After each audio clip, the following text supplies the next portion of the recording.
হ'ব 2.84 kilometre 12 metre প্ৰস্থৰ উৰণ সেতুখনত থাকিব 3টা লেন অনুষ্ঠানত উপস্থিত থাকিব মন্ত্ৰী অশোক সিংঘাল বৃহস্পতিবাৰে বহু প্ৰত্যাশিত ৰংঘৰৰ সৌন্দৰ্যবৰ্ধন প্ৰকল্পৰ ভূমি পূজন মুখ্যমন্ত্ৰী হিমন্ত বিশ্ব শৰ্মাই কৰিব ভূমি পূজন এই উপলক্ষে ৰংঘৰৰ গাতে লাগি থকা ৰূপহী পথাৰত চলোৱা হৈছে ব্যাপক প্ৰস্তুতি 118 কোটিৰো অধিক টকা ব্যয় সাপেক্ষে প্ৰায় 80 বিঘা ভূমিত ৰূপায়ণ হ'ব ৰংঘৰ সৌন্দৰ্যবৰ্ধন প্ৰকল্প এই প্ৰকল্পত থাকিব 3000 জন দৰ্শক একেলগে বহিব পৰা এমপি থিয়েটাৰ এখন অত্যাধুনিক ৰংগমঞ্চ প্ৰকল্পত থলুৱা জনগোষ্ঠীসমূহৰ কৃষ্টি সংস্কৃতি প্ৰদৰ্শনৰো ব্যৱস্থা থাকিব বস্ত্ৰশিল্পৰ সংগ্ৰহালয় বিভিন্ন থলুৱা জাতি জনগোষ্ঠীয় খাদ্য সম্ভাৰৰ ষ্টল থাকিব 30ৰ পৰা 35টা কোঠাযুক্ত অতিথিশালা ক্লক টাৱাৰ আদি বৃহস্পতিবাৰে শিৱসাগৰৰ ৰংঘৰ প্ৰকল্পৰ ভূমি পূজন কৰিব মুখ্যমন্ত্ৰীয়ে ভূমি পূজনৰ পৰিৱৰ্তে টাই আহোম জনগোষ্ঠীৰ আই লেং দিনৰ জৰিয়তে ৰংঘৰ প্ৰকল্পৰ কাম আৰম্ভ কৰাৰ আহ্বান সদৌ অসম মলুং পৰিষদে জনাইছে এই আহ্বান অৰুণাচল প্ৰদেশৰ এগৰাকী খ্ৰীষ্টিয়ান ধৰ্মগুৰুৰ মৃত্যুত দুদিনীয়াকৈ শোক পালন কৰা হৈছে কিমিনত উল্লেখযোগ্য যে বাইবেল ধৰ্মগ্ৰন্থক ইংৰাজী ভাষাৰ নিচি ভাষালৈ অনুবাদ কৰা অৰুণাচল প্ৰদেশৰ প্ৰথমজন ব্যক্তি আছিল ৰেভাৰেণ্ট টিৰ টানা বিজনীৰ আম্বেদকাৰ ভৱনত সংখ্যালঘু প্ৰগতিশীল মঞ্চৰ কেন্দ্ৰীয় সমিতিৰ আলোচনা চক্ৰত কোকৰাঝাৰ লোকসভা সমষ্টিৰ সংখ্যালঘু মুছলমানসকলৰ ৰাজনৈতিক ভৱিষ্যত শংকা আৰু সম্ভাৱনাক লৈ আলোচনা চক্ৰত সভাপতিত্ব কৰে এমপিএফৰ কেন্দ্ৰীয় সমিতিৰ উপদেষ্টা সাইদুল ইছলাম আকন্দে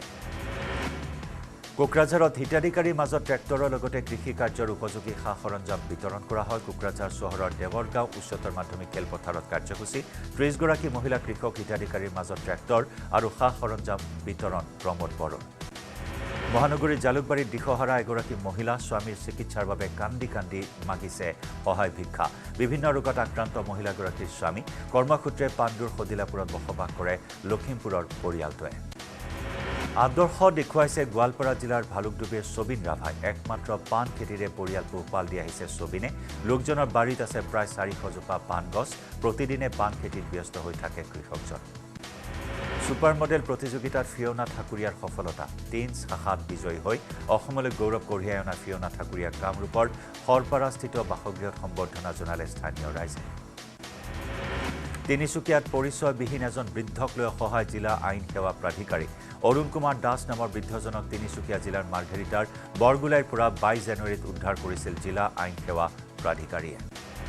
ৰাম মন্দিৰলৈ চাইকেলেৰে যাত্ৰা তেজপুৰৰ যুৱকৰ অযোধ্যা অভিমুখে আগবাঢ়িছে তেজপুৰৰ শুভ্ৰজ্যোতি দাসে দেওবাৰে তেজপুৰৰ পৰা চাইকেলেৰে যাত্ৰা আৰম্ভ কৰা যুৱকজন উপস্থিত হয় নলবাৰীত 22 জানুৱাৰীত প্ৰতিষ্ঠা হৈছিল ৰাম মন্দিৰ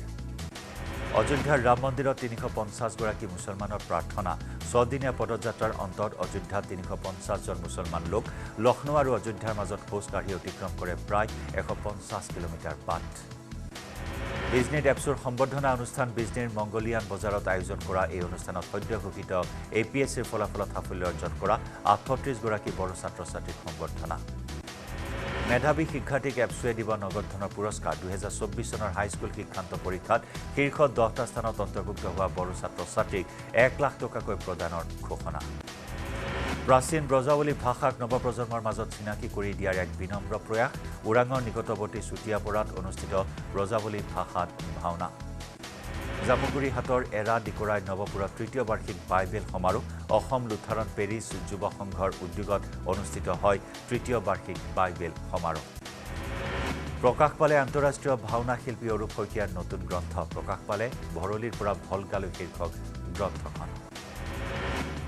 দৰং জিলাৰ আয়ুক্তৰ কাৰ্যালয়ত বৃহৎ কেলেংকাৰী কেইবা কোটি টকীয়া কেলেংকাৰী ফাদিল কৰিলে আৰটিআই কৰ্মীয়ে নিবাৰণ বৰা নামৰ ঠিকাদাৰৰ বিৰুদ্ধে কেলেংকাৰীৰ অভিযোগ বাতৰি সম্প্ৰচাৰ হোৱাৰ পিছত তদন্ত ঘোষণা কৰিছিল বিভাগে পিছে তদন্ত ঘোষণা কৰি তদন্তৰ প্ৰতিবেদন ৰাজহুৱা নকৰিলে বিভাগে তদন্তৰ প্ৰতিবেদনত সকলো অভিযোগ স্বীকাৰ ঠিকাদাৰ নিবাৰণ বৰাৰ দবকাত চাঞ্চল্যকৰ চুৰিকাণ্ড বেৰ কাটি চুৰে নিলে নগদ ধনসহ সোণৰ অলংকাৰ কাজিৰঙা আঞ্চলিক সাংবাদিক সংস্থাৰ অধিৱেশনৰ লগত সংগতি ৰাখি কাজিৰঙা ৰাষ্ট্ৰীয় উদ্যান কৰ্তৃপক্ষই সাংবাদিক সংস্থাৰ সহযোগত প্ৰথমবাৰৰ বাবে উদযাপন কৰিলে বনৰীয়া মহ দিৱস বাক্সাৰ ব্যক্তিগত খণ্ডৰ উচ্চ শিক্ষাৰ প্ৰতিষ্ঠান বিকাশ জাতীয় বিদ্যালয় দেৱচৰাৰ 25 সংখ্যক প্ৰতিষ্ঠা দিৱস পালন ৰঙিয়াৰ কাউৰবহাট আল ৰাছিদ জাতীয় বিদ্যালয়ৰ ছাত্ৰ-ছাত্ৰীসকলৰ বাৰে ৰহণীয়া সাংস্কৃতিক শোভাযাত্ৰা অসম আন্দোলনৰ গুলিবিদ্ধ মহিলাৰ দুৰ্বিষহ জীৱন চৰকাৰৰ মাত পৰা মাত্ৰ 2 লাখ টকাৰে সান্তনা দুৰ্ভগীয়া পৰিয়ালটোৰ এটি চৰকাৰী চাকৰিৰ আশাত বন্দী বাক্সাৰ অসম আন্দোলনত গুলিবিদ্ধ ৰচন্তীবালা বুধবাৰে সদৌ বিটিচি সংখ্যালঘু ছাত্ৰ সন্থাৰ কোকৰাঝাৰ জিলা কমিটিৰ উদ্যোগত আৰু দক্ষিণ কোকৰাঝাৰ আঞ্চলিক কমিটিৰ সহযোগত এক সজাগতামূলক সমদল বাহিৰ কৰা হয় বাল্য বিবাহ ৰোধ আৰু শিশু শ্ৰমিকৰ বিৰুদ্ধে সজাগতা ৰেলী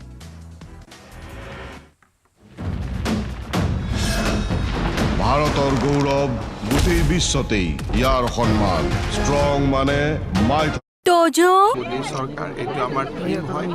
ডিব্ৰুগড়টো ৱাল ৰাইটিঙত অংশগ্ৰহণ কৰিম কেৱল মুখ্যমন্ত্ৰীয়ে নহয় বিধায়ক তথা অন্যান্য বিজেপি নেতায়ো ডিব্ৰুগড়ৰ ভিন্ন স্থানৰ দেৱালত ৰং সানিলে পদুম ফুলৰ ছবিত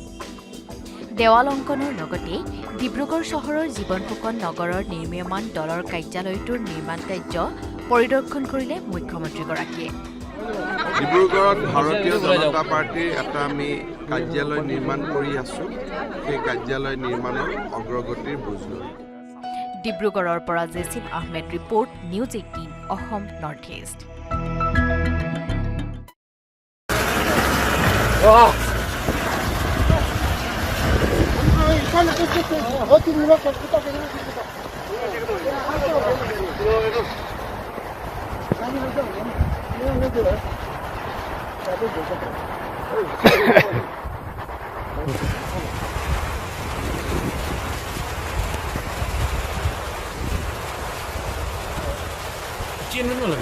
Chin num da ako malakaya yung siya to.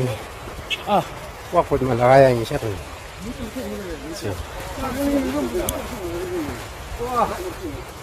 Wow, heavy killer. বহুত giras.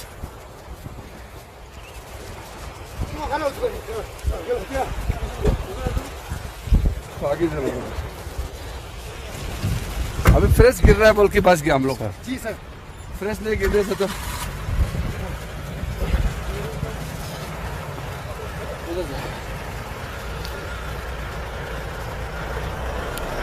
आगे ले जाओ ये मत ले मत स्लिप होगा आगे ले जाओ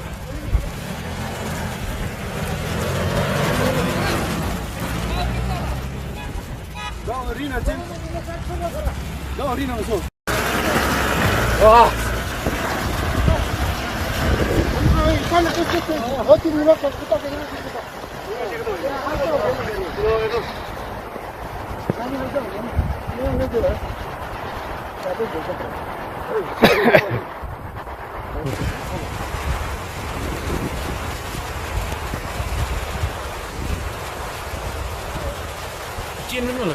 Chin num da ako malakaya yung siya to. Wako malakaya yung siya to.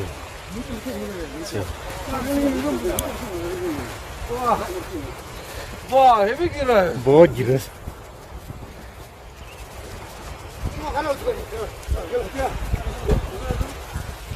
आगे चलो अभी फ्रेश गिर रहा है बल्कि बस गया हम लोग का जी सर फ्रेश नहीं गिरने से तो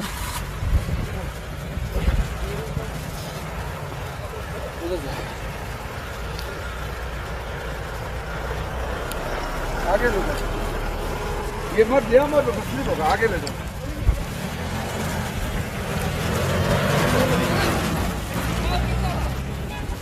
जाओ रीना चल जाओ रीना में सो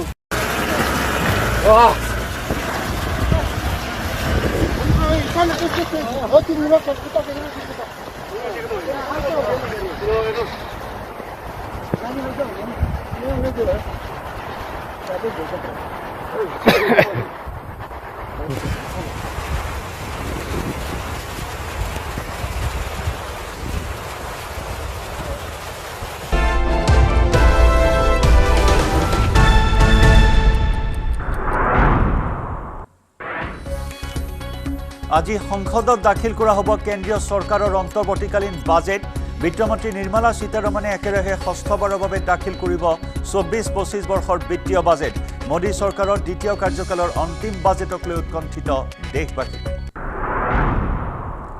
7 ঘণ্টাৰ জেৰাৰ অন্তত গ্ৰেপ্তাৰ ঝাৰখণ্ডৰ মুখ্যমন্ত্ৰী হেমন্ত সোৰেন ভূমি কেলেংকাৰী গোচৰত হেমন্ত সোৰেনক গ্ৰেপ্তাৰ কৰি ইডিৰ তদন্ত ঝাৰখণ্ডৰ পৰৱৰ্তী মুখ্যমন্ত্ৰীৰ দিশে চম্পাই সোৰেন আদালতৰ ৰায়ৰ পিছতে আজি পুৱাই জ্ঞানব্যাপী চহৰত হিন্দুৰ পূজা অৰ্চনা মছজিদৰ বিবাদিত অংশত পূজাৰ অনুমতি দিছিল বাৰাণসী জিলা আদালতে ৰায়দানৰ বিৰুদ্ধে এলাহাবাদ উচ্চ ন্যায়ালয়ৰ কাষ চাপিব মুছলিম পক্ষ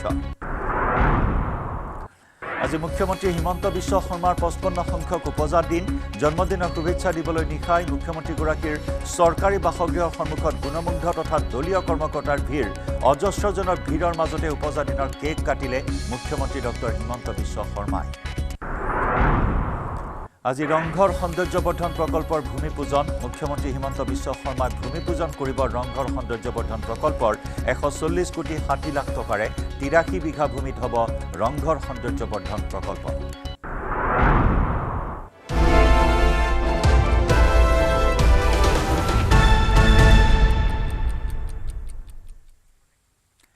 নমস্কাৰ আপুনি চাই আছে লাইভ আৱাৰ মই জয়ন্ত মাধৱ গোস্বামী আজি সংসদত দাখিল কৰা হ'ব সাধাৰণ বাজেট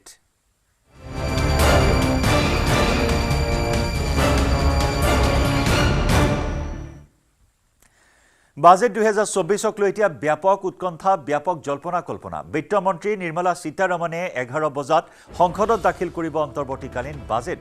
এই বাজেটখনে হৈছে মোদী চৰকাৰৰ দ্বিতীয় কাৰ্যকালৰ অন্তিম বাজেট এইবাৰ বিত্তমন্ত্ৰী নিৰ্মলা সীতাৰমণে একেৰাহে সদনত দাখিল কৰিব ষষ্ঠখন বাজেট ছবাৰ বাজেট দাখিল কৰাৰ সুযোগ পোৱা মুৰাৰজী দেশাইৰ পিছত সীতাৰমণ হ'ল দ্বিতীয়গৰাকী বিত্তমন্ত্ৰী সাধাৰণ বাজেটত একেলগে থাকিব ৰেল বাজেট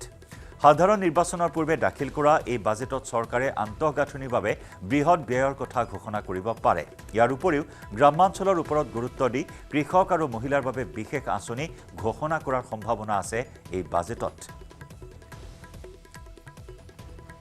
বিত্তমন্ত্ৰী নিৰ্মলা সীতাৰমণৰ সাধাৰণ বাজেটক লৈ এতিয়া সমগ্ৰ দেশবাসীৰ মাজত ব্যাপক উৎকণ্ঠা বৃদ্ধি পোৱা পৰিলক্ষিত হৈছে 24 নিৰ্বাচনৰ পূৰ্বে এই বাজেটখনে যথেষ্ট গুৰুত্ব বহন কৰিব হাত উজাৰি এই বাজেট দাখিল কৰাৰ সম্ভাৱনা বিত্তমন্ত্ৰী নিৰ্মলা সীতাৰমণে মহিলাৰ বাবে কৃষি খণ্ডৰ বাবে কেনেকুৱা ধৰণৰ সুবিধা থাকিব এই বাজেটত তাৰ বাবে উৎকণ্ঠা বৃদ্ধি পাইছে একেলগে ৰেল বাজেটো দাখিল কৰা হ'ব আনহাতে প্ৰধানমন্ত্ৰী নৰেন্দ্ৰ মোদীয়ে এই বাজেটক নাৰী শক্তি প্ৰতিফলিত কৰা বাজেট বুলি ইতিমধ্যে কালিয়ে তেওঁ প্ৰতিক্ৰিয়া প্ৰকাশ কৰিছিল সমুখত সাধাৰণ নিৰ্বাচন আৰু আজি এই বাজেটত দুহাত উজাৰি দিয়াৰ সম্ভাৱনা আছে বিত্তমন্ত্ৰী নিৰ্মলা সীতাৰমণে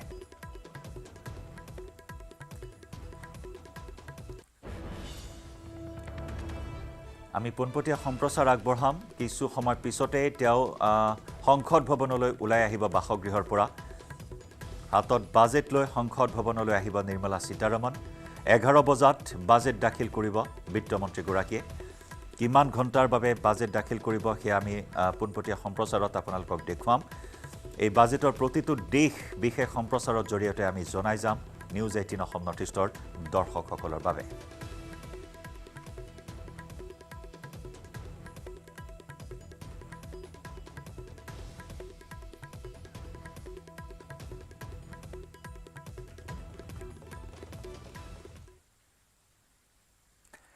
অসম সাহিত্য সভাৰ বাৰ্ষিক বিশেষ অধিৱেশন 12 পূজিয়াৰ অধিৱেশনৰ আজি হৈছে দ্বিতীয়টো দিন অধিৱেশনক কেন্দ্ৰ কৰি উখল-মাখল 12 পূজিয়াৰ পাঁচু ৰজা সমন্বয় ক্ষেত্ৰ দ্বিতীয় দিনা আছে পতাকা উত্তোলনকে ধৰি কেইবাটাও কাৰ্যসূচী চাৰিদিনীয়া বৰ্ণাঢ্য কাৰ্যসূচীৰে মৰিগাঁৱত এয়া সাহিত্য সভাৰ বিশেষ অধিৱেশন আৰু এই বিশেষ অধিৱেশনৰ আজি দ্বিতীয় দিনৰ কাৰ্যসূচী কেইবাটাও কাৰ্যসূচী আছে উখল-মাখল পৰিৱেশ অব্যাহত আছে এই অধিৱেশনস্থলীত পাঁচু ৰজা সমন্বয় ক্ষেত্ৰত আছে আমাৰ মৰিগাঁৱৰ সাংবাদিক পৱনজ্যোতি ডেকা পৱন সংযুক্ত হৈছো আপোনাৰ সৈতে আজি দ্বিতীয় দিনত কি কাৰ্যসূচী আছে জানিব বিচাৰিম নিশ্চয়কৈ জয়ন্ত এই দ্বিতীয় দিনা প্ৰথম কাৰ্যসূচী পতাকা উত্তোলনৰ আচলতে যি উত্তোলন কৰিবৰ বাবে ইতিমধ্যে প্ৰস্তুতি সম্পন্ন কৰিছে আৰু অসম সাহিত্য সভাৰ যি সভাপতি ডক্টৰ সূৰ্যকান্ত হাজৰিকাদেৱে তেখেতে পতাকা উত্তোলন কৰিবলৈ যি প্ৰস্তুতি চলাইছে আৰু কিছু মুহূৰ্তৰ পিছতে আচলতে অসম সাহিত্য সভাৰ যি পতাকা এই পতাকা উত্তোলন হ'ব আৰু এনেদৰে যি ইয়াতে 107খন আৰু 11খন এনেকৈ কৰি যি পতাকা সেই পতাকা উত্তোলন কৰিবৰ বাবে ইতিমধ্যে প্ৰস্তুতি সম্পন্ন কৰিছে আৰু কিছু মুহূৰ্তৰ পিছতে জয়ন্ত আচলতে এনেদৰে এই যি অসম সাহিত্য সভাৰ পতাকা উত্তোলন হ'ব আৰু চিৰচেনেহী ভাষা জননীৰ এই যি শ্লোগান লৈ আচলতে অসম সাহিত্য সভাৰ যি বৌদ্ধিক মহলত আচলতে এক অনামিল যাত্ৰা অব্যাহত ৰাখিছে আচলতে বিভিন্ন গ্ৰন্থ এই সাহিত্য সভাৰ জৰিয়তে আচলতে প্ৰকাশিত হৈছে বা প্ৰকাশ পাব আৰু এনেদৰে এই পতাকা তলিতে আচলতে সংকল্প ল'ব আচলতে বৌদ্ধিক দিশত যাতে অসমক অগ্ৰসৰ কৰি নিব পাৰি তাৰ ব্যৱস্থা আচলতে ইতিমধ্যে গ্ৰহণ কৰিছে আৰু এয়া দেখিবলৈ পোৱা গৈছে আচলতে যিসকল পতাকা উত্তোলন কৰিব তেখেতসকল কেনেদৰে সেৱা জনাই আচলতে পতাকা উত্তোলন কৰিবৰ বাবে আহ্বান জনাইছে আয়োজক সমিতিৰ স্বেচ্ছাসেৱিকাসকলে আৰু এনেদৰে এটা সুন্দৰ পৰিৱেশ কৰিব লাগিব কিয়নো এনেদৰে আচলতে যি অসম সাহিত্য সভাৰ পতাকা সেই পতাকা উত্তোলনৰ বাবে যি ব্যৱস্থা আয়োজক সমিতি ইতিমধ্যে সম্পন্ন কৰিছে আৰু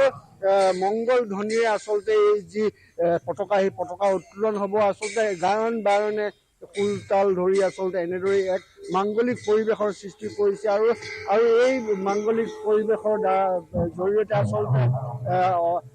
অসম সাহিত্য সভাৰ যি পতাকা সেই পতাকা উত্তোলন কৰা হ'ব আৰু আমি এই দৃশ্য দেখাবলৈ চেষ্টা কৰিছোঁ News18 অসম নৰ্থ ইষ্টৰ দৰ্শকক পোনপটীয়াকৈ যি পাঁচুৰজা সমন্বয় ক্ষেত্ৰ 12পলীয়া যি পাঁচুৰজা সমন্বয় ক্ষেত্ৰ এই সমন্বয় ক্ষেত্ৰৰ পৰা পোনপটীয়াভাৱে আমি দৃশ্য দেখাই আছোঁ আৰু এনেদৰে আচলতে এক সুন্দৰ পৰিৱেশে বিৰাজ কৰিছে এই পাঁচুৰজা সমন্বয় ক্ষেত্ৰত আৰু পতাকা উত্তোলনৰ পিছতে আচলতে শ্বহীদ তৰ্পণ স্মৃতি তৰ্পণ আৰু কেইবাখনো গ্ৰন্থ আচলতে ইয়াত উন্মোচিত হ'ব আৰু এই যি কাৰ্যসূচী আজিৰ দিনজোৰা কাৰ্যসূচী আচলতে এই পতাকা উত্তোলনৰ পিছৰ পৰা হ'ব আৰু এক সুন্দৰ পৰিৱেশ বুলিব লাগিব কিয়নো এই যি পতাকাস্থলীতে অসমৰ বিভিন্ন লোক ইয়াত উপস্থিত হৈছে অসম সাহিত্য সভাৰ বিষয়ববীয়া ইয়াত উপস্থিত আছে মৰিগাঁও জিলাৰ বিষয়ববীয়া তথা নগাঁও হোজাইকে ধৰি অসমৰ বিভিন্ন জিলাৰ পৰা প্ৰতিনিধি আহি আৰু এই যি পতাকা উত্তোলন এই পতাকা উত্তোলন কাৰ্যসূচীত অংশগ্ৰহণ কৰিছে আৰু এক সুন্দৰ পৰিৱেশে বিৰাজ কৰিছে এই পাঁচুৰজা সমন্বয় ক্ষেত্ৰত আৰু আমি দৃশ্য দেখাই আছোঁ পোনপটীয়া দৃশ্য আচলতে News18 অসম নৰ্থ ইষ্টৰ দৰ্শকক এনেদৰে আচলতে আজিৰ দ্বিতীয় দিনাৰ যি প্ৰথম কাৰ্যসূচী পতাকা উত্তোলন আচলতে উত্তোলন কৰা হ'ব আৰু কিছু লোক আছে অনুভৱ জানিবলৈ চেষ্টা কৰিম হয় অসম সাহিত্য সভাৰ পতাকা উত্তোলনৰ শুভ মুহূৰ্তত আমি উপস্থিত হৈছোঁ আৰু এই মুহূৰ্তত উপস্থিত থাকি আমি সকলোৱে আমি নিজকে ধন্য মানিছোঁ আৰু আশা কৰিছোঁ এই সভাৰ তলত অসমৰ সমূহ জনসাধাৰণ অসমৰ জাতি জনগোষ্ঠী সকলো যাতে একত্ৰিত হয়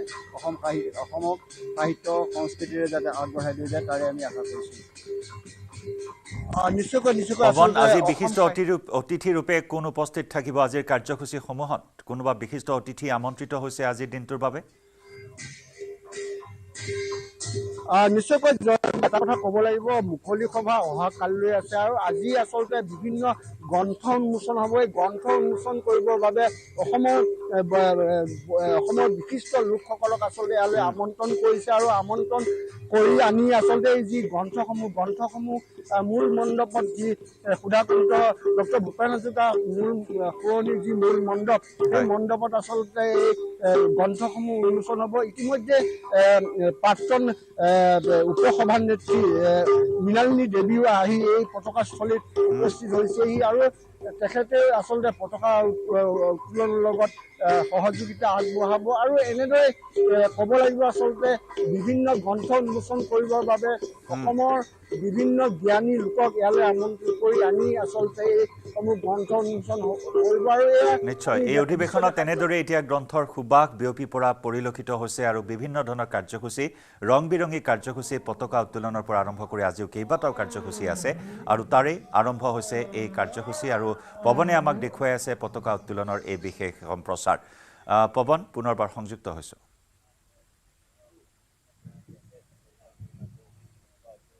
আমি নিশ্চয়কৈ জয়ন্ত আচলতে এয়া এতিয়া এই যি ক্ষোভখন এই ক্ষোভখনত উপনীত হৈছেহি অসম সাহিত্য সভাৰ যি পতাকা উত্তোলন এই পতাকা উত্তোলন আৰু কিছু মুহূৰ্তৰ পিছতে আচলতে এয়া আমি পতাকা তলত আচলতে অসম সাহিত্য সভাৰ সভাপতি ডক্টৰ সূৰ্যকান্ত হাজৰিকা আচলতে উপস্থিত হৈ পৱন এই মুহূৰ্তত ধন্যবাদ জ্ঞাপন কৰিম আপোনাক পৰৱৰ্তী সময়ত আমি পুনৰ সংযুক্ত হ'ম আৰু এইখিনি মুহূৰ্তত আমি লৈ যাম আজি দেশবাসীৰ দৃষ্টি নিবদ্ধ হৈ আছে সংসদ ভৱনৰ ওপৰত কেন্দ্ৰীয় বিত্তমন্ত্ৰী নিৰ্মলা সীতাৰমণৰ ওপৰত এয়া হাতত বাজেট লৈ অন্তৰ্বৰ্তীকালীন বাজেট লৈ সাজু হৈছে বিত্তমন্ত্ৰী নিৰ্মলা সীতাৰমণ এয়া আমি আগবঢ়াইছো পোনপটীয়া সম্প্ৰচাৰ 2024 চনৰ বাজেট দাখিল কৰিব বিত্তমন্ত্ৰীগৰাকীয়ে এয়া সংসদ ভৱন অভিমুখে ৰাওনা হৈছে বিত্ত মন্ত্ৰণালয়ৰ পৰা বিত্তমন্ত্ৰী নিৰ্মলা সীতাৰমণে মুৰাৰজী দেশাইৰ পিছত ষষ্ঠবাৰৰ বাবে বাজেট দাখিল কৰিব দ্বিতীয়গৰাকী বিত্তমন্ত্ৰী হ'ব নিৰ্মলা সীতাৰমণ যি ষষ্ঠবাৰৰ বাবে আজি সদনত দাখিল কৰিব বাজেট এয়া বিত্তমন্ত্ৰীৰ হাতত বাজেট 2024 বৰ্ষৰ অন্তৰ্বৰ্তীকালীন বাজেট হাতত লৈ আগবাঢ়িছে বিত্তমন্ত্ৰী নিৰ্মলা সীতাৰমণ 4 মাহৰ বাবে এই বাজেট আজি দাখিল কৰিব বিভিন্ন আঁচনি আৰু সা সুবিধাৰে উপচাই পেলোৱা হ'ব এই অন্তৰ্বৰ্তীকালীন বাজেটত কাৰণ সন্মুখত আছে 24ৰ নিৰ্বাচন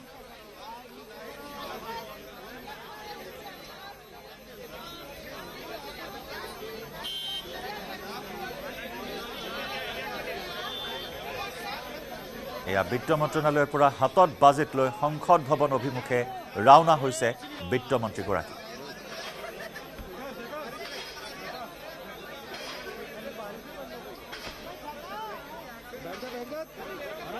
একদম কটকটীয়া নিৰাপত্তা বেষ্টনীৰ মাজেৰে বিত্তমন্ত্ৰীগৰাকী আগবাঢ়িছে সংসদ ভৱন অভিমুখে এই বাজেটক লৈ উৎকণ্ঠিত হৈ আছে সমগ্ৰ দেশবাসী 4 মাহৰ বাবে এই বাজেট দাখিল কৰা হ'ব পূৰ্ণাংগ বাজেট নতুন চৰকাৰে দাখিল কৰিব জুলাই মাহত আৰু 4 মাহৰ বাবে দাখিল কৰিবলগীয়া এই বাজেটত বিভিন্ন ধৰণৰ আঁচনি বিভিন্ন ধৰণৰ সা সুবিধাৰে উপচাই পেলোৱা হ'ব হাত উজাৰি বিত্তমন্ত্ৰীগৰাকী আজি এই বাজেট ঘোষণা কৰিব 4 মাহৰ বাবে অন্তৰ্বৰ্তীকালীন বাজেট কেইটামান মুহূৰ্তৰ পাছতে সংসদ ভৱনত উপস্থিত হ'ব আৰু 11 বজাত এই বাজেট দাখিল কৰিব যি বাজেটত অন্তৰ্ভুক্ত হৈ থাকিব ৰেল বাজেটো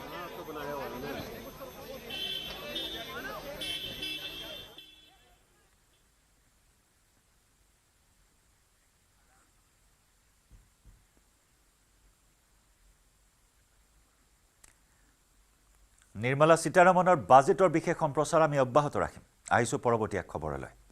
স্বভূমিত মাওবাদীৰ আক্ৰমণত শ্বহীদ হোৱা অসমৰ CRPF জোৱান লম্বোধৰ সিংহৰ নশ্বৰ দেহ ছত্তীশগড়ৰ সুকমা জিলাত মঙলবাৰে মাওবাদীৰ সৈতে হোৱা সংঘৰ্ষত শ্বহীদ হৈছিল বীৰ জোৱান লম্বোধৰ সিংহ 150 বেটেলিয়ন CRPFৰ জোৱান আছিল লম্বোধৰ আজি বিমানযোগে নিজ মাতৃভূমিলৈ অনা হয় শ্বহীদগৰাকীৰ নশ্বৰ দেহ বৰঝাৰ বিমানবন্দৰতে শ্বহীদগৰাকীক প্ৰদান কৰা হয় সামৰিক মৰ্যাদা বিমানবন্দৰত শ্ৰদ্ধাঞ্জলি জ্ঞাপন কৰে BTC প্ৰধান প্ৰমোদ বড়ো CRPF অসম আৰক্ষী আৰু CISFৰ উচ্চপদস্থ বিষয়া জোৱানসকলে বিমানবন্দৰৰ পৰা নশ্বৰ দেহ লৈ যোৱা হ'ব চিৰাঙৰ কাকাৰ গাঁৱলৈ उधर नीचे तक करते उधर आगे बढ़ा के फुल लिया थोड़ा ऊपर फुल लिया ছত্তীশগড়ৰ চুকমা বিজাপুৰ অঞ্চলত মাওবাদীৰ এম্বুছত প্ৰাণ হেৰুৱাইছিল 3জনকৈ জোৱান আৰু তাৰ মাজত আছিল অসমৰ এগৰাকী জোৱান লম্বোধৰ সিংহৰ নশ্বৰ দেহ বাসগৃহলৈ অনা হ'ব CRPF অসম আৰক্ষীয়ে শেষ শ্ৰদ্ধাঞ্জলি জ্ঞাপন কৰিছে এই মুহূৰ্তত আমি দেখুৱাইছো BTC প্ৰধান প্ৰমোদ বড়ো CRPF অসম আৰক্ষী আৰু CISFৰ উচ্চপদস্থ বিষয়াসকলে শ্ৰদ্ধাঞ্জলি জ্ঞাপন কৰিছে বিমানবন্দৰৰ পৰা নশ্বৰ দেহ লৈ যোৱা হ'ব চিৰাঙৰ কাকাৰ গাঁৱলৈ এয়া স্বভূমিত মাওবাদীৰ আক্ৰমণত শ্বহীদ হোৱা অসমৰ জোৱান CRPFৰ জোৱান লম্বোধৰ সিংহৰ নশ্বৰ দেহ 150 বেটেলিয়ন CRPFৰ জোৱান আছিল লম্বোধৰ আজি বিমানযোগে নিজ মাতৃভূমিলৈ অনা হৈছে শ্বহীদগৰাকীৰ নশ্বৰ দেহ কাকাৰ গাঁৱৰ বাসগৃহত এক শোকাকুল পৰিৱেশে विराज करिसे 30 तारीख में जो छत्तीसगढ़ टेकलमगुड़ी में जो नक्सली घटना हुई है जिसमें हमारे 201 कोबरा और 150 बटालियन के बीच में भीषण मुठभेड़ हुई हमारी जो पार्टियां थी वो वहाँ पे घने जंगलों में एक FOB एस्टेब्लिश कर रही थी। तो जो जैसा कि होता है कि जब एक ऐसे एरिया में हम लोग जाते हैं जो पहले से ही नक्सली गतिविधियों से प्रभावित हो, तो उसमें नक्सली जो हैं उनको एक अपर हैंड रहता है। तो हमारी पार्टियों के ऊपर जो है भीषण गोलाबारी आई, जिसका उन्होंने बहुत ही हिम्मत और साहस के साथ प्रत्युत्तर दिया। और जैसा कि आप सब लोगों को विदित है कि इस घटना में हमारे 3 जवान शहीद हुए, जिसमें एक हमारे लंबोदर सिंघा जो 150 बटालियन के थे और चिरांग मासुगांव के रहने वाले हैं। उन्होंने बहुत वीरता से जो है इस मुठभेड़ में उन्होंने अदम्य साहस का परिचय दिया। লাইভ আৱাৰত খবৰৰ ধাৰা অব্যাহত ৰাখিম। সময় হৈছে এটা বাণিজ্যিক বিৰতিৰ। ভাৰতৰ গৌৰৱ গোটেই বিশ্বতেই ইয়াৰ সন্মান ষ্ট্ৰং মানে মাইথান ষ্টীল।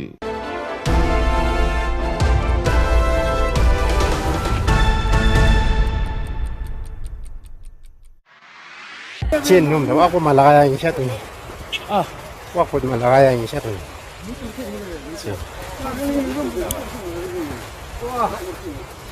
वाह हेवी गिर रहा है बहुत गिरस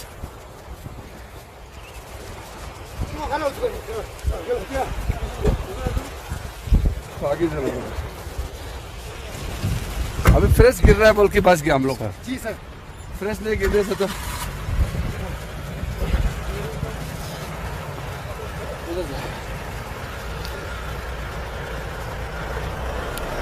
आगे लो ये मत ले मत स्लिप होगा आगे ले जाओ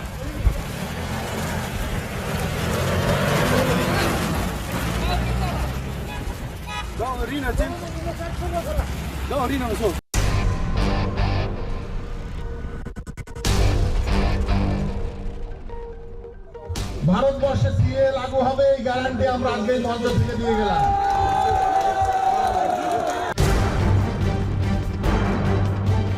নমস্কাৰ প্ৰিয় দৰ্শক, মই পাৰ্থ বৰা। পুনৰ প্ৰসংগ উত্থাপিত হৈছে নাগৰিকত্ব সংশোধনী আইনৰ, অৰ্থাৎ কাৰ চিটিজেনশ্বিপ এমেণ্ডমেণ্ট এক্টৰ। কেন্দ্ৰীয় মন্ত্ৰী শান্তনু ঠাকুৰে পশ্চিমবংগৰ 24 পৰগনা জিলাত ঘোষণা কৰিছে, প্ৰতিশ্ৰুতি দিছে, গেৰেণ্টি দিছে অহা 7 দিনৰ ভিতৰত দেশত প্ৰযোজ্য হ'ব নাগৰিকত্ব সংশোধনী আইন, অৰ্থাৎ কা। 5 বছৰ অতিক্ৰম কৰি গ'ল কেব কা হ'বলৈ, অৰ্থাৎ চিটিজেনশ্বিপ এমেণ্ডমেণ্ট বিল চিটিজেনশ্বিপ এমেণ্ডমেণ্ট এক্টলৈ ৰূপান্তৰ হোৱাৰ 5 বছৰ বাগৰি গ'ল, কিন্তু আক্ষৰিক অৰ্থত এই আইনখন দেশত প্ৰণয়ন নহ'ল। ইয়াৰ কাৰণটো হৈছে আইনখন যিহেতু স্বয়ংক্ৰিয় নহয়, আইনখন প্ৰযোজ্য কৰিবলৈ ৰূপায়ণ কৰিবলৈ প্ৰয়োজন হয় কিছুমান বিধিৰ, আৰু সেই বিধি প্ৰস্তুত কৰাৰ দায়িত্বত আছিলে গৃহ মন্ত্ৰণালয়। আৰু গৃহ মন্ত্ৰণালয়ক 6 মাহৰ সময়সীমা সচৰাচৰ বান্ধি দিয়া হয় তেনেধৰণৰ আইনৰ বিধি প্ৰস্তুত কৰিবলৈ, কিন্তু 6 মাহৰ সময়সীমা অতিক্ৰম কৰিলে। প্ৰায় 9 বাৰ এক্সটেনশ্যন বিচাৰিলে গৃহ মন্ত্ৰণালয়ে। 9 বাৰ এক্সটেনশ্যন বিচৰাৰ পিছত এইবাৰ কেন্দ্ৰীয় মন্ত্ৰী, কেন্দ্ৰীয় জাহাজ আৰু বন্দৰ মন্ত্ৰী, বন্দৰ বিভাগৰ ৰাজ্যিক মন্ত্ৰী শান্তনু ঠাকুৰে পশ্চিমবংগত গেৰেণ্টি দিছে 7 দিনৰ ভিতৰত নাগৰিকত্ব সংশোধনী আইন কাৰ্যকৰী হ'ব, অৰ্থাৎ বিধি ৰূপায়ণ হ'ব। আৰু বিধি ৰূপায়ণ যেতিয়া গৃহ মন্ত্ৰণালয়ে বিধি ৰূপায়ণ কৰিব, সেই বিধিসমূহ তেওঁলোকে প্ৰেৰণ কৰিব লাগিব এখন সংসদীয় কমিটিক, যিখনক কোৱা হয় পাৰ্লিয়ামেণ্টাৰী কমিটি অন ছাব অৰ্ডিনেট লেজিছলেশ্যন। সেই কমিটিখনে সেই বিধিসমূহক অনুমোদন জনাব, আৰু অনুমোদন জনোৱা মাত্ৰকে বাংলাদেশ, পাকিস্তান আৰু আফগানিস্তানৰ পৰা ধৰ্মীয় অত্যাচাৰৰ বলি হৈ ভাৰতলৈ পলায়ন কৰা সংখ্যালঘু লোকসকল, যিসকলে 2014 চনৰ 31 ডিচেম্বৰৰ পূৰ্বে পলায়ন কৰিলে, তেওঁলোকে স্বয়ংক্ৰিয়ভাৱে অট'মেটিকেলি ভাৰতৰ নাগৰিকত্ব লাভ কৰিব। অৰ্থাৎ বাংলাদেশৰ পৰা ভাৰতবৰ্ষলৈ, অসমলৈ তথা ভাৰতবৰ্ষলৈ ধৰ্মীয় অত্যাচাৰৰ বলি হোৱা যিসকল লোক, তেওঁলোকে ভাৰতীয় নাগৰিকত্ব লাভ কৰিব। আৰু বিধি প্ৰণয়ন হোৱাৰ পিছত প্ৰথমগৰাকী বাংলাদেশী হিন্দুৱে বা এই চুবুৰীয়া দেশসমূহৰ সংখ্যালঘু লোকসকলে ভাৰতলৈ পলায়ন কৰা নাগৰিকত্ব প্ৰথমগৰাকীয়ে লাভ কৰাৰ মুহূৰ্ততে নস্বাত, অৰ্থহীন হৈ পৰিব, পেলনীয়া কাগজ হৈ পৰিব অসম।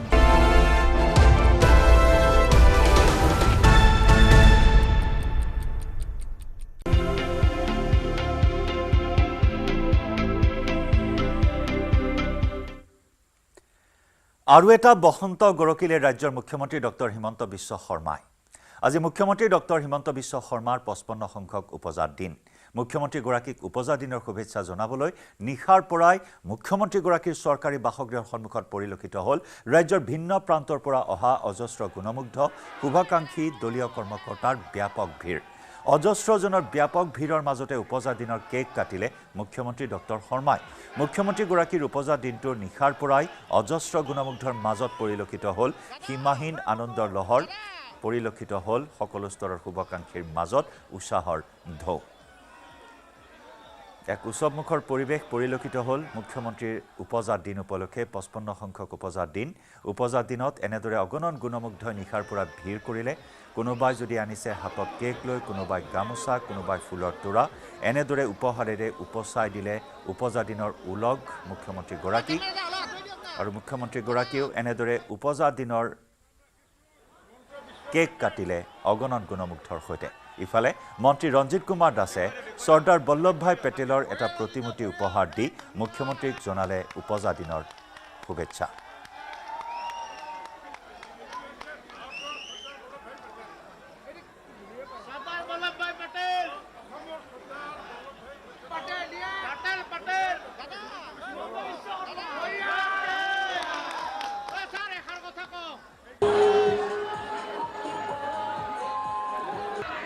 উৎসৱমুখৰ পৰিৱেশ নিশা 12 বজাৰ পিছত মুখ্যমন্ত্ৰীগৰাকীয়ে কেক কাটিলে শুভাকাংক্ষীসকলৰ সৈতে অগণন গুণমুগ্ধৰ ভিৰ মুখ্যমন্ত্ৰীগৰাকীৰ ধ্বনিৰে মুখৰ কৰি তুলিলে পৰিৱেশ কেইবাটা দৃশ্য আমি দেখুৱাইছোঁ অগণন গুণমুগ্ধই হাতে হাতে ফুলৰ তোৰা গামোচা কেক লৈ উপজাত দিন উদযাপন কৰিলে মুখ্যমন্ত্ৰী ডক্টৰ হিমন্ত বিশ্ব শৰ্মা আৰু উপজাত দিন উপলক্ষে মুখ্যমন্ত্ৰী ডক্টৰ শৰ্মাৰ উপজাত দিন উপলক্ষে এক অভূতপূৰ্ব পৰিৱেশ পৰিলক্ষিত হ'ল চৰকাৰী বাসগৃহত উপজাত দিনৰ কেক কটা এই মুহূৰ্তত উপস্থিত আছিল আমাৰ সতীৰ্থ সাংবাদিক অসীম দত্ত আগবঢ়াম অসীম দত্তৰ এক বিশেষ প্ৰতিবেদন নিশ্চয়কৈ যেহেতু আজি ৰাজ্যৰ জনপ্ৰিয় মুখ্যমন্ত্ৰী ডক্টৰ হিমন্ত বিশ্ব শৰ্মাৰ 55 সংখ্যক জন্মদিন আৰু 55 সংখ্যক জন্মদিনৰ এই নিশাটো দেখিবলৈ পোৱা গৈছে ইতিমধ্যে 12 বাজি গৈছে আৰু 12 বাজি যোৱাৰ পিছত মুখ্যমন্ত্ৰীগৰাকীক ওচৰৰ পৰা উলগ জনাবলৈ একেবাৰে ওচৰৰ পৰা এবাৰ শুভেচ্ছা জনাবলৈ এনেদৰে প্ৰতিগৰাকী লোকে ভিৰ কৰা পৰিলক্ষিত হৈছে আৰু ৰাজ্যৰ বিভিন্ন প্ৰান্তৰ পৰা যিসকল লোক আহিছে সেই লোকসকলৰ মাজত সীমাহীন আনন্দ উল্লাস দেখিবলৈ পোৱা গৈছে মুখ্যমন্ত্ৰীগৰাকীক যাতে ওচৰৰ পৰা এবাৰ উলগ জনাব পাৰে ওচৰৰ পৰা যাতে এবাৰ শুভেচ্ছা জনাব পাৰে তাৰ বাবে প্ৰতিগৰাকী লোকে চেষ্টা কৰা পৰিলক্ষিত হৈছে মুঠতে প্ৰতিগৰাকী লোকৰ মাজত সীমাহীন আনন্দৰ এক ছবি দেখিবলৈ পোৱা গৈছে আৰু মুখ্যমন্ত্ৰীগৰাকী যিহেতু মঞ্চত আছে আৰু মুখ্যমন্ত্ৰীগৰাকী মঞ্চত থকাৰ সময়ছোৱাত এতিয়া প্ৰতিগৰাকী লোক ৰাজ্যৰ বিভিন্ন প্ৰান্তৰ পৰা অহা যিসকল লোক আছে সেই লোকসকলে এনেদৰে ভিৰ কৰিছে প্ৰতিগৰাকী লোকৰ মাজত সীমাহীন আনন্দ উল্লাসৰ এখন ছবি দেখিবলৈ পোৱা গৈছে প্ৰতিগৰাকী লোকৰ হাতত কিবা নহয় কিবা এটা উপহাৰ বৰাবৰ মুখ্যমন্ত্ৰীগৰাকীলৈ কোনোবাই যদি কিবা মূৰ্তি আনিছে কাৰোবাৰ হাতত ফুলৰ বুকি দেখিবলৈ পোৱা গৈছে মুঠতে প্ৰতিগৰাকী লোকৰ হাততে এই মুহূৰ্তত যদি আমি চাওঁ কেমেৰাতে এই মুহূৰ্তত বন্দী হৈছে এখন গামোচা হ'লেও প্ৰতিগৰাকী লোকে আচলতে মৰমৰ মুখ্যমন্ত্ৰীগৰাকীলৈ মৰমৰ মামালৈ অনা পৰিলক্ষিত হৈছে আৰু 55 সংখ্যক যেহেতু আজি উপজাত দিন আৰু 55 সংখ্যক উপজাত দিনৰ এই শুভ মুহূৰ্তত এনেদৰে নিশাৰ ভাগত প্ৰতিগৰাকী লোকৰ মাজত সীমাহীন আনন্দ উল্লাসৰ এখন ছবি দেখিবলৈ পোৱা গৈছে এগৰাকী বাইদেউ আছে বাইদেউগৰাকীয়ে কাপত খুব সুন্দৰভাৱে মুখ্যমন্ত্ৰী ডক্টৰ হিমন্ত বিশ্ব শৰ্মাৰ ফটো আচলতে তেওঁ ব্যৱহাৰ কৰা পৰিলক্ষিত হৈছে এটা কাপ আৰু সেই কাপটো দেখিবলৈ পোৱা গৈছে মুঠতে বিভিন্ন গৰাকী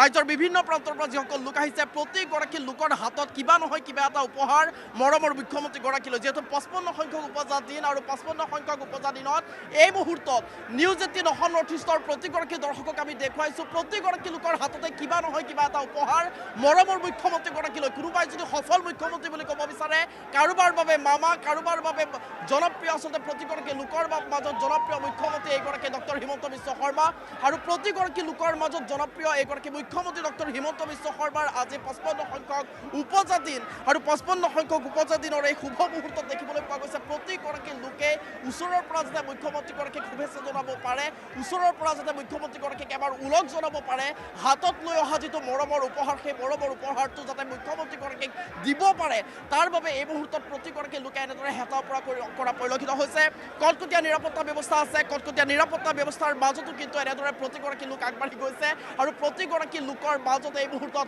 সীমাহীন আনন্দ উল্লাসৰ এখন ছবি দেখিবলৈ পোৱা গৈছে আৰু এই মুহূৰ্তত আমি নিউজ 18 অসম নৰ্থ ইষ্টৰ প্ৰতিগৰাকী দৰ্শকক দেখুৱাইছোঁ সেই বিশেষ দৃশ্য প্ৰতিগৰাকী লোকে ৰাজ্যৰ বিভিন্ন প্ৰান্তৰ পৰা যিসকল শুভাকাংক্ষী আছে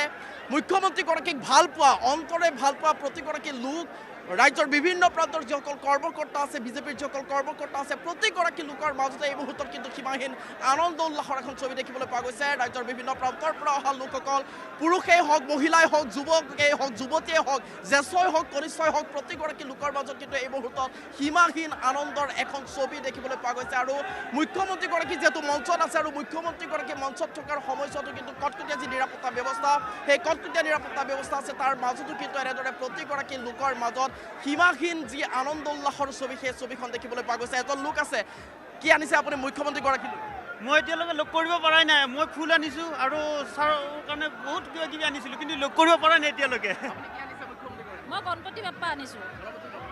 লগ পোৱা নাই এতিয়ালৈকে লগ পোৱা নাই ইমান ভিৰ হৈছে যাৱাৰ অসুবিধা আছে মানে ভয় লাগে ইমান ভিৰত হেঁচিছে আৰু বিভিন্নগৰাকী লোক আছে আমি তেওঁলোকৰ সৈতেও কথা পাতিবলৈ চেষ্টা কৰিম এফালে মুখ্যমন্ত্ৰীগৰাকীক শুভেচ্ছা জনাবলৈ ভিৰ কৰিছে অজস্ৰজনে আৰু সেই সময়তে দেখিবলৈ পোৱা গৈছে বিভিন্নজনে কিন্তু আঁতৰৰ পৰাই মুখ্যমন্ত্ৰীগৰাকীক চোৱা দেখিবলৈ পোৱা গৈছে আন এগৰাকী লোক আছে কি আনিছে মুখ্যমন্ত্ৰীগৰাকীৰ বাবে মই এয়া তলতে আছে এজনৰ ডাঙৰ শ্ৰীকৃষ্ণৰ মূৰ্তি এজনৰ আনিছোঁ এজন লাৰ্নেড স্কলাৰ হয় তেখেতলৈ এটা ভাল পেনো আনিছোঁ কিন্তু লগ পাবনে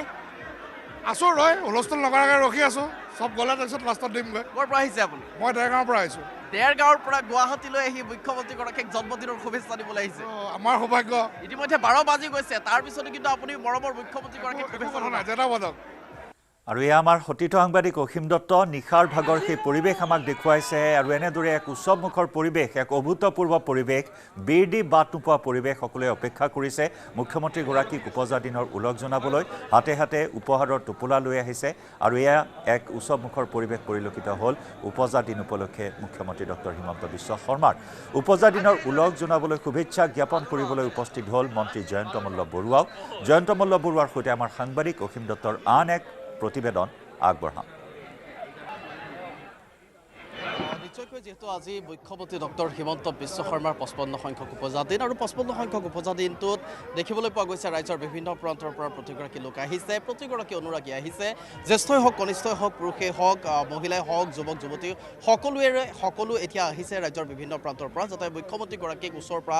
শুভেচ্ছা জনাব পাৰে জন্মদিনৰ ওলগ জনাব পাৰে তাৰ বাবে প্ৰতিগৰাকী লোকৰ মাজত এক আনন্দ উল্লাসৰ এখন ছবি দেখিবলৈ পোৱা গৈছে আৰু এই মুহূৰ্তত আমাৰ সৈতে যিহেতু আছে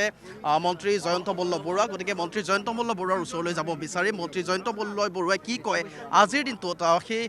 কথা পাতিবলৈ মই চেষ্টা কৰিম জয়ন্ত দা যেহেতু আজি মুখ্যমন্ত্ৰী ডক্টৰ হিমন্ত বিশ্ব শৰ্মাৰ জন্মদিন প্ৰতিগৰাকী লোকে ৰাজ্যৰ বিভিন্ন প্ৰান্তৰ পৰা প্ৰতিগৰাকী লোক আহিছে শুভেচ্ছা জনাবলৈ কি ক'ব আপুনি যিহেতু একেলগতে থাকে মই সকলোৰে হৈ মুখ্যমন্ত্ৰী ডাঙৰীয়াক শুভেচ্ছা জনাইছোঁ আৰু সকলো অনুৰাগীয়ে যি ধৰণে প্ৰতিটো বছৰে এই 1 ফেব্ৰুৱাৰীৰ দিনাখন আহে সেই কথাটো আমাৰ কাৰণে প্ৰেৰণা কাৰণ মুখ্যমন্ত্ৰী হিমন্ত বিশ্ব শৰ্মা ডাঙৰীয়া এগৰাকী ব্যতিক্ৰমী ৰাজনীতিবিদ আৰু তেখেতৰ অনুৰাগীসকলো এনেকুৱা যে সাধাৰণতে কোনো ৰাজনীতিবিদৰ এনেকুৱা অনুৰাগী দেখা নাযায় আৰু মই প্ৰতি বছৰে দেখি আহিছোঁ এনেকুৱা ধৰণৰ হাজাৰ হাজাৰ লোক ফেব্ৰুৱাৰী মাহৰ 1 তাৰিখে আহি ওলাইহি আৰু এই মাজনিশালৈকে ৰাতিপুৱালৈকে এই লোকসকল ইয়াতে থাকে তেখেতক শুভেচ্ছা দিয়ে আৰু তেখেতেও অনুৰাগীৰ লগত এনেধৰণে সময় কটায় গতিকে মই সকলোকে ধন্যবাদো জনাইছোঁ আৰু ভগৱানৰ ওচৰত প্ৰাৰ্থনা কৰিছোঁ যে হিমন্ত বিশ্ব শৰ্মা ডাঙৰীয়াক ভগৱানে আৰু অধিক শক্তি দিয়ক যাতে সুন্দৰভাৱে অসমখনক আগবঢ়াই নিয়া যি মহাযজ্ঞ তেওঁ কৰিছে সেই মহাযজ্ঞত যাতে আগবাঢ়ি যাব পাৰে আৰু আমি সকলোৱে তেখেতৰ সতীৰ্থ হিচাপে আগবঢ়াই লৈ যাব পাৰোঁ আমিও সেইটোৱে কামনা কৰোঁ আৰু এটা কথা জানিব বিচাৰিম যিহেতু এই মুহূৰ্তত আমি বিভিন্নগৰাকী লোকৰ সৈতে কথা পাতিছোঁ মুখ্যমন্ত্ৰীগৰাকীৰ ওচৰলৈ বহু লোক যাব পৰা নাই যিহেতু ব্যাপক ভিৰ কিন্তু তাৰ মাজতো প্ৰতিগৰাকী লোকে আচলতে আশাৰে ৰৈ আছে যে মুখ্যমন্ত্ৰীগৰাকীক মৰমৰ মুখ্যমন্ত্ৰীগৰাকীক বা মামাগৰাকীক ওচৰৰ পৰা শুভেচ্ছা জনাম বাৰ্তা জনাম তেওঁলোকৰ দৃঢ় প্ৰতিজ্ঞা যে ৰাতিপুৱা হৈ যাব পুৱাৰ কিৰণ ওলাই যাব কিন্তু মুখ্যমন্ত্ৰীগৰাকীক জন্মদিনৰ শুভেচ্ছা নিদিয়াকৈ আমি ইয়াৰ পৰা নাযাওঁ কি ক'ব এই ক্ষেত্ৰত অনুৰাগীসকল মই প্ৰতি বছৰে দেখি আহিছোঁ তেখেতেও এইটো নিশ্চিত থাকক যে শেষৰগৰাকী মানুহে শুভেচ্ছা দিয়ালৈ তেখেতেও থাকিব গতিকে ইয়াত যিটো ভিৰ হয় নিশ্চয়কৈ প্ৰতি বছৰে এনেকুৱা ভিৰেই থাকে আৰু এইবাৰ আৰু বেছি হৈছে অলপমান গতিকে ৰাইজৰ শুভেচ্ছা লৈ থাকিব আৰু প্ৰতিগৰাকী মানুহৰ এই বিশ্বাসটো আছে যে হিমন্ত বিশ্ব শৰ্মাক শেষলৈকে ৰখি হ'লে শুভেচ্ছা দিব পাৰিম আৰু সেইকাৰণে সকলোৱে ৰখি আছে আৰু ইয়াত দেখিব যে বহু মানুহ শুভেচ্ছা দিয়াৰ পিছত আৰু এবাৰ লগ পাম নেকি তাৰ কাৰণেও ৰখি থাকে গতিকে এই ধৰণৰ পৰিৱেশ সদায় প্ৰতিটো জন্মদিনত আমি দেখি আহিছোঁ আৰু মই তেখেতৰ যিখিনি অনুৰাগী তেখেতসকলক মই ধন্যবাদ দিওঁ এই ধৰণৰ মৰম তেখেতসকলৰ নেতাগৰাকীৰ প্ৰতি দেখুৱাওক দাদা মই আৰু এটা কথা সুধিম যিহেতু সতীৰ্থ আপুনি একেলগতে থাকে মুখ্যমন্ত্ৰীগৰাকীৰ যিহেতু আজি 55 সংখ্যক উপজা দিন এই দিনটোত এই শুভক্ষণত তেওঁৰ কিবা এটা ভাল লগা কিবা এটা মুহূৰ্ত যদি আপোনাৰ পৰা জানিব বিচাৰোঁ কি ক'ব আপুনি মুখ্যমন্ত্ৰী বহু প্ৰতিটো সময়তে থাকে কিন্তু তাৰ মাজতো আপোনাৰ মনত ৰোৱা তেনেকুৱা এটা স্মৃতি কিবা ক'ব বিচাৰিব নেকি মুখ্যমন্ত্ৰীগৰাকীৰ লগত আমাৰ ৰাজনৈতিক সতীৰ্থ বুলি নহয় ৰাজনৈতিক মানে গুৰু হিচাপে নহয় মই ব্যক্তিগত জীৱনত আমাৰ ভাই ককাইৰ দৰে সম্পৰ্ক আৰু এই ভাই ককাইৰ দৰে সম্পৰ্ক হিচাপে আমি বহুদিনেই প্ৰায় 3টা দশক একেলগে কটাইছোঁ আৰু এই 3টা দশকত বহু এনেকুৱা স্মৰণীয় দিন আছে যিবিলাক দিনে সদায় আমাক কামৰ প্ৰেৰণা দিয়ে আৰু প্ৰতিটো সময়তে তেখেতে তেনেকুৱা আৰু আটাইতকৈ ডাঙৰ কথাটো হ'ল যে মুখ্যমন্ত্ৰীগৰাকীৰ একেবাৰে সাধাৰণ মানুহৰ প্ৰতি থকা সৰলতাটো তেখেত এজন যদিও মানুহে ভাবে যে তেখেত বহুত শক্তিশালী মুখ্যমন্ত্ৰী বা এখন ৰাজ্যৰ মুখ্যমন্ত্ৰী কিন্তু তেখেত যিকোনো মানুহৰ কাৰণে ৰিচেবল আৰু এনেদৰে বিভিন্ন প্ৰান্তৰ অগণন গুণমুগ্ধই উপস্থিত হ'ল মুখ্যমন্ত্ৰীৰ উপজা দিনত আৰু তাৰ মাজত দৃষ্টি আকৰ্ষণ কৰিলে চকুৰ আলিয়ে এয়া চকুৰ আলি মুখ্যমন্ত্ৰীৰ উপজা দিনত উপস্থিত হ'ল চকুৰ আলি এয়া মুখ্যমন্ত্ৰী হিমন্ত বিশ্ব শৰ্মাৰ জন্মদিনৰ অনুষ্ঠানত চকুৰ আলিক দেখিবলৈ পোৱা হ'ল মুখ্যমন্ত্ৰীক জন্মদিনৰ শুভেচ্ছা দিবলৈ নিশা বাসগৃহৰ সন্মুখলৈ আহিল চকুৰ আলি মুখ্যমন্ত্ৰীক জন্মদিনৰ শুভেচ্ছাও দিলে চকুৰ আলিয়ে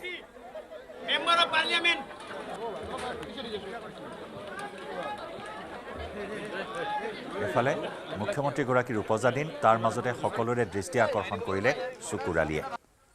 নিশাই উপস্থিত হ'ল মুখ্যমন্ত্ৰী ডক্টৰ হিমন্ত বিশ্ব শৰ্মাৰ চৰকাৰী বাসভৱনত মুখ্যমন্ত্ৰীক উপজা দিনৰ উলগ জনালে শুভেচ্ছা জ্ঞাপন কৰিলে চকুৰ আলিয়েও আৰু মুখ্যমন্ত্ৰী ডক্টৰ হিমন্ত বিশ্ব শৰ্মাৰ অনুৰাগীসকলৰ মাজত এতিয়া চকুৰ আলিক দেখা পোৱাৰ পাছত এনেদৰে আনন্দ দেখিবলৈ পোৱা হ'ল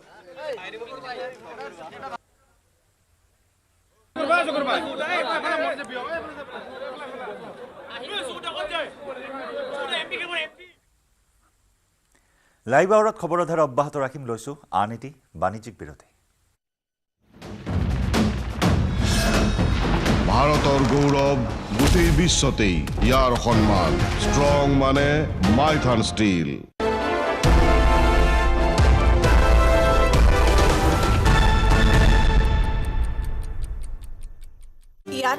পঁচাশী চনৰ 14 আৰু 15 আগষ্টৰ মাজনিশা স্বাক্ষৰিত অসম চুক্তিত 1971 চনৰ 25 মাৰ্চক ভিত্তিবৰ্ষ হিচাপে গণ্য কৰা হৈছিলে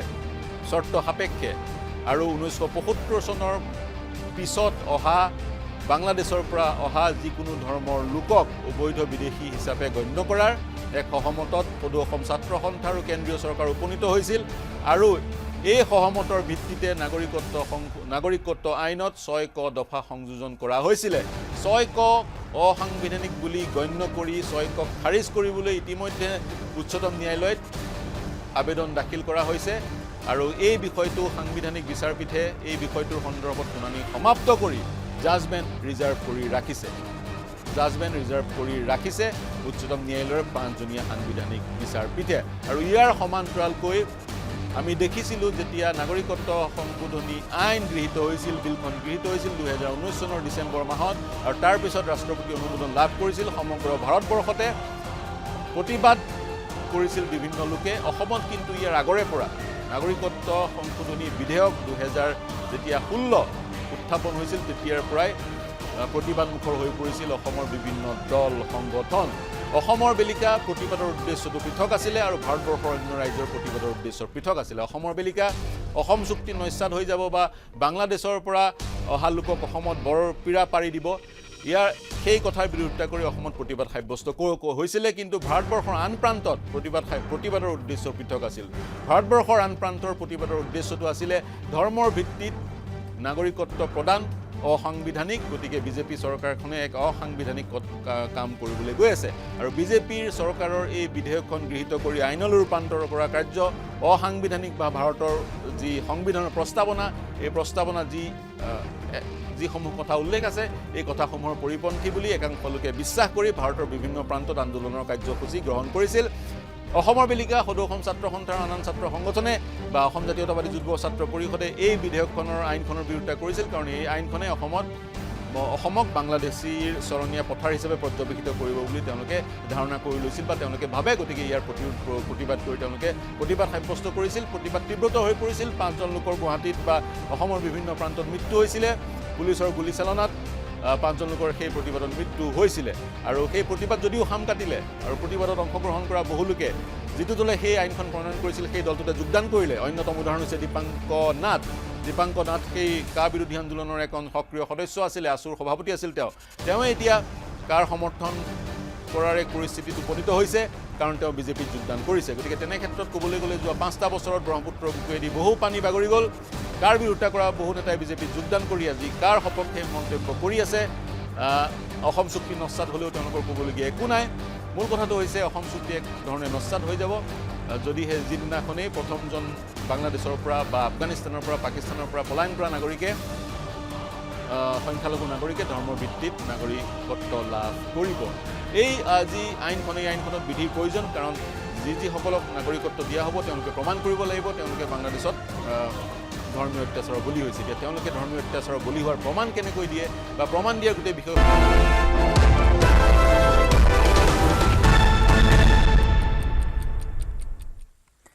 গুৱাহাটীত নিৰ্মাণ হ'ব আৰু এখন উৰণ সেতু লাল গণেশৰ পৰা গড়ভঙালৈ নিৰ্মাণ হ'ব উৰণ সেতুখন আজি উৰণ সেতুৰ শিলান্যাস কৰিব মুখ্যমন্ত্ৰীয়ে 3.76 কোটি টকা ব্যয় সাপেক্ষে নিৰ্মাণ কৰা হ'ব উৰণ সেতুখনৰ দৈৰ্ঘ্য 2.84 কিলোমিটাৰ বৰ্ষাপৰা ক্ৰিকেট ষ্টেডিয়ামলৈ যাবলৈ সুচল হ'ব এই উৰণ সেতুৰ জৰিয়তে লগতে ৰাষ্ট্ৰীয় ঘাইপথলৈ যাতায়াতৰ ক্ষেত্ৰত সুচল হ'ব বি বৰুৱা কৰ্কট ৰোগ প্ৰতিষ্ঠানলৈ যাবৰ বাবেও এই যাতায়াত সুচল কৰি তুলিব এই উৰণ সেতুখনে ইয়াৰ লগতে জিএমচিৰ অধীনত 14.67 কোটি টকা প্ৰকল্পৰ উদ্বোধন কৰিব মুখ্যমন্ত্ৰীয়ে 30টা সমজুৱা ভৱন উদ্বোধন কৰিব 24টা ৰাজহুৱা শৌচাগাৰো মুকলি কৰিব মুখ্যমন্ত্ৰীয়ে 19খন শ্মশানো মুকলি কৰিব আজি মুখ্যমন্ত্ৰী ডক্টৰ শৰ্মাই আজি শিলান্যাস কৰিব নতুন উৰণ সেতুৰ এই অনুষ্ঠানৰ পৰা আমি পোনপটীয়া সম্প্ৰচাৰ আগবঢ়াম সতীৰ্থ সাংবাদিক বলেন ভট্টাচাৰ্যৰ সৈতে সংযুক্ত হৈছো পোনপটীয়া সম্প্ৰচাৰত বলেন কিমান সময়ত মুখ্যমন্ত্ৰী গৰাকী উপস্থিত হ'ব উৰণ সেতুৰ এই শিলান্যাস কাৰ্যসূচীত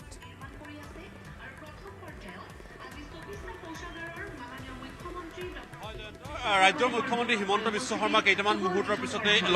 এই স্থানত লাল গণেশত উপস্থিত হ'বহি আৰু লাল গণেশৰ দীৰ্ঘদিনে হৈ অহা এটা বৃহৎ যান-জঁট সেই যান-জঁটৰ সমস্যাৰ অধৰ কাৰণে এখন নতুন উৰণ সেতু নিৰ্মাণৰ প্ৰকল্প গ্ৰহণ কৰিছে আৰু সেই অনুসৰি 374 কোটি টকা ব্যয় সাপেক্ষে চাইকেল ফেক্টৰীৰ পৰা লাল গণেশ অভিমুখে এখন উৰণ সেতু নিৰ্মাণ হ'ব আৰু এই সেতুখন নিৰ্মাণ কৰাৰ ফলস্বৰূপে বিশেষকৈ লখৰা অভিমুখী যিসকল যাত্ৰী সেইসকল যাত্ৰীৰ যি দীৰ্ঘদিনীয়া সমস্যা আছিলে যি আচলতে তেখেতসকলৰ যান-জঁটৰ সমস্যা আছিলে সেই যান-জঁটৰ সমস্যা ৰোধ হ'ব আৰু সেই ধৰণে প্ৰকল্প নিৰ্মাণ কৰাৰ কাৰণে আজি ৰাজ্যৰ মুখ্যমন্ত্ৰীৰ অপোজা দিনৰ এই বিশেষ দিনটোত মুখ্যমন্ত্ৰীগৰাকী কেইটামান মুহূৰ্তৰ পিছতে উপস্থিত হ'ব সেই লাল গণেশত আৰু তেখেতে এই স্থানতে আজি আধাৰশিলা মুকলি কৰিব আৰু তাৰ জৰিয়তে তেখেতে হয়তো কিমান দিনৰ ভিতৰত এই প্ৰকল্প সম্পূৰ্ণ কৰি উঠিব আৰু জনসাধাৰণ কি ধৰণে উপকৃত হ'ব সেই কথাখিনি তেখেতে প্ৰকাশ কৰিব সমান্তৰালভাৱে দেখিব পোৱা গৈছে গুৱাহাটী পৌৰ নিগমৰ অধীনতো শ্মশান আৰু ৰাজহুৱা গৃহ নিৰ্মাণৰ যিটো প্ৰকল্প এতিয়া সেই প্ৰকল্পৰো আজি শুভ উদ্বোধন কৰিব ৰাজ্যৰ মুখ্যমন্ত্ৰী হিমন্ত বিশ্ব শৰ্মাই এই স্থানৰ পৰা গতিকে স্বাভাৱিকতে দুটাকৈ প্ৰকল্প ৰাতিপুৱাৰ সময়ছোৱাত মুখ্যমন্ত্ৰীগৰাকী আজি উদ্বোধন কৰিব গতিকে সকলোৰে কাৰণে এটা বিশেষ এটা মুহূৰ্ত আৰু তাৰ মুহূৰ্তত আমি যদি চাওঁ যে জনসাধাৰণ যিসকল লোকৰ এই মুহূৰ্তত যদি চোৱা হয় তেখেতসকলৰ এটা দাবী আছিলে বা আচলতে দীৰ্ঘদিন ধৰি এই পথ চোৱাৰ ক্ষেত্ৰত তেখেতসকলে সমস্যা ভুগিছিল আৰু সেই সমস্যা এতিয়া নাইকিয়া হোৱাৰ দিশে আগবাঢ়িব আপোনাৰ ওচৰলৈ আহিছোঁ এই অঞ্চলতে আপুনি বাস কৰে নিশ্চয় হয় ইয়াতে বাস কৰে এই সেতুখন নিৰ্মাণ কৰিলে কেনেকুৱা ধৰণৰ সহজ আপোনালোকৰ যাতায়াত হ'ব ইয়াতকৈ ভাল আৰু হ'ব নোৱাৰে কাৰণ কি আমাৰ যিটো ৰাস্তাৰ যিটো আমাৰ এই লোকেলিটি গুৱাহাটীৰ যিটো ৰাস্তাৰ ৱাইডেন আন চিটিৰ তুলনাত বহুত কম তাৰ ফলত কি হৈছে আমাৰ ট্ৰাফিক প্ৰব্লেম প্লাছ যিবিলাক ফুটপাথীৰ বিজনেছমেন আছে তাহাঁতৰ কাৰণে আমাৰ দৰে বয়োজ্যেষ্ঠ মানুহ খোজকাঢ়িব নোৱাৰে ফুটপাথৰ ওপৰত অপেন এইটো দোকানৰ ওচৰত মাংসৰ দোকান ওলমি আছে মাংস দেখাত ইমান বেয়া লাগে এইবিলাক আঁতৰ কৰিব লাগে আৰু লগতে যিটো আমাৰ মাননীয় হিমন্ত বিশ্ব শৰ্মাই যিটো হেৰি লৈছে মানে লিড লৈছে কাম কৰাৰ আৰু যিবিলাক কাম অগ্ৰগতিত চলি আছে তাৰ কাৰণে বহুত ধন্যবাদ নিশ্চয় যথেষ্টখিনি ভাল হ'ব আৰু তেখেতসকলে আশা কৰিছে এই মুহূৰ্তত বাইদেউ আপোনাৰ ওচৰলৈ আহিছোঁ যে উৰণ সেতুখন নিৰ্মাণ কৰা এটা প্ৰকল্প লৈছে কি ধৰণে আপোনালোকে লৈছে ভালেই হ'ব ৰাস্তা ঘাট জাম হৈ থাকে হেৰি হৈ থাকে এইটো ভালেই হ'ব ল'লে মামাটো যিটো কাম লয় ভালেই লয় ভালৰ কাৰণে বেয়াৰ কাৰণেতো নলয় ভালেই হ'ব যিটো লৈছে আৰু দীৰ্ঘদিনে দেখি আহিছিলে যে লাল গণেশৰ যি তিনিআলিৰ যি স্থানত বৃহৎ যান জঁট ঘণ্টাৰ পিছত ঘণ্টা তাৰ আবদ্ধ হৈ থাকিব লাগিছে সেই সমস্যা নোহোৱা হ'ব এইটোতো ভাল হ'ব আমি স্কুলত আহোঁ 8টা স্কুলত আমাৰ বহুত অসুবিধা হয় এইটোতো ভালেই হ'ব হ'লে আৰু কেনেকুৱা ধৰণৰ সমস্যা আছে এই স্থানটোত বহুত ধৰণৰ সমস্যা থাকে জাম থাকে কিবা কিবি গাড়ী নাপাওঁ কেতিয়া বহুত সমস্যা হয় এইটো ভালেই হ'ব হ'লে আৰু নিশ্চয়কৈ এই মুহূৰ্তত সেইসকল জনসাধাৰণে এই মুহূৰ্তত আশাবাদী অত্যন্ত তেখেতসকলে এইখন উৰণ সেতু নিৰ্মাণ হোৱাৰ পিছতে বিশেষভাৱে আচলতে অঞ্চলবাসী ৰাইজৰ যি ধৰণৰ এটা সমস্যা আছিলে সেই সমস্যাটো নাইকিয়া হ'ব সমস্যা ৰোধ হোৱাৰ উদ্দেশ্যে মুখ্যমন্ত্ৰী হিমন্ত বিশ্ব শৰ্মাই এই আজি প্ৰকল্পৰ আধাৰশিলা স্থাপন কৰিব আৰু আধাৰশিলা স্থাপন কৰাৰ প্ৰাক মুহূৰ্তত এই মুহূৰ্তত দেখিব পোৱা গৈছে উৎসুকতাময় জনতা আৰু সেই ধৰণৰ তেখেতসকলে উৎসাহো দেখিবলৈ পোৱা হৈছে ৰাইজৰ মাজত দীৰ্ঘদিনীয়া সমস্যাৰ সমাধান হ'ব এই উৰণ সেতুৰ জৰিয়তে আৰু যাৰ বাবে এতিয়া সকলোৱে অপেক্ষা কৰিছে এই শিলান্যাস কাৰ্যসূচীৰ লৈ ধন্যবাদ বলেন আমি পৰৱৰ্তী সময়ত পুনৰ সংযুক্ত হ'ম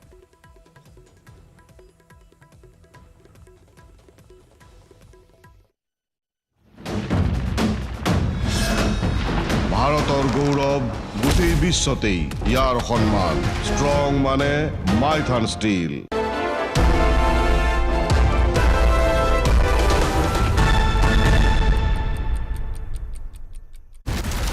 কেনেকৈ উল্লেখ থাকে সেয়া লক্ষণীয় হ'ব তাৰ কাৰণে আমি অপেক্ষা কৰিব লাগিব কিন্তু এই মুহূৰ্তৰ ডাঙৰ খবৰটো হৈছে বা চৰ্চা লাভ কৰাৰ বিষয়টো হৈছে নাগৰিকত্ব সংশোধনী আইন কাৰ্যকৰী হ'ব কাৰ্যত অৰ্থাৎ বিধিসমূহ যিসমূহ বিধি সেই বিধি প্ৰস্তুত কৰাৰ কাম ইতিমধ্যে সমাপ্ত হৈছে বিধি প্ৰস্তুত কৰাৰ কাম হৈছে গৃহ মন্ত্ৰণালয়ে বিধি প্ৰস্তুত কৰি সংসদীয় কমিটিক পঠিয়াব সংসদীয় কমিটিৰ অনুমোদনৰ পিছতে ডিচিসকলৰ বা SDOসকলৰ সেই ধৰণৰ ক্ষমতা থাকিব তেওঁলোকে সেইসকল লোকৰ যি আবেদন নাগৰিকত্ব লাভৰ যি আবেদন নাগৰিকত্বৰ যি আবেদন সেই আবেদনসমূহ গ্ৰহণ কৰি চালি জাৰি চাই তেওঁলোকক নাগৰিকত্ব প্ৰদান কৰিব যিজন ব্যক্তি পলায়ন কৰি আহিছে বাংলাদেশৰ পৰা তেওঁ সঁচাকৈ সংখ্যালঘু হয় অৰ্থাৎ হিন্দু বা খ্ৰীষ্টিয়ান হয়নে নহয় এই কথাও প্ৰমাণ কৰাৰ প্ৰয়োজনীয়তা আহি পৰিব চাগৈ গতিকে বিধিসমূহত উল্লেখ থাকিব কেনেকৈ সেই ব্যক্তিজনক নিশ্চিত কৰিব পৰা যাব তেওঁ সংখ্যালঘু সম্প্ৰদায়ৰ আৰু তেওঁ সঁচাকৈ ধৰ্মীয় অত্যাচাৰৰ বলি হৈ এইখন দেশলৈ পলায়ন কৰিছে বিধিসমূহত সেইসমূহ উল্লেখ থাকিব কেনেকৈ উল্লেখ থাকে সেয়া আমি সময়ত গম পাম কিন্তু শান্তনু ঠাকুৰৰ সেই মন্তব্যৰ পৰা এটা কথা প্ৰতিপাদন হৈছে এইবাৰো বিজেপিয়ে নিৰ্বাচনৰ আগে 2019 চন নিৰ্বাচনৰ পূৰ্বে আইনখন প্ৰণয়ন কৰিলে আৰু এইবাৰ নিৰ্বাচনৰ আগে এই আইনখন কাৰ্যত ৰূপায়ণ কৰিবলৈ আগবাঢ়িছে অসম বা উত্তৰ পূৰ্বাঞ্চলৰ বেলিকা যিসমূহ অঞ্চল প্ৰটেক্টেড উত্তৰ পূৰ্বাঞ্চলৰ বিভিন্ন ৰাজ্য সংবিধানৰ 6 শিডিউলৰ অধীনত সংৰক্ষিত বহু ৰাজ্য ট্ৰাইবেল ষ্টেট বহু ৰাজ্য সেই ধৰণে সংৰক্ষিত বহু ৰাজ্যক সংবিধানৰ বিভিন্ন অনুচ্ছেদৰ অধীনত বিশেষ মৰ্যাদা প্ৰদান কৰা হৈছে বহু ৰাজ্যত আকৌ ILP প্ৰযোজ্য সেই ধৰণে ILP বা সংবিধানৰ অনুচ্ছেদৰ যোগেদি সংৰক্ষিত সেই ৰাজ্যসমূহত কিন্তু CAA প্ৰযোজ্য নহয় অসমৰ বেলিকা বড়োলেণ্ডত CAA প্ৰযোজ্য নহয় বা কাৰ্বি আংলঙত CAA প্ৰযোজ্য নহয় বাকীবোৰ অঞ্চল যিসমূহ অঞ্চল অপেন সেই অঞ্চলসমূহত CAA প্ৰযোজ্য হ'ব অৰ্থাৎ সেই অঞ্চলসমূহত বাংলাদেশৰ পৰা পলায়ন কৰা ধৰ্মীয় সংখ্যালঘু লোকসকলে নাগৰিকত্ব লাভ কৰিব আৰু এবাৰ নাগৰিকত্ব পোৱাৰ পিছত তেওঁলোকে কেৱল অসমতে নহয় ভাৰতবৰ্ষৰ সকলো ৰাজ্যতে তেওঁলোকক ভাৰতীয় নাগৰিক হিচাপে গণ্য কৰা হ'ব আন ভাৰতীয় নাগৰিকে ভাৰতবৰ্ষত যি ধৰণৰ সুবিধাসমূহ লাভ কৰে তেওঁলোকে সেই সুবিধাসমূহ লাভ কৰিব গতিকে এক অতি জটিল সন্ধিখন এই সন্ধিখনৰ ৰাজনৈতিক দলসমূহে কেনেদৰে মন্তব্য প্ৰদান কৰে সেয়া লক্ষণীয় হ'ব কিন্তু এটা কথা ঠিক নিৰ্বাচনৰ তাৰিখ ঘোষণা কৰাৰ পূৰ্বেই কিন্তু CAAৰ বিধি আহি যাব আৰু কাৰ্যত নাগৰিকত্ব সংশোধনী আইন প্ৰযোজ্য হ'ব এই বাতৰিয়ে শিৰোনাম দখল কৰাৰ কাৰণে এই বাতৰি এক বিশ্লেষণ আগবঢ়ালোঁ কেনে পালে জনাব আপোনালোকৰ মন্তব্য আপোনালোকেও মন্তব্য কৰিব আমাৰ ইউটিউব চেনেলৰ ফেচবুকৰ যোগেদি আপোনালোকে কমেণ্ট বক্সত মন্তব্য কৰিব পাৰিব CA সন্দৰ্ভৰ সকলো বা বাতৰিৰ কাৰণে চাই থাকিব News18 অসম নৰ্থ ইষ্ট কেৱল CA নহয় আন সকলো দেশ ৰাজ্য বিশ্বৰ বা বাতৰিৰ কাৰণে চাই থাকিব News18 অসম নৰ্থ ইষ্ট ধন্যবাদ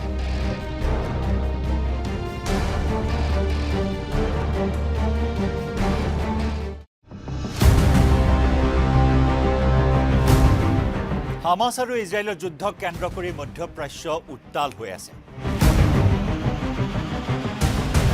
গাজা ষ্ট্ৰীপত চলি থকা হামাস আৰু ইজৰাইলৰ যুদ্ধৰ জুই বিভিন্ন প্ৰান্তলৈ বিয়পি পৰাৰ সময়তে এইবাৰ আমেৰিকা আৰু ইৰাণৰ মাজত আৰম্ভ হৈছে প্ৰত্যক্ষ সংঘাত আক্ৰমণ প্ৰত্যাক্ৰমণৰ ঘটনাই এই মুহূৰ্তত জোকাৰি গৈছে মধ্যপ্ৰাচ্য এইবাৰ জৰ্ডানত ইৰাণ সমৰ্থিত উগ্ৰপন্থীৰ আক্ৰমণ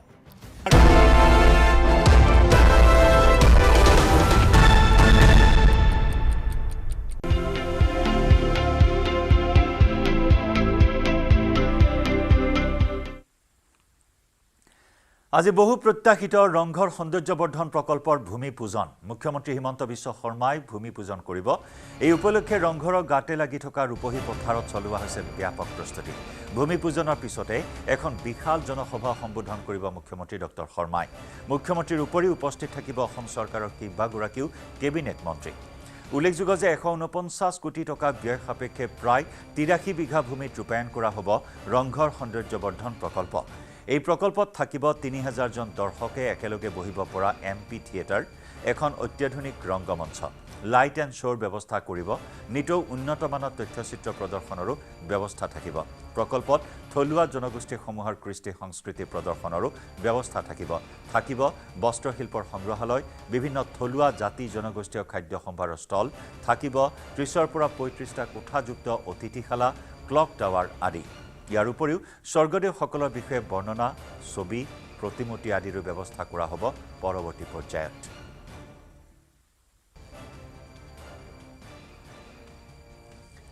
শিৱসাগৰৰ পৰা আমাৰ সাংবাদিক প্ৰদীপ গগৈৰ সৈতে আমি পোনপটীয়া সম্প্ৰচাৰত সংযুক্ত হৈছো প্ৰদীপ বৃহৎ প্ৰকল্পৰ বাবে আজি মুখ্যমন্ত্ৰী ডক্টৰ হিমন্ত বিশ্ব শৰ্মা উপস্থিত হ'ব ভূমি পূজন কৰিব কি আয়োজন চলিছে কিমান সময়ত মুখ্যমন্ত্ৰীগৰাকী উপস্থিত হ'ব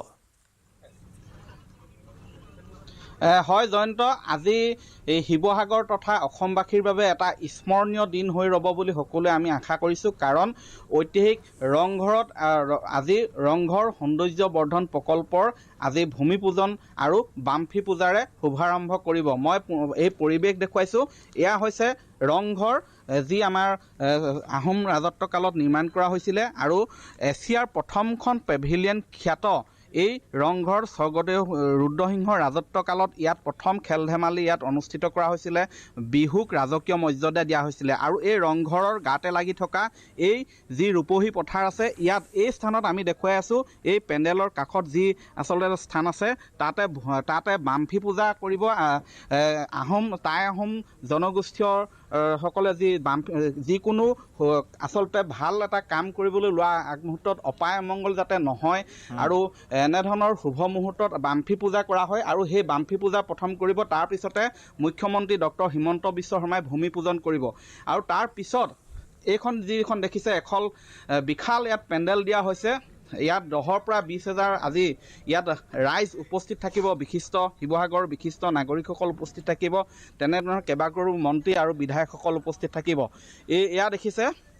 সুন্দৰকৈ ইয়াত সজাই পৰাই তোলা হৈছে বিশাল এখন ইয়াত জনসভা হ'ব আৰু ইয়াৰ পৰাই মুখ্যমন্ত্ৰীগৰাকীয়ে ভাষণ প্ৰদান কৰিব আজি এই গোটেই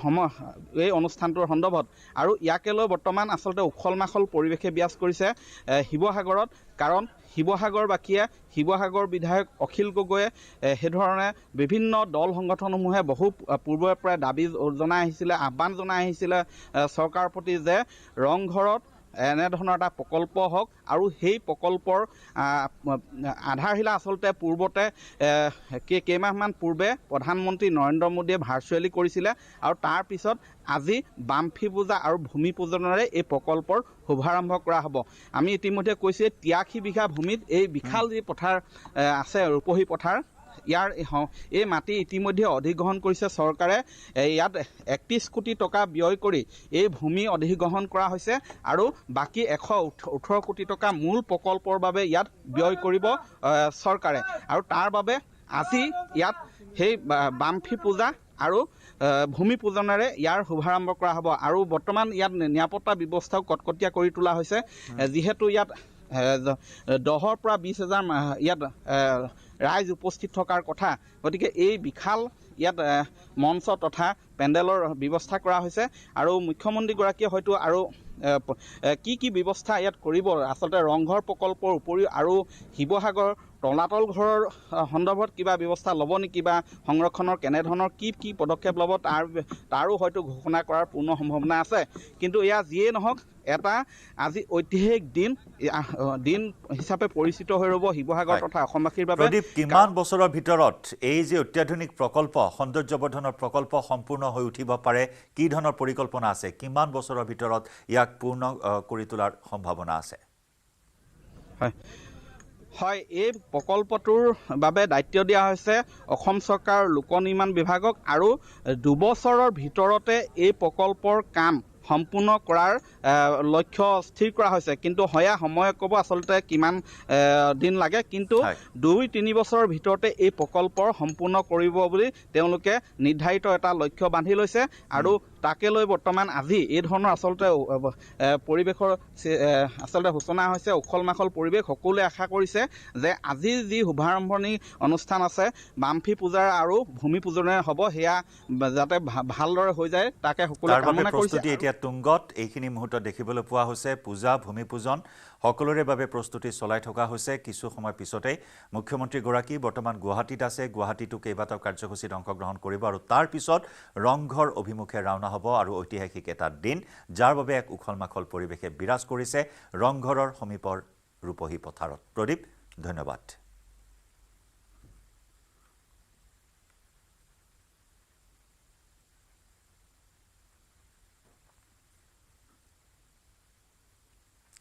যোৰহাট সদৰ আৰক্ষী থানাৰ প্ৰায় 27 আৰক্ষীৰ বিৰুদ্ধে শাস্তিমূলক ব্যৱস্থা কৰ্তব্য পালনত ব্যৰ্থতাৰ বাবে শাস্তিমূলক ব্যৱস্থা 27 জন আৰক্ষীলৈ কাৰণ দৰ্শোৱাৰ জাননী বুধবাৰে যোৰহাট সদৰ থানাত ভূপেন বৰাক জেৰাৰ সময়ত ভিৰ নিয়ন্ত্ৰণত ব্যৰ্থতাৰ অভিযোগ পুৱাৰে পৰা থানাৰ সন্মুখত ক্ষোভ প্ৰকাশ কৰি ভিৰ কৰিছিল শ শ কংগ্ৰেছ কৰ্মীয়ে পৰিস্থিতি নিয়ন্ত্ৰণৰ বাবে আৰক্ষী অৰ্ধসামৰিক বাহিনী নিয়োগ কৰা হৈছিল যদিও ভিৰ নিয়ন্ত্ৰণত ব্যৰ্থ হৈছিল আৰক্ষী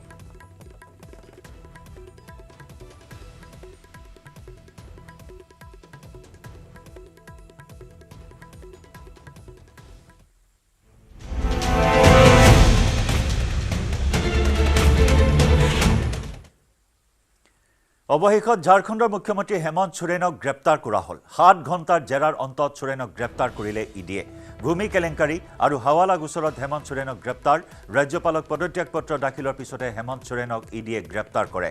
ঝাৰখণ্ডৰ পৰৱৰ্তী মুখ্যমন্ত্ৰী হোৱাৰ দিশে চম্পাই সোৰেন চেৰাইকেল্লা সমষ্টিৰ জেএমএমৰ বিধায়ক চম্পাই সোৰেন 9 বাৰকৈ সমন জাৰি কৰা হৈছিল হেমন্ত সোৰেনৰ বিৰুদ্ধে হেমন্ত সোৰেনৰ ঘৰৰ পৰা জব্দ কৰা হৈছিল দুখন BMW বাহন আৰু নগদ 36 লাখ টকা কোটি কোটি টকাৰ চৰকাৰী ভূমি জালিয়াতিৰে হস্তগত কৰি পিছত ঘনিষ্ঠ মহলক বিক্ৰী কৰি দিয়াৰ অভিযোগ আছে হেমন্ত সোৰেনৰ বিৰুদ্ধে ভূমি কেলেংকাৰী গোচৰত 14 জন লোকক ইতিমধ্যে গ্ৰেপ্তাৰ কৰা হৈছে ইয়াৰ ভিতৰত আছে 2011 বেটছৰ এজন IAS বিষয়া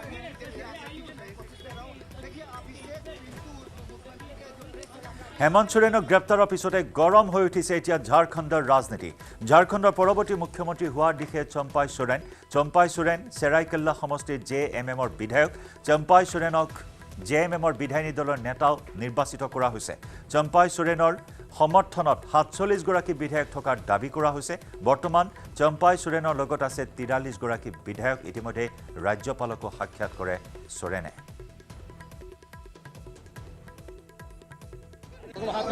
चार बाहर में है हॉस्पिटल में वो लोग आ रहा है इसलिए गठबंधन की ओर से सरकार बनाने का दावा पेश किया गया आज जो है हेमंत जी ने अपने पद से इस्तीफा दिए हैं और हम लोगों ने जो है महामहिम राज्यपाल महोदय को अपना दावा पेश किए हैं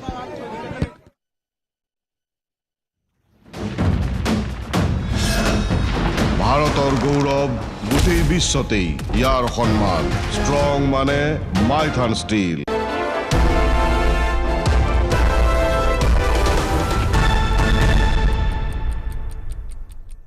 বাতৰি আগবঢ়াই ঘাটিত ড্ৰোনেৰে আক্ৰমণ কৰে ইৰাণৰ সন্ত্ৰাসবাদী গোটে ইৰাণৰ মিলিশিয়া সন্ত্ৰাসবাদী গোটে আক্ৰমণ সংঘটিত কৰাৰ তথ্য আমেৰিকাৰ হাতত এই আক্ৰমণত 3 গৰাকী আমেৰিকান সেনা নিহত হৈছে আহত হৈছে প্ৰায় 30 জনতকৈ অধিক মাৰ্কিন সেনা যি ঘটনাক কেন্দ্ৰ কৰি এতিয়া তীব্ৰ উত্তেজনাই বিৰাজ কৰিছে মধ্যপ্ৰাচ্যত সিৰিয়া জৰ্ডান সীমান্তৰ 22 নম্বৰ টাৱাৰৰ আমেৰিকাৰ সেনাৰ এটা ঘাটিত ড্ৰোনেৰে আক্ৰমণ কৰে ইৰাণ সমৰ্থিত সন্ত্ৰাসবাদী সংগঠনটোৱে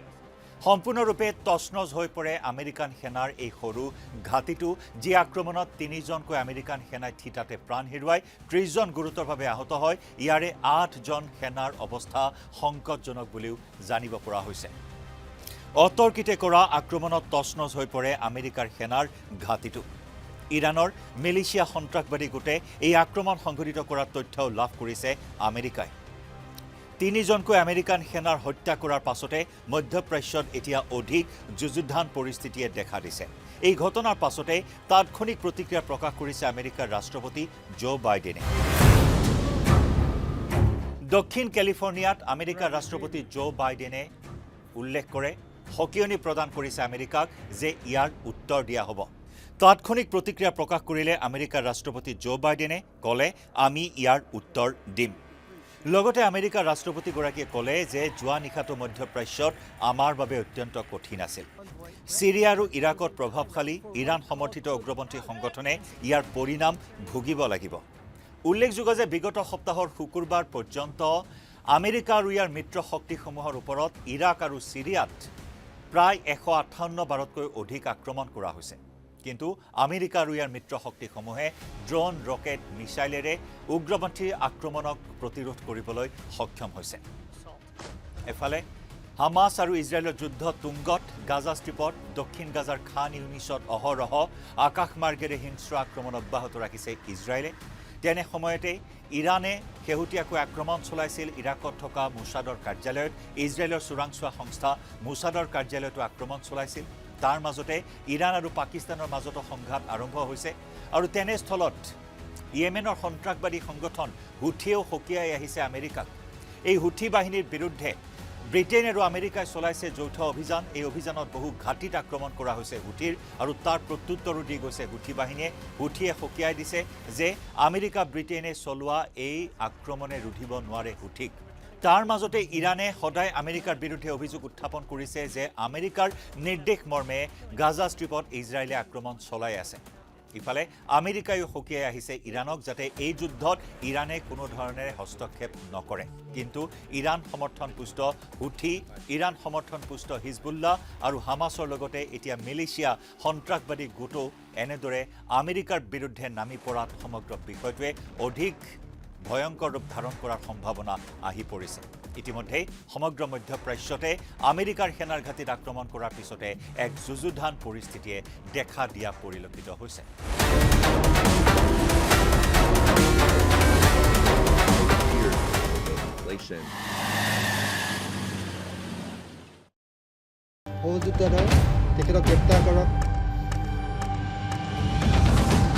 म्यानमाৰৰ আলফা স্বাধীনৰ কেম্পত এনেদৰে বন্দী কৰা হ'ল এইজন মানস বৰগোহাঁই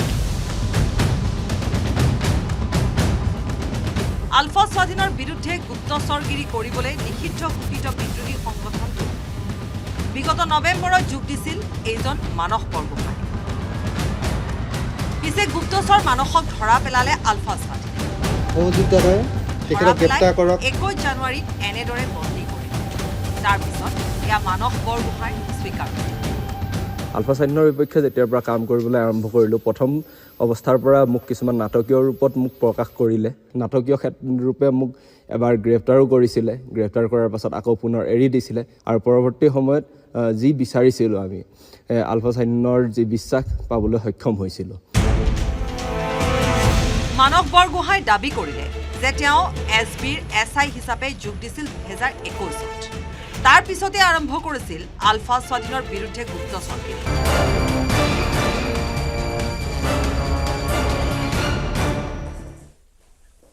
স্বাগতম জনাইছো আজি খন্তেক সময়ৰ পিছতেই দাখিল কৰা হ'ব কেন্দ্ৰীয় বাজেট 2024 চনৰ 2024-25 বিত্তীয় বৰ্ষৰ বাজেট দাখিল কৰা হ'ব আৰু নিৰ্মলা সীতাৰমণে এই বাজেট দাখিল কৰাৰ লগে লগে কেইবাটা অভিলেখ স্থাপন কৰিব প্ৰথম কথা হ'ল যে একেৰাহে ষষ্ঠবাৰৰ বাবে বাজেট দাখিলৰ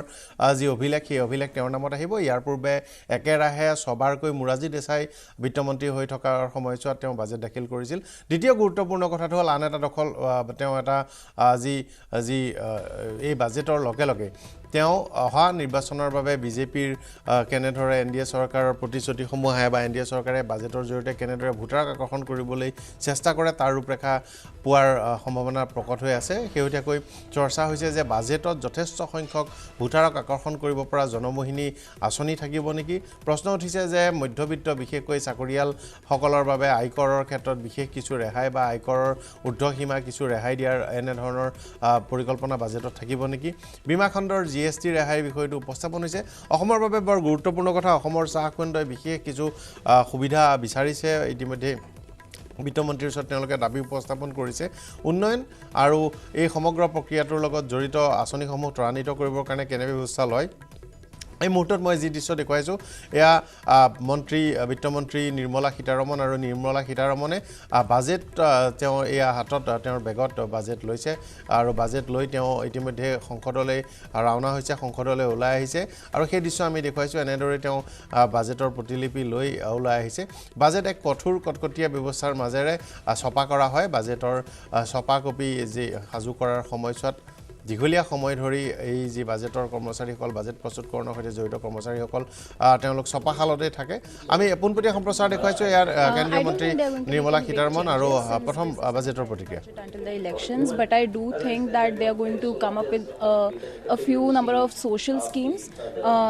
so that they get a nudge towards the elections that's all I don't think there are going to be any big changes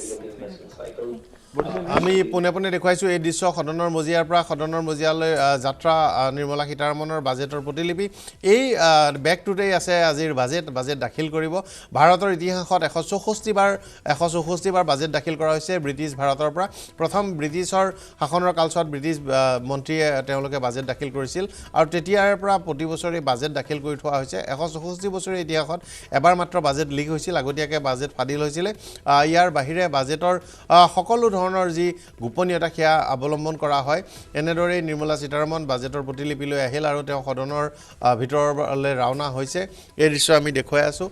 শেষ যি বাজেট হ'ব এই চৰকাৰৰ 10 বছৰীয়া কাৰ্যকাল প্ৰথম 5 বছৰ অতিক্ৰম কৰাৰ পিছত দ্বিতীয়বাৰৰ বাবে ক্ষমতাত অধিষ্ঠিত হৈছিল প্ৰধানমন্ত্ৰী ৰূপে নৰেন্দ্ৰ মোদী আৰু এইবাৰ তৃতীয়বাৰৰ বাবে জনাদেশ বিচাৰিব আৰু তৃতীয়বাৰৰ বাবে জনাদেশ বিচাৰিবৰ বাবে যি অহা মাৰ্চ এপ্ৰিল মাহত নিৰ্বাচন অনুষ্ঠিত হোৱাৰ সম্ভাৱনা আছে আৰু মে মাহৰ ভিতৰত শপত গ্ৰহণ কৰি নতুন চৰকাৰে দায়িত্বভাৰ গ্ৰহণ কৰিব লাগিব সেয়েহে এবাৰ বাৰ্ষিক বাজেটৰ পৰিৱৰ্তে লেখানুদান দাখিল কৰা হ'ব লেখানুদান দাখিল কৰি 6 মাহৰ বাবে মঞ্জুৰি বিচাৰিব আৰু ইয়াত মূলতঃ চৰকাৰখনে বৃহৎ বা ডাঙৰ আঁচনি ঘোষণা কৰাৰ পৰিৱৰ্তে আগন্তুক সময়ছোৱা দৰকাৰী যিসমূহ খা খৰচ আছে বা আৱশ্যকীয় যিবোৰ খা খৰচ আছে তাৰ হিচাপ নিকাচ কৰিব পুনৰ নতুন চৰকাৰ গঠন কৰাৰ পিছত নতুন চৰকাৰে বাজেট অধিৱেশন আহ্বান কৰিব আৰু সেই অধিৱেশনত পূৰ্ণাংগ বাজেট বছৰটোৰ পৰৱৰ্তী কাৰ্যকালৰ বাবে পূৰ্ণাংগ বাজেট দাখিল কৰিব কিন্তু এই বাজেট লেখানুদান আভ্যন্তৰীণ যি চৰকাৰখনৰ আঁচনিয়ে বা আভ্যন্তৰীণ চৰকাৰখনৰ খা খৰচৰ বাহিৰেও যিহেতু নিৰ্বাচনমুখী এটা বছৰ আৰু নিৰ্বাচনৰ প্ৰাকখনত এই লেখানুদান দাখিল কৰা হ'ব গতিকে নিতান্তই ভোটাৰৰ বাবে বা ভৱিষ্যত দৰ্শনৰ বাবে আগন্তুক 5টা বছৰতনো কি দিশেৰে দেশখনৰ অৰ্থনীতি লৈ যাব বিচাৰিছে তাৰ এক ৰূপৰেখা এই বাজেটত থাকিব বুলি ধাৰণা কৰা হৈছে বিভিন্ন খণ্ডক গুৰুত্ব দিয়াৰ সম্ভাৱনা আছে 10 বছৰৰ সাফল্যৰ হয়তো খতিয়ান থাকিব এই বাজেটত 10 বছৰ কেনেদৰে চৰকাৰে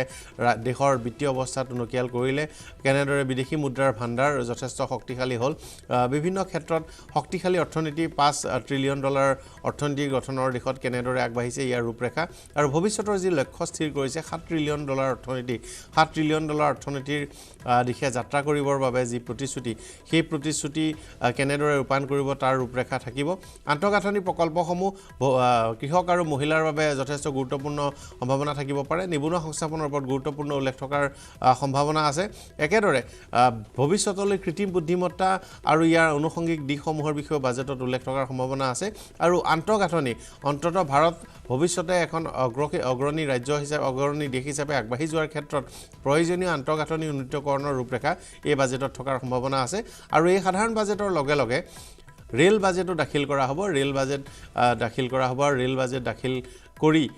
ৰেলৰ প্ৰথমতে পৃথকভাৱে ব্ৰিটিছৰ দিনৰ পৰা চলি আহিছিল সাধাৰণ বাজেট আৰু ৰেল বাজেট কিন্তু এইবাৰ ৰেল বাজেট একেলগেই যোৱা মোদী চৰকাৰৰ কাৰ্যকলাপৰ পৰা ইয়াৰ ব্যৱস্থা কৰা হৈছে ৰেল বাজেট একেলগেই সাধাৰণ বাজেটৰ সৈতে দাখিল কৰা হ'ব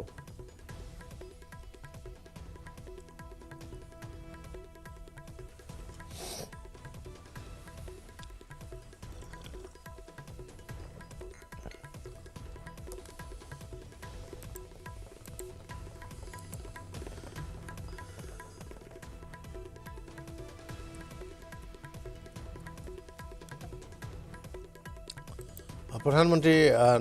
যি নৰেন্দ্ৰ মোদীৰ এই যি চৰকাৰৰ 10 বছৰীয়া কাৰ্যকাল সমাপ্ত হ'ব আৰু ইয়াৰ প্ৰাকখনত বাজেটে যথেষ্ট পৰিমাণৰ আশাৰ সঞ্চাৰ কৰিছে বাজেটৰ কপিসমূহ ইতিমধ্যেই ইণ্টাৰিম বাজেট ইয়াৰ লেখানুদানৰ প্ৰতিলিপিসমূহ ইতিমধ্যে অনা হৈছে নিৰ্মলা সীতাৰমণ আহিছে আৰু তাৰ লগে লগে সদনৰ সদস্যসকলৰ মাজত বিতৰণ কৰিবৰ বাবে প্ৰতিলিপি অনা হৈছে খন্তেক সময়ৰ পিছতেই বাজেট উপস্থাপন কৰা হ'ব 11 বজাৰ লগে লগে সদনত বাজেট উপস্থাপন কৰিব বাজেট পূৰ্বাপৰ ব্ৰিটিছৰ দিনৰ পৰা সন্ধিয়া 5 বজাত উপস্থাপন কৰিছিল পৰৱৰ্তী পৰ্যায়ত বাজেট আগবেলাৰ ভাগতেই 11 বজাত উপস্থাপন কৰাৰ ব্যৱস্থা কৰা হয় আৰু বাজেটৰ বাবে এই যি অধিৱেশন এই বিশেষ অধিৱেশন কালি আৰম্ভ হৈছিল আৰু কালিৰ পৰা এই চমু অধিৱেশন য'ত লেখানুদান বা বাজেট যি অন্তৰ্বৰ্তীকালীন বাজেট সেই বাজেট দাখিল কৰিব আৰু এই বাজেটে মোদী চৰকাৰক নিৰ্বাচনৰ প্ৰাকখনত সহায় কৰিব পৰাকৈ ইয়াৰ ৰূপৰেখা সাজু কৰা হৈছে বুলি ইতিমধ্যে চৰ্চা চলিছে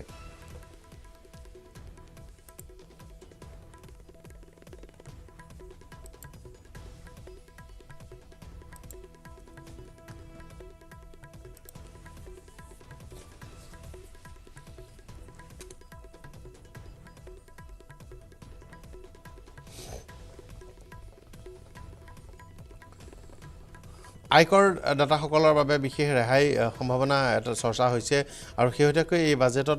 বিভিন্ন ক্ষেত্ৰত বিশেষকৈ এই বীমা খণ্ডত যি জিএছটি উচ্চ হাৰত জিএছটি আৰোপ কৰা হৈছিল সেয়া ৰেহাই দিয়াৰ দাবী উপস্থাপন হৈছে ইতিমধ্যে যি স্থানীয় শিল্প হস্ততাঁত আৰু বস্ত্ৰশিল্প ইয়াৰ বাবে বিশেষ ধৰণৰ এক ব্যৱস্থা থাকিব বুলি বাজেটত আশা কৰা হৈছে ইতিমধ্যে ভাৰতৰ উদ্যোগ বাণিজ্যসমূহৰ যিবোৰ প্ৰতিষ্ঠান আছে সেই প্ৰতিষ্ঠানসমূহৰ তেওঁলোকৰ ট্ৰেড ইউনিয়নসমূহে সাক্ষাৎ কৰিছে আৰু বিভিন্ন ধৰণৰ প্ৰস্তাৱ দাখিল কৰিছে 11 বজাত ঠিক 11 বজাৰ লগে লগে সংসদত বাজেট ভাষণ আৰম্ভ হ'ব আৰু আমি এই বাজেট ভাষণৰ পোনপটীয়া যি সম্প্ৰচাৰ আগবঢ়াম বাজেটৰ প্ৰাকখনত দেখিবলৈ পোৱা গৈছে দেশৰ শেয়াৰ বজাৰতো কিছু প্ৰভাৱ পৰিছে আৰু দেশৰ শেয়াৰ বজাৰ এই মুহূৰ্তত কেনে ধৰণে বাজেটৰ যি নিৰ্মলা সীতাৰমণৰ বাজেটৰ ভাষণ তাৰ প্ৰতি কেনে ধৰণে সঁহাৰি আগবঢ়াই সেয়াও চাবলগীয়া হ'ব বাজেট খন্তেক সময়ৰ পিছতে দাখিল কৰিব কিন্তু তাৰ পূৰ্বে আজি শেয়াৰ বজাৰত ইয়াৰ মিশ্ৰিত প্ৰভাৱ এই মুহূৰ্তত সেনসেক্স সামান্য অগ্ৰগতি 0.15% অগ্ৰগতিৰে আগবাঢ়ি আছে আনহাতে নিফটি এই মুহূৰ্তত 0.14% অগ্ৰগতিত আছে কিন্তু ইয়াৰ মিশ্ৰিত প্ৰভাৱ এতিয়ালৈকে শেয়াৰ বজাৰতো বাজেটক লৈ বিশেষ উৎসাহ পৰিলক্ষিত হোৱা নাই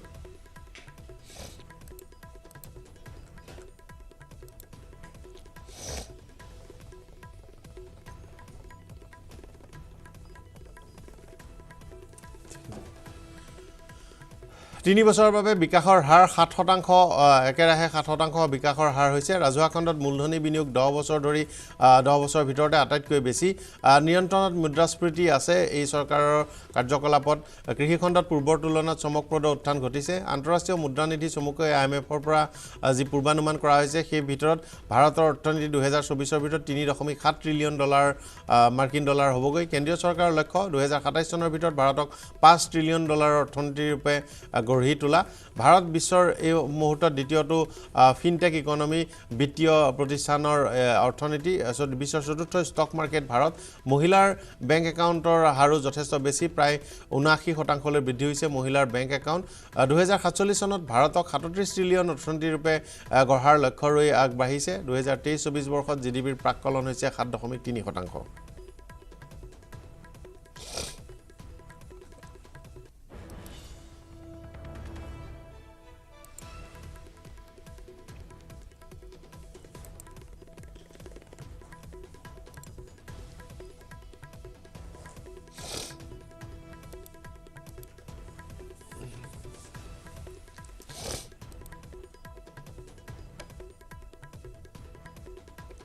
के पिटारे में बहुत सारी चीज़ें हैं लेकिन अगर पर्टिकुलर रियल एस्टेट की बात करें या इंफ्रास्ट्रक्चर की बात करें तो मुझे लगता है शायद कुछ ना कुछ ज़रूर ऐसी चीज़ें निकलेंगी जिससे रियल एस्टेट इंडस्ट्री को एक अगले आने वाले टाइम के लिए दिशा मिलेगी।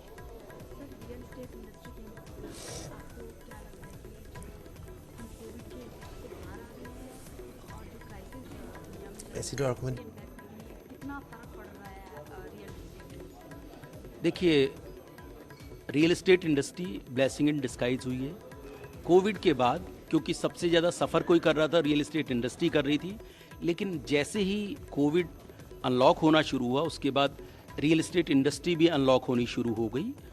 और 2021 के बाद जितनी डिमांड रियल एस्टेट में दिखाई देने को मिली है मुझे लगता है वो पिछले 10 साल में कभी नहीं दिखाई दी। लोगों ने पहली बार इस चीज़ को रियलाइज़ किया कुछ भी हो कम से कम एक अपना घर जरूर होना चाहिए और कहीं ना कहीं गवर्नमेंट की जो स्कीम थी वो भी उसे सपोर्ट कर रही थी और इन सारी चीज़ों का फ़ायदा क्या हुआ एक जो कॉमन मैन था वो अपने घर का कहीं ना कहीं सपना देख पाया।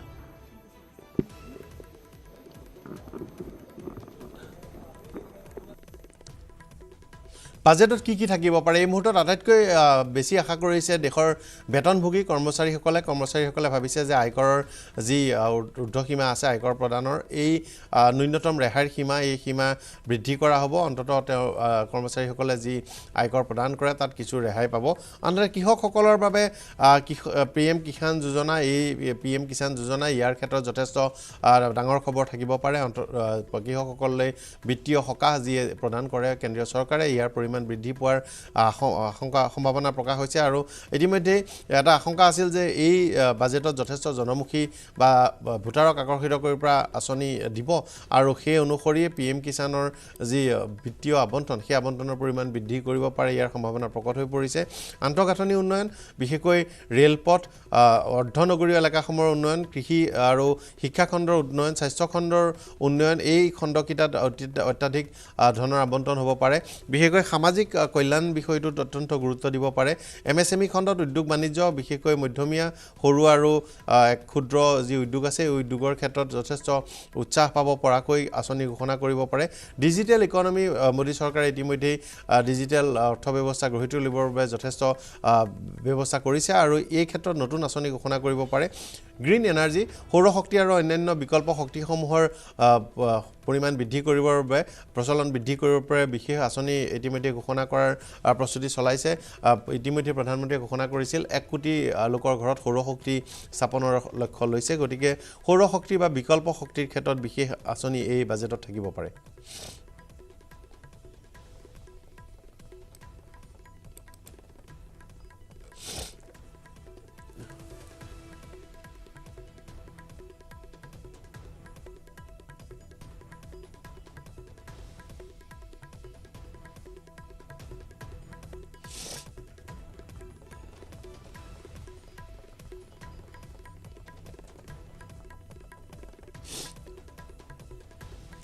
এই মুহূৰ্তত এটা চমু বিৰতি লৈছোঁ বিৰতিৰ পিছত ঘূৰি আহিম বাজেটৰ সবিশেষ আপোনালোকক জনাই থাকিম।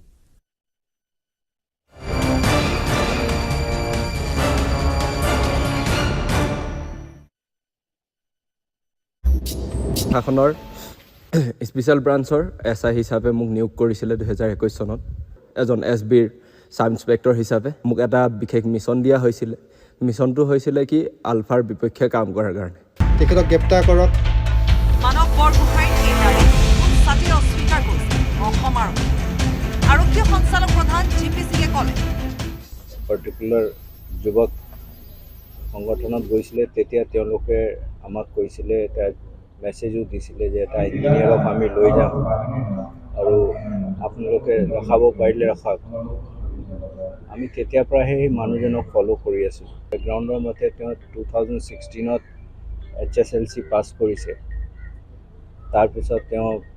এটা ইঞ্জিনিয়াৰিং ইনষ্টিটিউটত ডিপ্ল'মাত এডমিশ্যন লৈছিলে, ডিপ্ল'মা কৰিব পৰা নাই। সেইটোৰ পৰা দেখা যায় যে সেই মানুহজনটো গ্ৰেজুৱেট নহয়। মানৱ বৰগোহাঁইক বন্দী কৰাৰ পিছত মুখ্যমন্ত্ৰী ডক্টৰ হিমন্ত বিশ্ব শৰ্মাই পৰেশ বৰুৱালৈ অনুৰোধ কৰি ক'লে, তেখেত অসম আৰক্ষীৰ বিষয়া নহয়। তেওঁ যেতিয়া আলফালৈকে গৈছিলে তেতিয়া তেওঁ নিজেই ষ্টেটমেণ্ট দি গৈছিলে যে মই এখন জিষ্ট বুলি এখন ইনষ্টিটিউটত পঢ়োঁ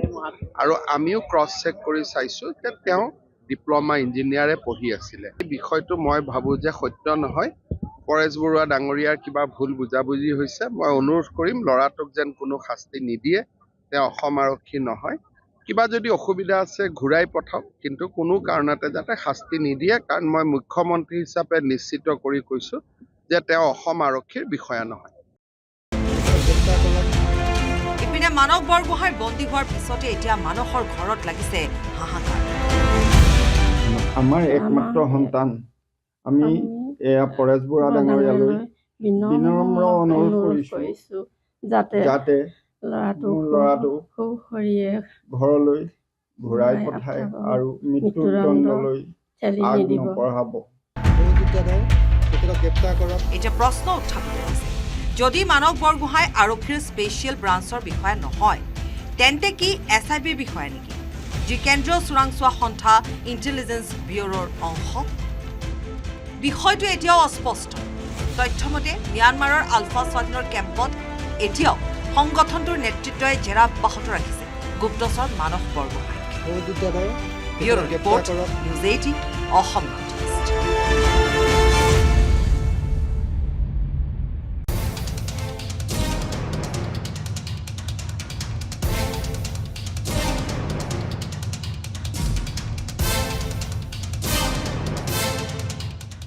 ইজৰাইল আৰু হামাছৰ যুদ্ধক কেন্দ্ৰ কৰি সমগ্ৰ মধ্যপ্ৰাচ্যৰ সংঘাত উত্তেজনা তুংগত।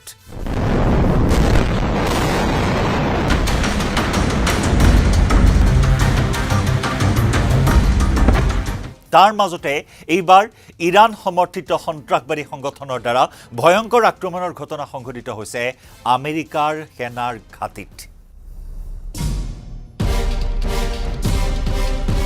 জৰ্ডান সিৰিয়া সীমান্তত থকা আমেৰিকাৰ এটা ঘাটিত ভয়ানক আক্ৰমণ সংঘটিত কৰিলে ইৰাণৰ সন্ত্ৰাসবাদী গোটে।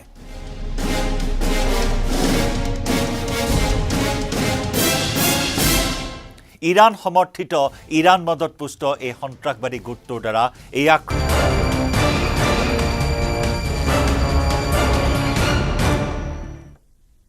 বিৰতিৰ পিছত স্বাগতম জনাইছোঁ। খন্তেক সময়ৰ পিছতেই আগন্তুক বৰ্ষৰ বাজেট দাখিল কৰা হ'ব, লেখানুদান দাখিল কৰা হ'ব। অন্তিমখন বাজেট, কিন্তু এয়া পূৰ্ণাংগ বাজেট নহয়, কিয়নো নিৰ্বাচনৰ পৰৱৰ্তী পৰ্যায়ত পূৰ্ণাংগ চৰকাৰেহে বাজেট দাখিল কৰিব, পূৰ্ণাংগ বাজেট লেখানুদান দাখিল কৰিব। আৰু এয়া বাজেটৰ কপিসমূহ অনা হৈছে বিত্ত মন্ত্ৰালয়ৰ পৰা। বাজেটৰ কপিসমূহ এনেকৈ সদনৰ মজিয়ালৈ অনা হৈছে আৰু সদনৰ সদস্যসকল সাংসদসকলক এনেদৰেই বিতৰণ কৰিব। বিতৰণ কৰাৰ প্ৰাকখনত এনেদৰে বাজেটৰ পেকেটসমূহ লৈ যোৱা হৈছে। তাৰ পূৰ্বে আজি পুৱাই বিত্তমন্ত্ৰী নিৰ্মলা সীতাৰমণ গৈ বিত্ত মন্ত্ৰালয়ত উপস্থিত হৈছিল আৰু বিত্ত মন্ত্ৰালয়ৰ পৰা এনেদৰে এটা সুদৃশ্য বেগত তেওঁ বাজেটৰ প্ৰতিলিপি লৈ ৰাওনা হৈছে সদনৰ দিশে। আৰু সদনত 11 বজাৰ লগে লগে আৰম্ভ হ'ব বাজেট ভাষণ। নিউজ 18 অসম নৰ্থইষ্টেও পোনপটীয়া সম্প্ৰচাৰ কৰিব এই বাজেট ভাষণ। বাজেটক লৈ প্ৰত্যাশা কেনে আমি তিনিটা দৃশ্য দেখুৱাই আছোঁ। সদনৰ মজিয়াত প্ৰধানমন্ত্ৰীৰ প্ৰৱেশ, বিত্তমন্ত্ৰীৰ প্ৰৱেশ আৰু বাজেটৰ প্ৰতিলিপিসমূহ অনা হৈছে। আৰু বাজেটক লৈ উদ্যোগ আৰু বাণিজ্য কেন্দ্ৰত কেনেধৰণৰ প্ৰভাৱ বা কেনেধৰণৰ আঁচনিসমূহ আশা কৰে। অজিত মাংৰুলকাৰ তেওঁ director general of IMC chambers of commerce and industries. প্ৰতিক্ৰিয়া মই এবাৰ শুনাইছোঁ। सरकार के पास तो सहूलियत तो होती है, लेकिन ये सरकार बहुत मैच्योर सरकार है और उन्हें ऐसी कोई अनाउंसमेंट करने की ज़रूरत ही नहीं है और कुछ अपेक्षा भी नहीं है जनता की कि इस बजट में कुछ स्पेक्टेकुलर अनाउंसमेंट करेंगे। जो है वही जैसे कहते हैं वोट ऑफ अकाउंट है to carry on the expenses that are already in the pipeline, लेकिन ग्रोथ के हिसाब से मुझे लगता है कि इंफ्रास्ट्रक्चर पे ध्यान तो देंगे ही वो, और फिस्कल डेफिसिट यानी फिस्कल कंसोलिडेशन उस पर तो ध्यान देना ही पड़ेगा, क्योंकि अगर 5.9 को हमें 4.5 पे लाना है तो कुछ ना कुछ तो अभी से ही तैयारी करना पड़ेगी गवर्नमेंट को। अगर आप कहते हैं कि पोस्ट पैंडेमिक इंडिया का ग्रोथ 7% है और शायद ये FY24 में भी शायद 7% का जो लगातार ग्रोथ चल रहा है वो आगे भी चलेगा, तो वो कैसे होता है अगर इंफ्रास्ट्रक्चर पे गवर्नमेंट ध्यान नहीं देगी, एग्री जहाँ विच इज़ मेजॉरिटी हमारे सब एग्री इकोनॉमी उधर ध्यान नहीं देगी, तो वही से तो ग्रोथ होती है। तो मुझे लगता है कि इंफ्रास्ट्रक्चर और एग्री पे तो सरकार ध्यान देगी, और शायद इस बजट में हमें और कुछ इस क्षेत्र में कुछ अनाउंसमेंट्स दिखाई देंगे। समीर सोमानियार प्रतिक्रिया আহিছে চেম্বাৰ্ছ অফ কমাৰ্চৰ আন এজন বিষয়ববীয়া প্ৰতিক্ৰিয়া শুনিছোঁ। I think interim budget hai, so there will be some limited, but I think they will underscore their priorities. See, the other thing I also think is, when you look at the demographic dividend that the country has, we have such a large young population. You need to also skill them. If you need them to be ready for the kind of infrastructure, defense, space, agriculture, precision farming, so that needs to be also, and the whole startup infrastructure that they also need to create. So I think they will continue to build this ecosystem to build a virtuous cycle so that India continues to grow at 6.5% and more. I think the aim of the government is to continue on the trajectory they are at. 6.5% they are growing, and the push in infrastructure is only going to help speed up the private participation in the sector, in the growth of the economy. So I think what they need to do is to keep the economy going as it is, and thoda sa tweak karte rahenge, so it should improve and not go down.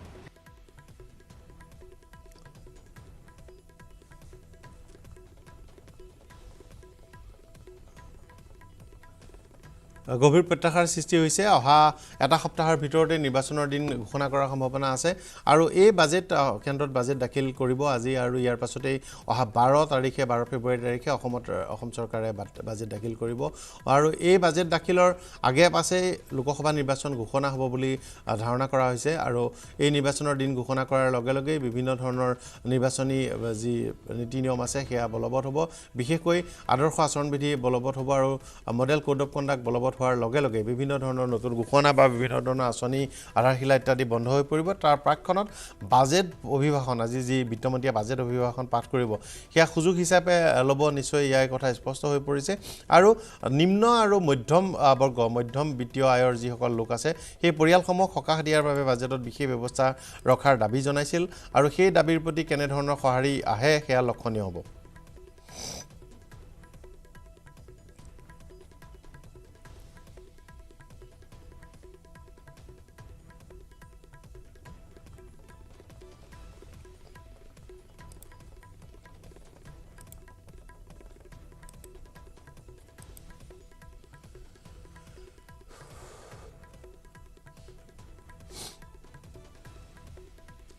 বাজেটৰ বাবে আজি এই যি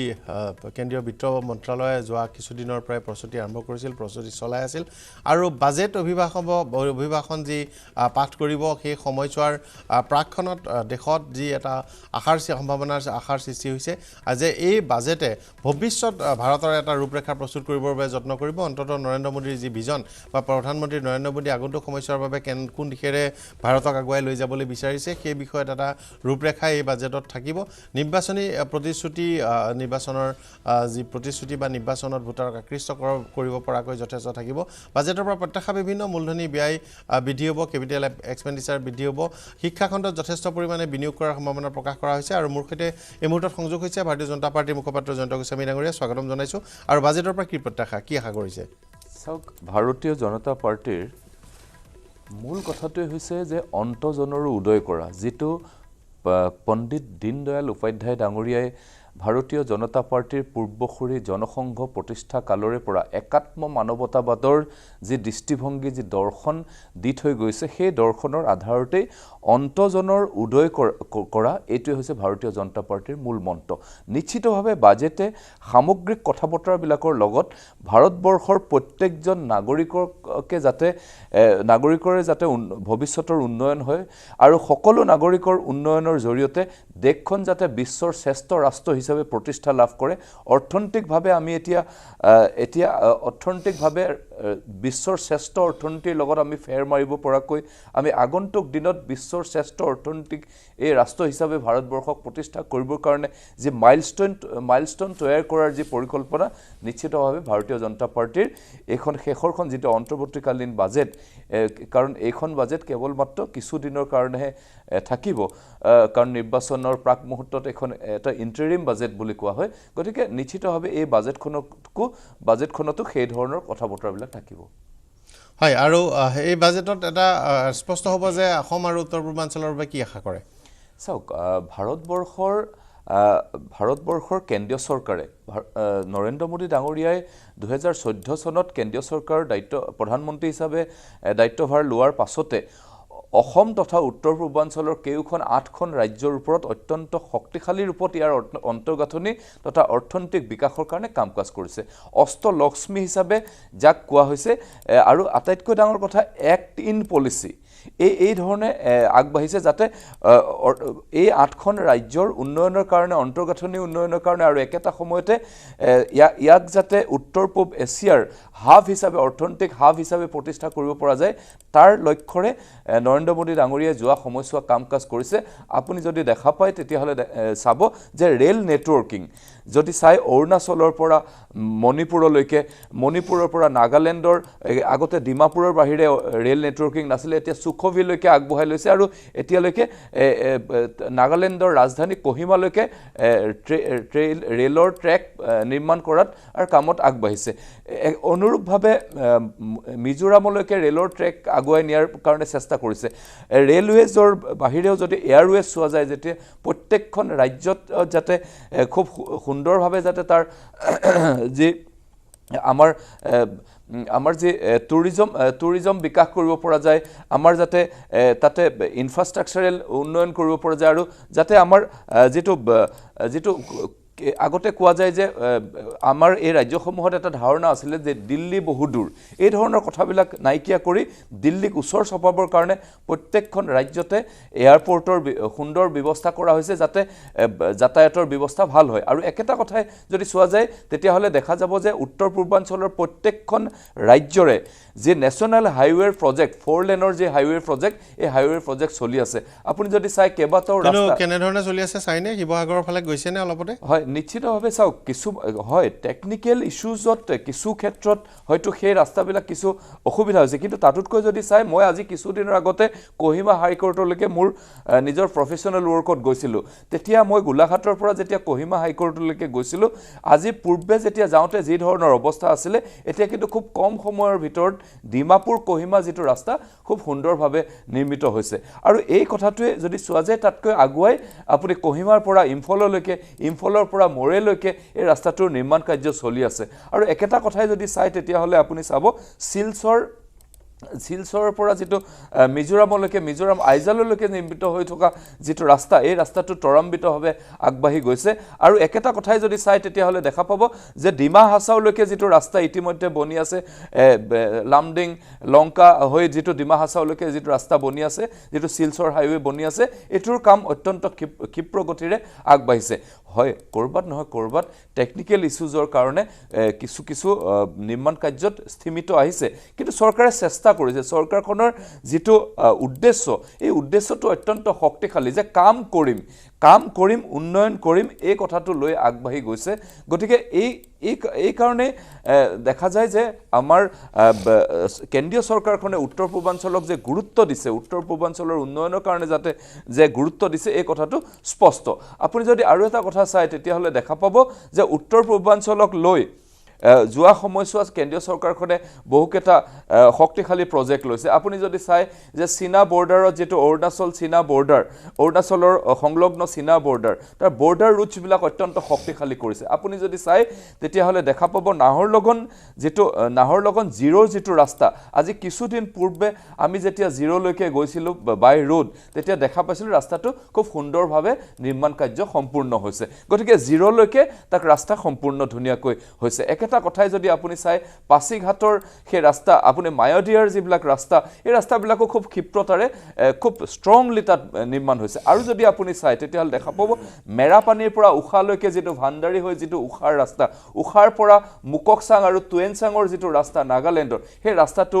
অত্যন্ত মই একমাত্ৰ কাৰণে আপোনাক ৰখাইছো ৰাষ্ট্ৰপতিক সাক্ষাৎ কৰিছে দ্ৰৌপদী মুৰ্মুক সাক্ষাৎ কৰিছে কেন্দ্ৰীয় বিত্তমন্ত্ৰী নিৰ্মলা সীতাৰমণে বাজেট দাখিলৰ প্ৰাক্ষণত ৰাষ্ট্ৰপতি ভৱনত উপস্থিত হৈছে আৰু ৰাষ্ট্ৰপতিক সৌজন্যমূলক সাক্ষাৎ কৰে ই এক নিয়ম প্ৰতি বছৰে বিত্তমন্ত্ৰীয়ে বাজেট দাখিলৰ প্ৰাক্ষণত ৰাষ্ট্ৰপতিক সাক্ষাৎ কৰে আৰু ৰাষ্ট্ৰপতিক সাক্ষাৎ কৰাৰ পিছতহে বাজেট প্ৰতিলিপি সহ তেওঁ ৰাওনা হয় আৰু তেওঁ আহি সদনত উপস্থিত হয় আৰু সদনত নিজৰ ভাষণ দিয়ে আৰু এই মুহূৰ্তত দেখিবলৈ পোৱা গৈছে ৰাষ্ট্ৰপতি আৰু কেন্দ্ৰীয় বিত্তমন্ত্ৰী দুয়োগৰাকীকে আৰু খন্তেক সময়ৰ পূৰ্বে ৰাষ্ট্ৰপতি সাক্ষাৎ কৰাৰ পাছত এইবাৰ নিৰ্মলা সীতাৰমণ সদনৰ দিশেৰে আগবাঢ়িছে হয় জয়ন্ত গোস্বামী ডাঙৰীয়া তো গতিকে সামগ্ৰিকভাৱে কেউখন ৰাজ্য শক্তিশালী ৰূপত ইয়াৰ ইনফ্ৰাষ্ট্ৰাকচাৰেল ডেভেলপমেণ্টৰ কাৰণে যোৱা সময়ছোৱাত চৰকাৰখনে কাম কাজ কৰিছে কেৱল মাত্ৰ ইনফ্ৰাষ্ট্ৰাকচাৰেল কাম কাজবিলাক যাতে ত্বৰান্বিত কৰিবৰ কাৰণে ইয়াৰ সমস্যাবিলাক সমাধান হ'ব লাগিব তাৰ কাৰণে যোৱা সময়ছোৱাত কেন্দ্ৰীয় চৰকাৰে এটা ঠিক কৰি লৈছে যে ইয়াৰ এই কেউখন ৰাজ্যৰ যিমানখিনি ইনচাৰ্জেঞ্চি গ্ৰুপ আছে যাৰ কাৰণে যোৱা সময়ছোৱা বিভিন্ন সময়ত ইয়াৰ উন্নয়নমূলক কাম কাজবিলাকত বাধাৰ সৃষ্টি হৈছিল যে সেই বাধাৰ সৃষ্টি কৰিব পৰাকৈ যে ইয়াৰ যাতে সামাজিক যেটো শৃংখলা এই শৃংখলাটো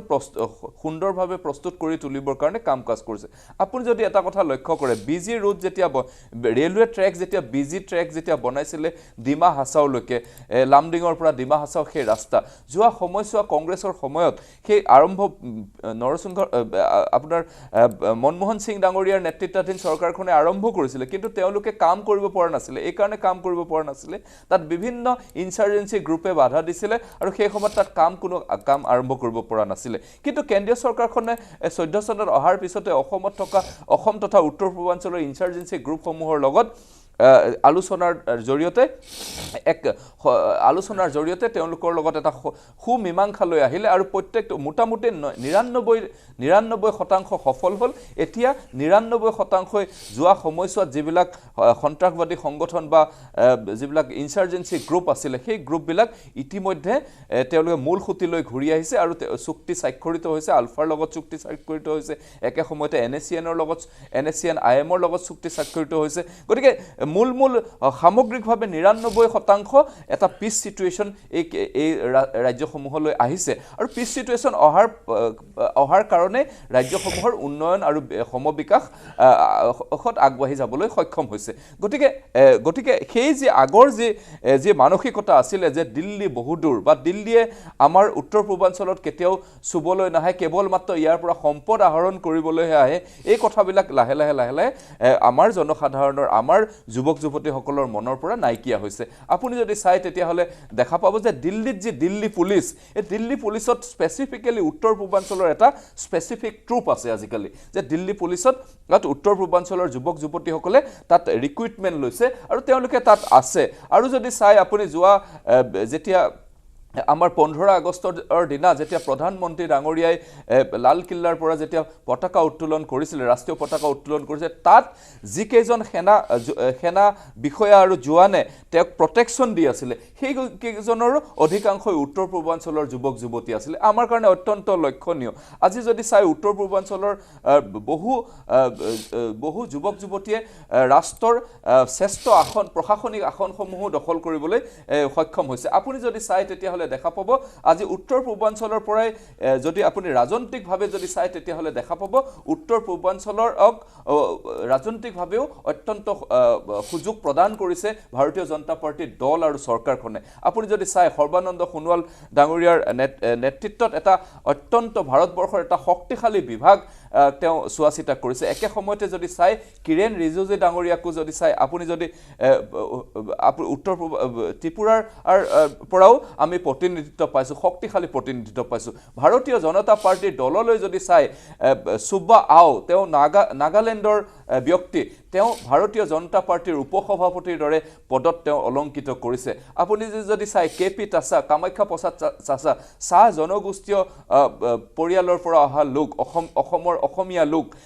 তেওঁ আজি ভাৰতীয় জনতা পাৰ্টিৰ ৰাষ্ট্ৰীয় সম্পাদকৰ দৰে দায়িত্ব বহন কৰিবলৈ সক্ষম হৈছে গতিকে ভাৰতীয় জনতা পাৰ্টিৰ চৰকাৰ আৰু দলটোৱে উত্তৰ পূৰ্বাঞ্চলৰ সকলোকে সামৰি কাম কাজ কৰিছে আৰু তাৰ প্ৰতিফলন বাজেটতো নিশ্চিতভাৱে থাকিব আমি আলোচনা কৰি থাকিম এটা বিৰতিৰ পিছত উভতি আহিম চৰ্চা অব্যাহত থাকিব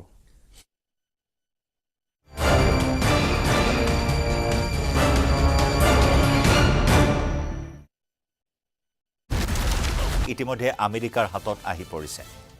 ড্ৰোনেৰে নিশাৰ ভাগত চলোৱা হৈছে এই আক্ৰমণ যি আক্ৰমণত 3জন আমেৰিকাৰ সেনা নিহত হৈছে লগতে 30ৰো অধিক আমেৰিকান সেনা আহত হৈছে যাক লৈ এতিয়া সংঘাত তুংগত ইজৰাইল হামাছৰ যুদ্ধই যেনেদৰে গাজা ষ্ট্ৰিপত 4 মাহ অতিক্ৰম কৰিবৰ হ'ল তেনে সময়তে সমগ্ৰ মধ্যপ্ৰাচ্যতে সানি ধৰিছে এই সংঘাত হামাছ আৰু ইজৰাইলৰ এই যুদ্ধৰ প্ৰভাৱ কি লোহিত সাগৰ কি লেবানন ইজৰাইল সীমান্ত কি ইৰাণ আৰু ইজৰাইলৰ সংঘাত ইৰাণ আৰু আমেৰিকাৰ সংঘাত তাৰ মাজতে আমেৰিকাৰ ওপৰত এয়া ভয়ংকৰ আক্ৰমণৰ ঘটনা সংঘটিত কৰিলে ইৰাণৰ সন্ত্ৰাসবাদী সংগঠনটোৱে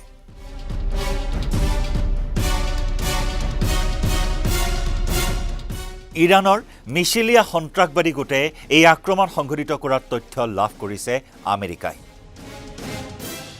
সিৰিয়া জৰ্ডান সীমান্তৰ 22 নম্বৰ টাৱাৰৰ আমেৰিকান সেনাৰ ঘাটিত নিশাৰ ভাগত ড্ৰোনেৰে আক্ৰমণ কৰে মিছিলিয়া সন্ত্ৰাসবাদী গোটে ইতিমধ্যে যি 30জনকৈ আমেৰিকান সেনা আহত হৈছে তাৰ ভিতৰত 8জনৰ অৱস্থা অতি সংকটজনক বুলিও জানিব পৰা হৈছে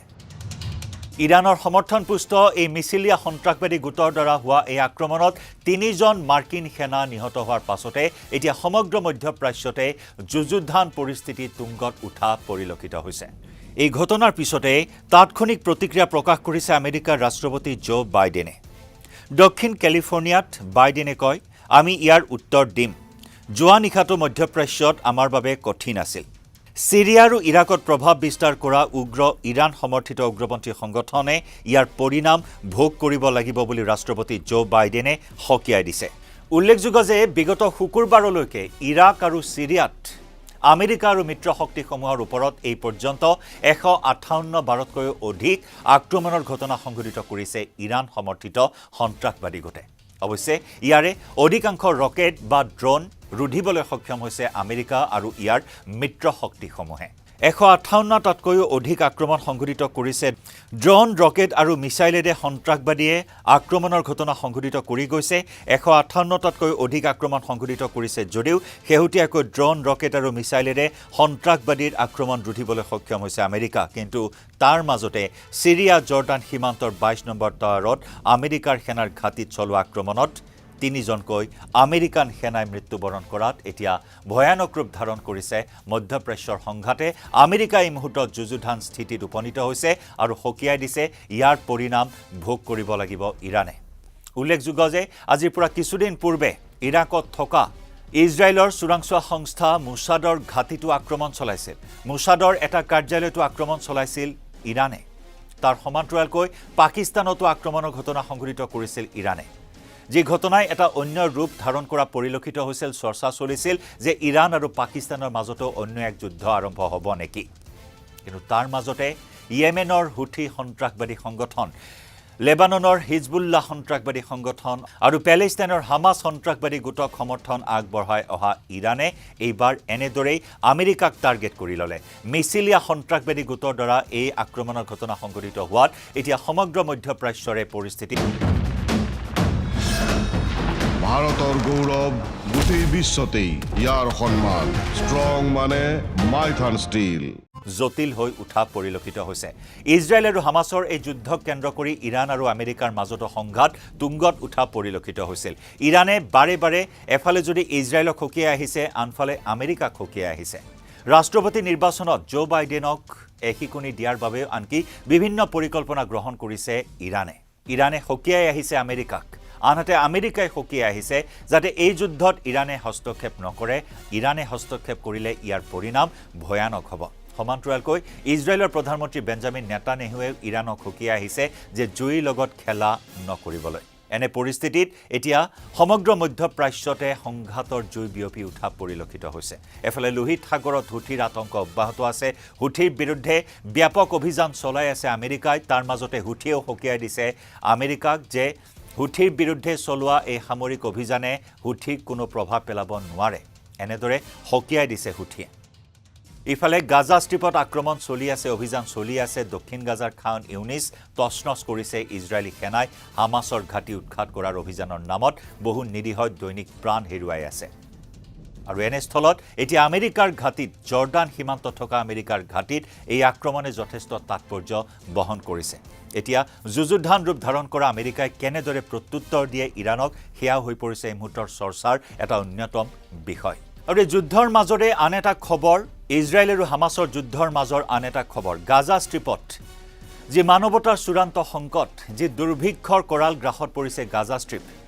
এই দুৰ্ভিক্ষৰ কৰাল গ্ৰাসত পৰা সাধাৰণ নাগৰিকৰ বাবে যি মানৱীয় সাহায্য সামগ্ৰী প্ৰেৰণ কৰা হৈছে এই মানৱীয় সাহায্য সামগ্ৰী প্ৰেৰণ কৰাৰ ক্ষেত্ৰত ছখন দেশে সিদ্ধান্ত গ্ৰহণ কৰিছে যে সাহায্য সামগ্ৰী প্ৰেৰণ বন্ধ কৰাৰ সিদ্ধান্ত গ্ৰহণ কৰিছে ছখনকৈ দেশে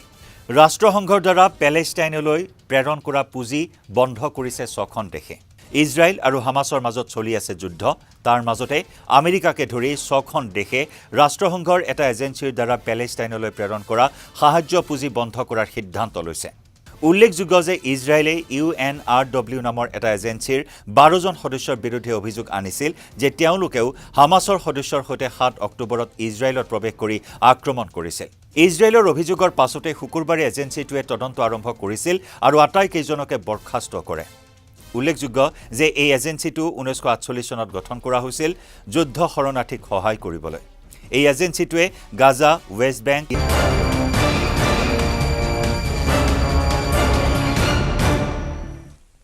বিৰতিৰ পিছত স্বাগতম জনাইছোঁ মোৰ সৈতে সংযুক্ত হৈছে কংগ্ৰেছৰ প্ৰতিনিধি সম্বিত শৰ্মা ডাঙৰীয়া স্বাগতম জনাইছোঁ আৰু মুখ্যমন্ত্ৰী আজি কেইবাটাও কাৰ্যসূচী আছে গুৱাহাটীত এখন উৰণীয়া সেতুৰ আধাৰশিলা স্থাপন কৰিছে খন্তেক সময়ৰ পূৰ্বে এই উৰণীয়া সেতু চাইকেল ফেক্টৰীৰ পৰা কালাপাহাৰৰ পৰা আৰম্ভ হ'ব আৰু পল্টন বজাৰ নেপালী মন্দিৰৰ সমীপত শেষ হ'ব এখন দীঘলীয়া উৰণীয়া সেতু আৰু তাৰ আধাৰশিলা শিলান্যাস কৰাৰ পাছত মুখ্যমন্ত্ৰীৰ ভাষণ আগবঢ়াইছোঁ আমি যাব পাৰিম কাৰণ ইয়াৰ এটা আৰ্ম বা এটা বাহু চাইকেল ফেক্টৰী ফালে উলিয়াই দিয়া হ'ব ঠিক তেনেদৰে আন এটা বাহু আমি লাল গণেশৰ ফালে উলিয়াই দিম যাতে অকল আৰ্যনগৰ আৰু নেশ্যনেল হাইৱেৰ মাজতো নহয় যিসকলে চাইকেল ফেক্টৰী বা লাল গণেশত যাব খোজে তেওঁলোকেও এই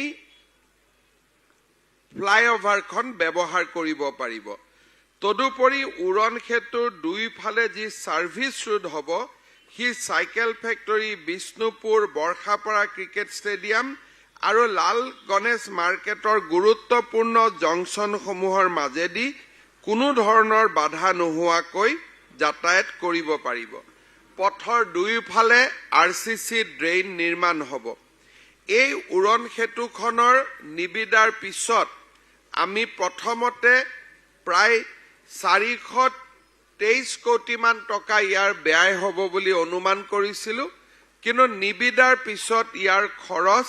376 কোটি টকালৈকে হ্ৰাস পায় আমি আশা কৰিছোঁ যে 2 বছৰ বা 2 বছৰ 6 মাহৰ ভিতৰত মোটামুটি 3 বছৰ হ'ব নালাগে 3 বছৰতকৈ কম সময়ৰ ভিতৰত এই উৰণ সেতুখন আমি নিৰ্মাণ সম্পূৰ্ণ কৰিম আৰু সেই ধৰণে লোক নিৰ্মাণ বিভাগক কামত আগবাঢ়ি যাবৰ বাবে মই আহ্বান জনাম গুৱাহাটী পৌৰ নিগমে গুৱাহাটীৰ বিভিন্ন সমস্যা সমাধানৰ বাবে নিৰন্তৰ প্ৰচেষ্টা কৰি আহিছে। পুৰুষ মহিলা দিব্যাংগ লোকসকলৰ সুবিধা হোৱাকৈ গুৱাহাটীৰ প্ৰতিটো ৱাৰ্ডতে একোটা 19,83,000 টকা কৰি ব্যয় কৰি শৌচাগাৰ নিৰ্মাণ কৰা হৈছিল। আজি আমি 4,74,00,000 টকা ব্যয়েৰে ইয়াৰ 24টা শৌচাগাৰ আমি মুকলি কৰিছো। সমান্তৰালভাৱে গুৱাহাটীৰ 19 স্থানত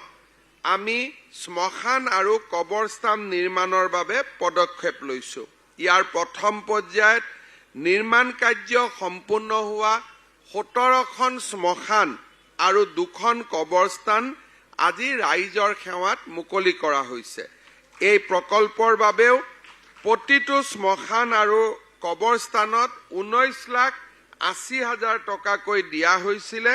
আৰু আজি এই অনুষ্ঠান কেইটিৰ বাবে 3.76 কোটি টকা ব্যয় কৰা হৈছে। সমান্তৰালভাৱে গুৱাহাটীৰ 61টা স্থানত আমি সামূহিক ভৱন বা কমিউনিটি ভৱন নিৰ্মাণৰ পদক্ষেপ লৈছিলোঁ। আজি তাৰে আমি 31টা ভৱন আমি উদ্বোধন কৰিছোঁ। ইয়াৰ বাবেও 6,14,00,000 টকা ব্যয় কৰা হৈছে। মই গুৱাহাটী পৌৰ নিগমক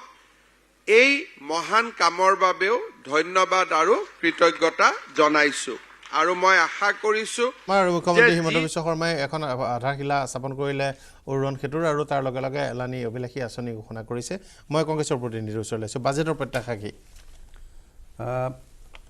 আমি বাজেট যোৱা 10 বছৰে যি বাজেট দেখিলোঁ, প্ৰথম কথা হ'ল যে আচ্ছে দিন আনে ৱালে হে, তাৰপিছত আহিল নিউ ইণ্ডিয়া, এতিয়া কৈ আছে অমৃতকাল, আৰু এইটো গৈ পেলাই 1947লৈ দেশখনক একেবাৰে উন্নত কৰাৰ কথা। কিন্তু বাজেটবিলাকৰ যিটো পৰ্যালোচনা আহে বা দেশৰ যিটো মানে বাস্তৱ আপোনাৰ তলত যিটো দেখা যায়, গ্ৰাছৰুটত দেখা যায়, যে সেই বাস্তৱটো কিন্তু একেবাৰে বিপৰীত। এতিয়া যোৱাকালিও আজি কিছুদিনৰ পৰা ওলাই আছে নিউজ পেপাৰবিলাকত, যোৱাকালিও দেখা গৈছে যে আমাৰ অসমীয়া ৰিজনেল পেপাৰ এখনৰ দৈনিক এখন পেপাৰত ওলাইছে যে দেশৰ লোন, চৰকাৰে লোৱা লোন প্ৰায় আপোনাৰ 60% মান অলৰেডি হৈছে, যিটো বিভিন্ন অনুষ্ঠানৰ পৰা লৈছে, ইণ্টাৰনেশ্যনেল মনিটাৰী ফাণ্ডৰ পৰা লৈ পেলাই আমাৰ দেশৰ মানে RBIৰ পৰা, SBIৰ পৰা, বিভিন্ন বেংকৰ পৰা, আনকি PFৰ টকাও চৰকাৰে লোনত লৈ আজি সেই লোন ৰিপেমেণ্টৰ যিটো আপোনাৰ ইণ্টাৰেষ্ট সেইটো প্ৰায় GDPৰ 20%, এটা ভয়ংকৰ কথা। ইণ্টাৰনেশ্যনেল মনিটাৰী ফাণ্ডে কৈছে যে আমাৰ লোন এমাউণ্ট গৈ পেলাই আমাৰ GDPৰ সমান হ'বগৈ 2026 চন বা 27 চনৰ ভিতৰত। গতিকে এনেকুৱা এটা ভয়ংকৰ পৰিস্থিতিৰ মাজত আৰু এটা ষড়যন্ত্ৰ হৈছে, দেশৰ ইকনমিক লৈ পেলাই এটা ষড়যন্ত্ৰ হৈছে, আৰু য'ত গোটেই মানে আপোনাৰ তলত মানুহৰ কাৰণে একো এৰা নাই। এতিয়া আপুনি চাওক আনএমপ্লয়মেণ্টৰ যিটো পজিশ্যন, আপোনাৰ 19 বছৰৰ পৰা 25 বছৰৰ ভিতৰত আনএমপ্লয়মেণ্টৰ হাৰ এতিয়া আপোনাৰ 45%, 25ৰ পৰা 30 বছৰৰ ভিতৰত আনএমপ্লয়মেণ্টৰ হাৰ আপোনাৰ প্ৰায় 15%ৰ ওপৰত। তাৰমানে আছে ক'ত দেশখন? তেওঁলোকে কৈছে যে আমি বিৰাট ইনফ্ৰাষ্ট্ৰাকচাৰত খৰচ কৰিছোঁ, ৰেলত বিৰাট খৰচ কৰা বুলি কৈছে, তেওঁলোকে কি কয় নেশ্যনেল হাইৱে অথৰিটিৰ আণ্ডাৰত খৰচ কৰা বুলি কৈছে ইনফ্ৰাষ্ট্ৰাকচাৰ ডেভেলপমেণ্টত। তেওঁলোকৰ আইডিয়াটো হ'ল যে ইনফ্ৰাষ্ট্ৰাকচাৰ ডেভেলপমেণ্টত আমি টকাটো লগাই পেলাই তাৰ পৰা আমি এমপ্লয়মেণ্ট জেনেৰেট কৰিলে ক'ত? এমপ্লয়মেণ্ট জেনেৰেটৰ গোটেই ৰেচিঅ'টো এতিয়া ওলাইছে। এইবিলাক ৰেচিঅ' আকৌ চৰকাৰে নিদিয়ে, বিভিন্ন প্ৰতিষ্ঠানৰ পৰা বা ইণ্টাৰনেশ্যনেল কিছু অৰ্গেনাইজেশ্যনবিলাকৰ পৰা অহা ৰেচিঅ'ৰ ওপৰতহে আমি ডিছকাছ কৰোঁ। যোৱা 19ৰ পিছত NSSৰ কোনো ছাৰ্ভে ৰিপৰ্ট চৰকাৰৰ অহা নাই। এইটো ভয়ংকৰ কথা। এইখন চৰকাৰে একেবাৰে ষড়যন্ত্ৰ কৰিছে দেশৰ নাগৰিকৰ লগত। আপুনি চাওক সেইবিলাক কম্পেনচেট কৰিবলৈ তেওঁলোকে কৰিছে কি, এই যে ঘাটিটো কম্পেনচেট কৰিবৰ কাৰণে সাধাৰণ মানুহৰ ওপৰত বোজা, প্ৰত্যেকটো ঠাইত টেক্স। আপুনি যোৱা কেইবছৰৰ পৰা আপুনি চাওক, যোৱা 5 বছৰ বা যোৱা 10 বছৰৰ পৰা টেক্সৰ হাৰ কেনেকৈ বাঢ়িল, প্ৰত্যেকটো খোজত টেক্স। আনকি GSTটোক নিত্য ব্যৱহাৰ্য সামগ্ৰীৰ ওপৰতো GSTটো লগাই পেলাই এতিয়া কৰিছে কি, এই যে ঘাটিখিনি যাতে এইফালৰ পৰা পূৰাব পাৰি, এই সাধাৰণ মানুহখিনিৰ পৰা পূৰাব পাৰি। GST টোটেল কণ্ট্ৰিবিউশ্যন 68% হ'ল সাধাৰণ মানুহৰ। দেশখনক ক'লৈ নিব খুজিছে? আপোনালোকে কৰ্পৰেটক আপোনালোকে প্ৰায় 25 লাখ কোটি টকা 25 লাখ কোটি টকা আপোনালোকে কৰ্পৰেটৰ লোন আপোনালোকে মাফ কৰিছে। 12,000 কোটি টকা আপোনাৰ কৰ্পৰেটৰ টেক্স কি কয় মাফ কৰিছে কাৰ পইচাৰে মাফ কৰিছে আপোনালোকৰ 14 চনলৈ কৰ্পৰেটৰ টেক্স আছিল 34%, এতিয়া কৰ্পৰেটৰ টেক্স হৈ গৈছে 22%। দেশৰ গোটেই সম্পত্তি কৰ্পৰেটক গঠাই পেলাই যিটো ষড়যন্ত্ৰ আৰম্ভ কৰিছে আৰু মানুহক খুব গৰ্বৰে কয় 80 কোটি মানুহক আমি চাউল দি আছো দালি দি আছো, তোমালোকে মানুহক সেই পৰ্যায়লৈ লৈ গৈছা। জয়ন্ত গোস্বামী বিজেপিৰ প্ৰতিক্ৰিয়া। চাওক কথাটো হৈছে এইটো যে আমি যদি চাওঁ অলপ আগতে আমি যিটো কথা পাতি আছিলোঁ যে উত্তৰ পূৰ্বাঞ্চলৰ কাৰণে কেন্দ্ৰীয় চৰকাৰে কি কাম কৰিছে তাৰে ভিতৰত যদি আপুনি চাই মাজুলীৰ এটা সময়ত মাজুলীৰ যি মৰ্মবেদনা চপৰে যেতিয়া ব্ৰহ্মপুত্ৰৰ বুকুলৈ যেতিয়া মাজুলীৰ মাটি খহি যায় তেতিয়া মাজুলীৰ জনসাধাৰণৰ সেই মৰ্মবেদনা মাজুলীত থাকিহে আচলতে বুজিব পৰা যায়। সেই কথাটো মাজুলীৰ যি কমিউনিকেশ্যন এইটো কেৱল মাত্ৰ ফেৰীৰ যোগেদি মাজুলীৰ কমিউনিকেশ্যন হয়, কিন্তু যোৱা সময়ছোৱাত কেন্দ্ৰীয় চৰকাৰৰ সহযোগত অসম চৰকাৰে মাজুলী আৰু যোৰহাট মাজুলীৰ মাজত দলং নিৰ্মাণ আৰু এই নিৰ্মাণ কাৰ্য চলি আছে আৰু কিছুদিনৰ পিছতে তাত সম্পূৰ্ণ হ'ব। আপুনি যদি চাই তেতিয়া পলাশবাৰী আৰু শুৱালকুছিৰ মাজত যি ব্ৰিজ দলং নিৰ্মাণৰ জৰিয়তে সামগ্ৰিকভাৱে 4 লেনযুক্ত দলঙৰ জৰিয়তে পলাশবাৰী শুৱালকুছিক চমু কৰি আনি এটা নতুন ট্ৰেকৰ ব্যৱস্থা কৰাৰ কাৰণে কাম কাজ আৰম্ভ কৰিছে। আপুনি যদি চাই তেতিয়াহ'লে ফাঁচী বজাৰ আৰু উত্তৰ গুৱাহাটীৰ মাজত সংলগ্ন দলং আপুনি যদি চাই দেখা পাব যে দলঙৰ নিৰ্মাণ কাৰ্য প্ৰায় সম্পূৰ্ণ হ'বলৈ আগবাঢ়িছে, কিছু বছৰ পিছতে তাক ধৰাতললৈ আহিব। একে সময়তে যদি চাই ধুবুৰী ফুলবাৰী দলং ব্ৰহ্মপুত্ৰৰ ওপৰত ধুবুৰীৰ ফুলবাৰী দলং সেই ধুবুৰী ফুলবাৰী দলঙো নিৰ্মাণ কাৰ্য চলি আছে আৰু কম দিনৰ ভিতৰতে তাক সম্পূৰ্ণ হৈ উঠিব। একে সময়তে যদি আপুনি চাই যে নাৰেংগী আৰু কচুৱাৰ মাজত যি দলং নিৰ্মাণৰ DPR ইতিমধ্যে সম্পূৰ্ণ হৈছে তাৰো নিৰ্মাণৰ কাম কাজ অগ্ৰগতি লাভ কৰিব। আপুনি এই ধৰণে এটা সময়ত এটা দিন আছিলে ভাৰতবৰ্ষত এটা দিন আছিলে অসমত ব্ৰহ্মপুত্ৰৰ ওপৰত এখন দলঙৰ কাৰণে আমি চকু পানী টুকিব লগা হৈছিল, কিন্তু আজি কেইবাখনো দলং নিৰ্মাণৰ কাম একে সময়তে চলি আছে। এই অসমৰ প্ৰতি থকা কেন্দ্ৰীয় চৰকাৰৰ যি অসমৰ প্ৰতি থকা অসমৰ উন্নয়নৰ প্ৰতি থকা যি দায়বদ্ধতা এই দায়বদ্ধতা প্ৰকাশ কৰিছে। একে সময়তে আপুনি যদি চাই যে আমাৰ লোকপ্ৰিয় গোপীনাথ বৰদলৈৰ যি এয়াৰপৰ্ট এই এয়াৰপৰ্টত যিটো নতুনকৈ নিৰ্মাণ কৰা টাৰ্মিনেল এই টাৰ্মিনেলৰ যোগেদি এটা ভাৰতবৰ্ষৰ ভিতৰতে এটা অত্যন্ত গুৰুত্বপূৰ্ণ আৰু শক্তিশালী ইনফ্ৰাষ্ট্ৰাকচাৰেলৰ এটা টাৰ্মিনেল নিৰ্মাণ হ'ব আৰু নিৰ্মাণ হোৱাৰ লগে লগে এইটো ইণ্টাৰনেশ্যনেল অন্তঃৰাষ্ট্ৰীয় এটা শক্তিশালী এটা টাৰ্মিনেললৈকে ৰূপান্তৰিত হ'ব। আজি দিল্লী, মুম্বাই, চেন্নাই, কলকাতা, বাগডোগৰা, কলকাতা দৰে গুৱাহাটী এয়াৰপৰ্টৰ নিৰ্মাণ কাৰ্য চলিব। 3,400 কোটি টকা খৰচ কৰি অসমত 17খনকৈ কেঞ্চাৰ হস্পিটেল নিৰ্মাণ কাৰ্য চলি আছে। আপুনি যদি চাই 17খনলৈকে কেঞ্চাৰ হস্পিটেল অসমত বৃদ্ধি পাব। আমি এটা কথা জানো যে উত্তৰ পূৰ্বাঞ্চল কেঞ্চাৰ ৰোগৰ কাৰণে এটা হাব এৰিয়া, গতিকে তাৰ কাৰণে উত্তৰ পূৰ্বাঞ্চলৰ এই যি কেঞ্চাৰ ডিজিজৰ কথা চিন্তা কৰিয়ে ভাৰত চৰকাৰে টাটাৰ কলাবৰেশ্যনত ইয়াতে 3,400 কোটি টকা খৰচৰ জৰিয়তে 17খনকৈ কেঞ্চাৰ হস্পিটেল নিৰ্মাণ কাৰ্যৰ ইতিমধ্যে তাৰ পৰিকল্পনা লৈছে, চলি আছে। বহুকেইখন ইতিমধ্যে কমপ্লিট হৈছে আৰু বাকী আমাৰ চৰকাৰখনে এতিয়া লাখ কোটি টকা খৰচ কৰে প্ৰতি মাহে। আমি এইবাৰ 1,72,000 কোটি টকা আমি GST দিছোঁ। পইচাবোৰতো ক'ৰবাত খৰচ কৰিব লাগিব, স্কিমটো কৰিবই লাগিব, কিন্তু মূল কথাটো হ'ল যে প্ৰগতিৰ হাৰে কিমান গৈছে। কালি নে পৰহি ৰিপৰ্ট ওলাইছে নেশ্যনেল উচ্চ শিক্ষাৰ ক্ষেত্ৰত অসম একেবাৰে শেষত। আমিতো তৈয়াৰ কৰি আছোঁ, কিন্তু মানে আমিতো শেষত হয়। আজি আমাৰ MMR আজি উন্নতি বিশেষ নহ'ল। মই সেইটোৱে কৈছোঁ যে আপুনি খুব সঠিকভাৱে কৈছে কথাটো। এই আকলনবিলাক কেতিয়া হয়? আজি আপুনি শিক্ষাৰ ক্ষেত্ৰত যদি আপুনি পজিশ্যনটো চাবলৈ হ'লে আমি চৰকাৰ অসমত কেতিয়া গঠন কৰিছোঁ? 2016 চনত চৰকাৰ যথেষ্ট, কিন্তু এইটোও নহয় যে চাওক যথেষ্ট হয়, কিন্তু এইটোও নহয় যে 55টা বছৰ কংগ্ৰেছৰ শাসনতকৈ এই 7টা বছৰ কিন্তু কম সময়। আৰু আমি 55টা বছৰ কংগ্ৰেছৰ সেই দুৰ্নীতি, ভ্ৰষ্টাচাৰ আৰু অত্যন্ত অসমখনক নিম্নৰ পৰা নিম্নগামী কৰি থকা ভস্ত অৰ্থনীতি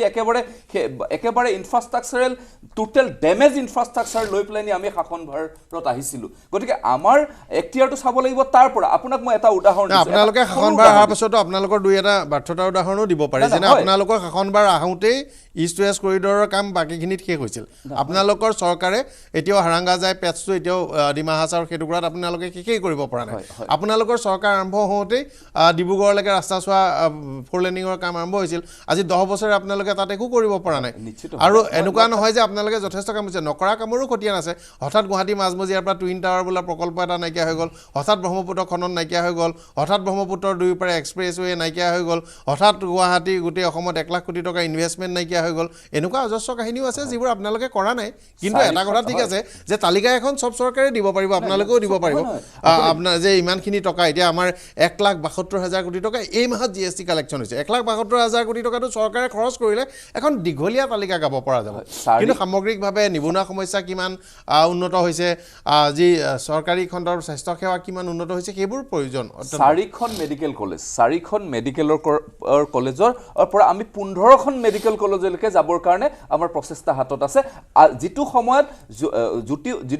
16 চনলৈকে অসমত মেডিকেল সিট আছিলে মাত্ৰ 400টা সিট আছিলে আজি কিন্তু 1100টা সিটলৈকে আমি নিব সময় হৈছে ঘণ্টা সময়ৰ পিছতে বিত্তমন্ত্ৰীৰ বাজেট ভাষণ আৰম্ভ হ'ব তাৰ পূৰ্বে লৈছে এটা চমু বিৰতি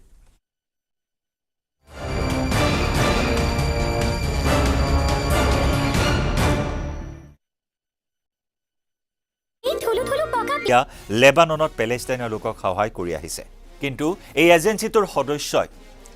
ইজৰাইল আৰু হামাছৰ মাজৰ যুদ্ধত হামাছক ইজৰাইলৰ বিৰুদ্ধে সহায় কৰি অহাৰ অভিযোগ আনিছে ইজৰাইলে আৰু এই অভিযোগৰ ভিত্তিতে 6খনকৈ দেশে গাজালৈ আগবঢ়োৱা সাহায্য বা পুঁজিত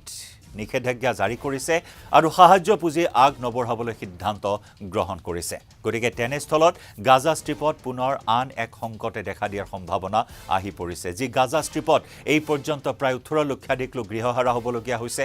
ইতিমধ্যে প্ৰায় 26,000 ঘৰ স্পৰ্শ কৰাৰ পথত মৃতকৰ সংখ্যাই ঘৰ দুৱাৰ সকলো ধূলিৰ লগত মিহলি হৈ গৈছে ইজৰাইলৰ আক্ৰমণত তেনেস্থলত এতিয়া পুনৰ সাহায্য পুঁজি বন্ধৰ সিদ্ধান্ত ল'লে আমেৰিকাকে ধৰি 6খনকৈ দেশে যিয়ে পুনৰ আন এক সংকট নমাই আনিব গাজা ষ্ট্ৰিপলৈ আৰু এনেদৰেই এতিয়া কি গাজা ষ্ট্ৰিপ কি লোহিত সাগৰ ভাৰতৰ গৌৰৱ গোটেই বিশ্বতেই ইয়াৰ সন্মান ষ্ট্ৰং মানে মাইথান ষ্টীল সিৰিয়া সীমান্ত কি লেবানন ইজৰাইল সীমান্ত সকলোতে কেৱল সংঘাতৰ আতংক বৃদ্ধি পোৱা পৰিলক্ষিত হৈছে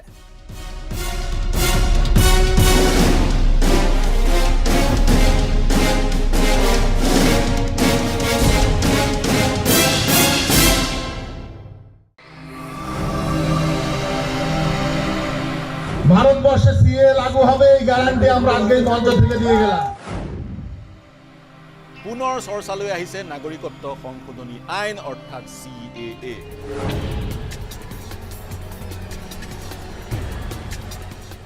2019 চনৰ নিৰ্বাচনৰ পূৰ্বে বিজেপিয়ে নাগৰিকত্ব সংশোধনী আইন সংসদৰ মজিয়াত গৃহীত কৰিছিল আৰু 5 বছৰৰ পিছত এই আইনখন ৰূপায়ণ কৰাৰ ক্ষেত্ৰত তৎপৰ হোৱা পৰিলক্ষিত হৈছে শাসক দল বিজেপি জাহাজ আৰু বন্দৰ বিভাগৰ কেন্দ্ৰীয় ৰাজ্যিক মন্ত্ৰী শান্তনু ঠাকুৰে পশ্চিমবংগৰ 24 পৰগনা জিলাত এখন জনসভা সম্বোধন কৰি কয় 7 দিনৰ ভিতৰত নাগৰিকত্ব সংশোধনী আইন অৰ্থাৎ কা দেশত প্ৰযোজ্য হ'ব আগামী এক সপ্তাহের মধ্যে ভারতবর্ষ পশ্চিমবঙ্গ সহ ভারতবর্ষের প্রত্যেকটা স্টেটে সিএ লাগু হবে এবং সেটা আপনারা দেখবেন আজকে সেই গ্যারান্টি এই মঞ্চ থেকে দিয়ে যাচ্ছি কা সম্বন্ধীয় যিসমূহ বিধি সেই বিধিসমূহ কাৰ্যতঃ কাৰ্যকৰী কৰা হ'ব 7 দিনৰ ভিতৰত আৰু তেওঁ গ্যাৰান্টি দিছে এসপ্তাহৰ ভিতৰত দেশত কা বলবৎ হ'ব আগামী এক সপ্তাহের মধ্যে ভারতবর্ষ পশ্চিমবঙ্গ সহ ভারতবর্ষের প্রত্যেকটা স্টেটে সিএ লাগু হবে এবং সেটা আপনারা দেখবেন আজকে সেই গ্যারান্টি এই মঞ্চ থেকে দিয়ে যাচ্ছি 2019 চনৰ ডিসেম্বৰ মাহত ৰাজ্যসভা আৰু লোকসভাত নাগৰিকত্ব সংশোধনী আইন গৃহীত হৈছিল আৰু ডিসেম্বৰ মাহতে ৰাষ্ট্ৰপতিৰ অনুমোদন লাভ কৰিছিল যিহেতু নাগৰিকত্ব সংশোধনী আইন এখন স্বয়ংক্ৰিয় আইন নহয় এই আইনখন প্ৰযোজ্য কৰিবলৈ প্ৰয়োজন হয় বিধিৰ আৰু এই বিধিসমূহ প্ৰস্তুত কৰাৰ দায়িত্ব দিয়া হৈছিল গৃহ মন্ত্ৰণালয়ক। নিয়ম অনুসৰি গৃহ মন্ত্ৰণালয়ে 6 মাহৰ ভিতৰত বিধিসমূহ প্ৰস্তুত কৰিব লাগে আৰু এখন সংসদীয় কমিটিক দাখিল কৰিব লাগে। সংসদীয় কমিটিখনৰ নাম হৈছে পাৰ্লিমেণ্টাৰী কমিটি অন ছাবঅৰ্ডিনেট লেজিছলেশ্যন। এই কমিটিখনে বিধিসমূহত অনুমোদন আগবঢ়ায় আৰু ইয়াৰ পিছতে বিধিসমূহ কাৰ্যকৰী হৈ পৰে। 6 মাহৰ ভিতৰত গৃহ মন্ত্ৰণালয়ে বিধিসমূহ কাৰ্যকৰী কৰিব লাগিছিল, কিন্তু 5 বছৰ ধৰি তেওঁলোকে কাৰ্যকৰী নকৰিলে।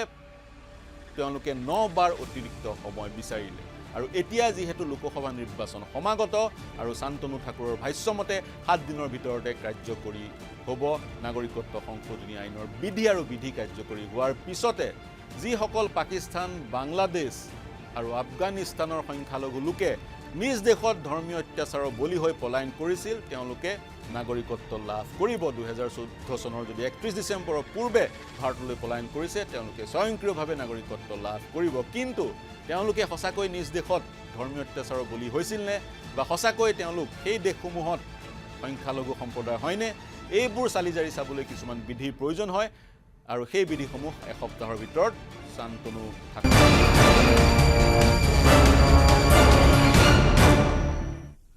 বিৰতিৰ পিছত স্বাগতম জনাইছোঁ। বাজেট বিশেষ আৰু বাজেট দাখিলৰ সময় হৈছে। পোনপটীয়াকৈ মই সদনৰ মজিয়ালৈ লৈ গৈছোঁ, আলোচনা অব্যাহত থাকিব। মই সদনৰ দৃশ্য দেখুৱাবলৈ বিচাৰিছোঁ। এয়া সদনৰ প্ৰৱেশদ্বাৰত নিৰ্মলা সীতাৰমণ বিত্তমন্ত্ৰী আৰু মোৰ সৈতে শৰ্মা ডাঙৰীয়া আছিল। আপুনি চমুকৈ যদি খুব বেছি সময় নাপাব, হয়তো 1 মিনিট। এইমাত্ৰ আমাৰ বিজেপিৰ প্ৰবক্তাই ক'লে যে কি কয় মাজুলী ব্ৰিজ বনাইছে, অন্য ঠাইত ব্ৰিজ বনাইছে। ব্ৰিজ বনোৱা কথাটোতো একেবাৰে যিকোনো চৰকাৰে কৰিবই লাগিব। আমিও বনাইছোঁ, ঢলাশদিয়া ব্ৰিজ বনাইছোঁ, বগীবিল বনাইছোঁ, পঞ্চৰত্ন বনাইছোঁ, ভোমোৰাগুৰি বনাইছোঁ, আমাৰ গুৱাহাটীৰ শৰাইঘাট ব্ৰিজ বনাইছোঁ। সেইবিলাক ইছ্যু নহয়। এতিয়া ক'লে তেওঁ যে এয়াৰপৰ্টখনত বিৰাট ডেভেলপ কৰিছে। এয়াৰপৰ্টখন দেখোন বনাই মেলি আদানীক গতালে। এয়াৰপৰ্ট দেশৰ 6খন এয়াৰপৰ্ট যিদিনাখন আদানীক গতাইছে সেইদিনাখন ফিনেন্স মিনিষ্টাৰৰ এডভাইচ, নীতি আয়োগৰ এডভাইচ কি কয় প্ৰাইম মিনিষ্টাৰে কি কয় ডিফাই কৰিছে, ডিনাই কৰিছে, মনা নাই। তেওঁলোকে নীতি আয়োগৰ এডভাইচ আছিল যে কোনো এটা পাৰ্টিক 2টাতকৈ বেছি আপোনাৰ এয়াৰপৰ্ট দিয়া নহয়। এই এয়াৰপৰ্টবিলাক কেনেকৈ দিয়া হ'ল? এই আদানী যোৱা 10 বছৰৰ পৰা আপুনি বেছি সময় নাপাব, মূল বিষয়। তাৰোপৰি এতিয়া কেঞ্চাৰ হস্পিটেলৰ কথা কৈছে। কেঞ্চাৰ হস্পিটেলত 70% ইনভেষ্টমেণ্ট দেখোন টাটাৰ। ঢোলটো বজাই আছে বিজেপিয়ে। 70% ইনভেষ্টমেণ্ট হ'ল টাটাৰ, 30% কি কয় ইণ্ডিয়ান গভৰ্ণমেণ্টে কৰি আছে। টাটাই কণ্ট্ৰিবিউট কৰিছে তাত 70% কণ্ট্ৰিবিউশ্যন। সদনলৈ গৈছোঁ, সদনৰ মজিয়ালৈ। হয়,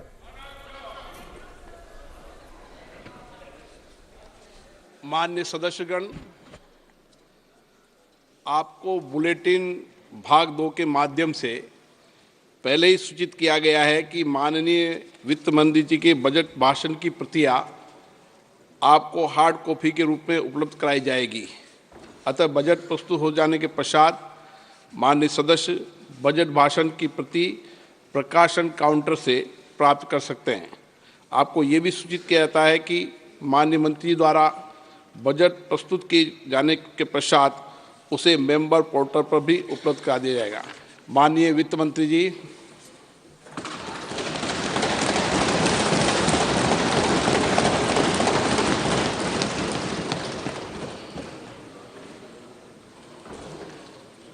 Honorable Speaker, I present the interim budget for 24-25.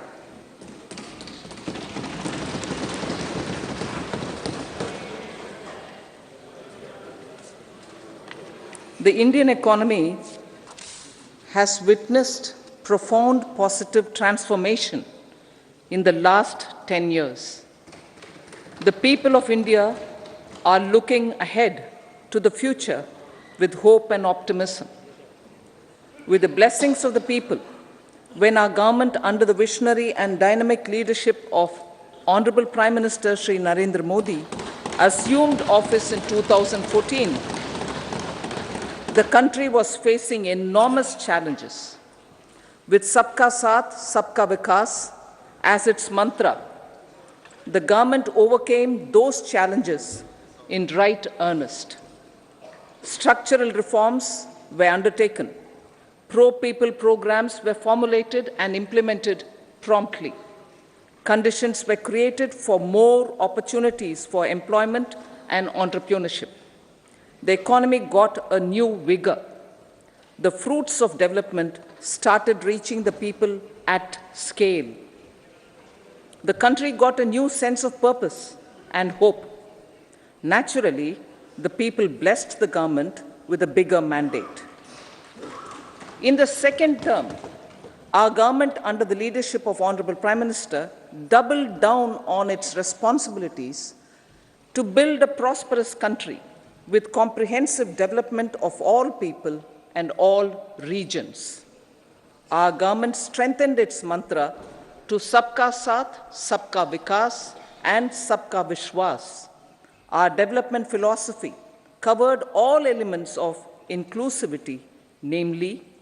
social inclusivity through coverage of all strata of the society, and geographical inclusivity through development of all regions of the country. With the whole of nation approach of Sabka Prayas, the country overcame the challenges of once-in-a-century pandemic, took long strides towards Atmanirbhar Bharat, committed to Panch Pran, and laid solid foundations for the Amrit Kal. As a result, our young country has high aspirations, pride in its present, and hope and confidence for a bright future. We expect that our government, based on its stupendous work, will be blessed again by the people with a resounding mandate. Inclusive development and growth. Our humane and inclusive approach to development is a marked and deliberate departure from the earlier approach of provisioning up to village level. Development programs were thus provisioned. In the last 10 years, however, have targeted each and every household and individual through housing for all, Har Ghar Jal, electricity for all, cooking gas for all, bank accounts and financial services for all in record time. The worries about food have been eliminated through free ration for 80 crore people. Minimum support prices for the produce of Annadata are periodically increased appropriately. These and the provision of basic necessities have enhanced real income in the rural areas. Their economic needs could be addressed, thus spurring growth and generating jobs. Social justice. Our government is working with an approach to development that is all-round, all-pervasive, and all-inclusive. Sarvangin, Sarvasparshi, or Sarvasamaveshi. It covers all castes and people at all levels. We are working to make India a Vikasit Bharat by 2047. For achieving that goal, we need to improve people's capability and empower them. Previously, social justice was mostly a political slogan. For our government, social justice is an effective and necessary governance model. The saturation approach of covering all eligible people is the true and comprehensive achievement of social justice. This is secularism in action, reduces corruption, and prevents nepotism, prevents Bhai Bhatijawad. There is transparency and assurance that benefits are delivered to all eligible people. The resources are distributed fairly. All, regardless of their social standing, get access to opportunities. We are addressing systemic inequalities that had plagued our society. We focus on outcomes and not on outlays, so that the social economic transformation is achieved. As our Prime Minister firmly believes, we need to focus on 4 major castes. They are Garib, Mahilaye, Yuva and Annadata, their needs, their aspirations and their welfare are our highest priority. The country progresses when they progress. All four require and receive government support in their quest to better their lives. Their empowerment and well-being will drive the country forward. Garib Kalyan, Desh Ka Kalyan. We believe in empowering the poor. The earlier approach of tackling poverty through entitlements had resulted in very modest outcomes. When the poor became empowered partners in the development process, government's power to assist them also increases manifold. With the pursuit of Sabka Saath, in these 10 years, the government has assisted 25 crore people to get freedom from multi-dimensional poverty. Our government's efforts are now getting synergized with energy and passion of such empowered people. This is truly elevating them from poverty. Direct benefit transfer of 34 lakh crore rupees from the government using PM Jan Dhan accounts has led to savings of 2.7 lakh crores of rupees for the government. This savings has been realized through avoidance of leakages prevalent earlier. The savings have helped in providing more funds for Garib Kalyan. PM Swanidhi has provided credit assistance to 78 lakh street vendors. From that total of 78 lakh street vendors, 2.3 lakh have received credit for the third time. PM Janman Yojana reaches out to the particularly vulnerable tribal groups who have remained outside the realm of development so far. PM Vishwakarma Yojana provides end-to-end support to artisans and craftspeople engaged in 18 trades. The schemes for empowerment of Divyangs and transgender persons reflect firm resolve of our government to leave no one behind. Welfare of Annadata. Farmers are our Annadata.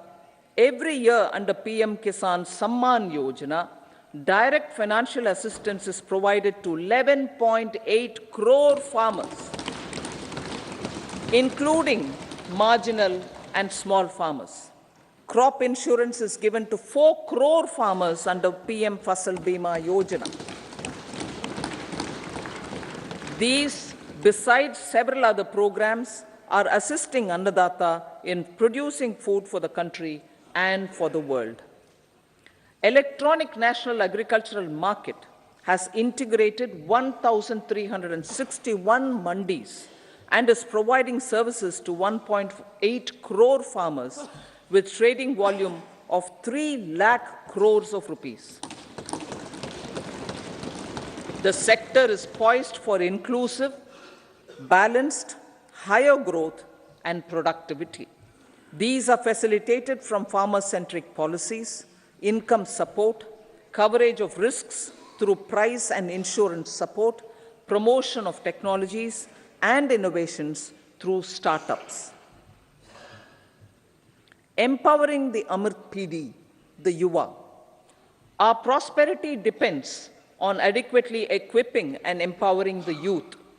The National Education Policy 2020 is ushering the transformational reforms. PM Schools for Rising India, PM Shri, are delivering quality teaching and nurturing holistic and well-rounded individuals. The Skill India mission has trained 1.4 crore youth, upskilled and reskilled 54 lakh youth, and established 3,000 new ITIs. a large number of institutions of higher learning, namely 7 IITs, 16 triple ITs, 7 IIMs, 15 AIMS, and 390 universities have been set up. PM Mudra Yojana has sanctioned 43 crore loans aggregating to 22.5 lakh crores of rupees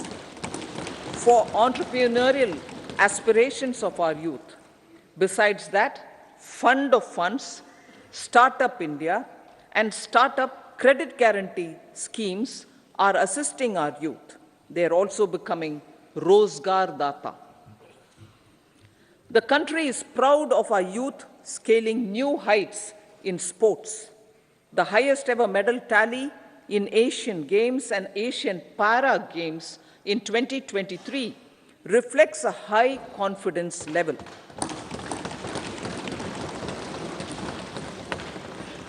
Chess prodigy and our #1 ranked player Pragyananda put up a stiff fight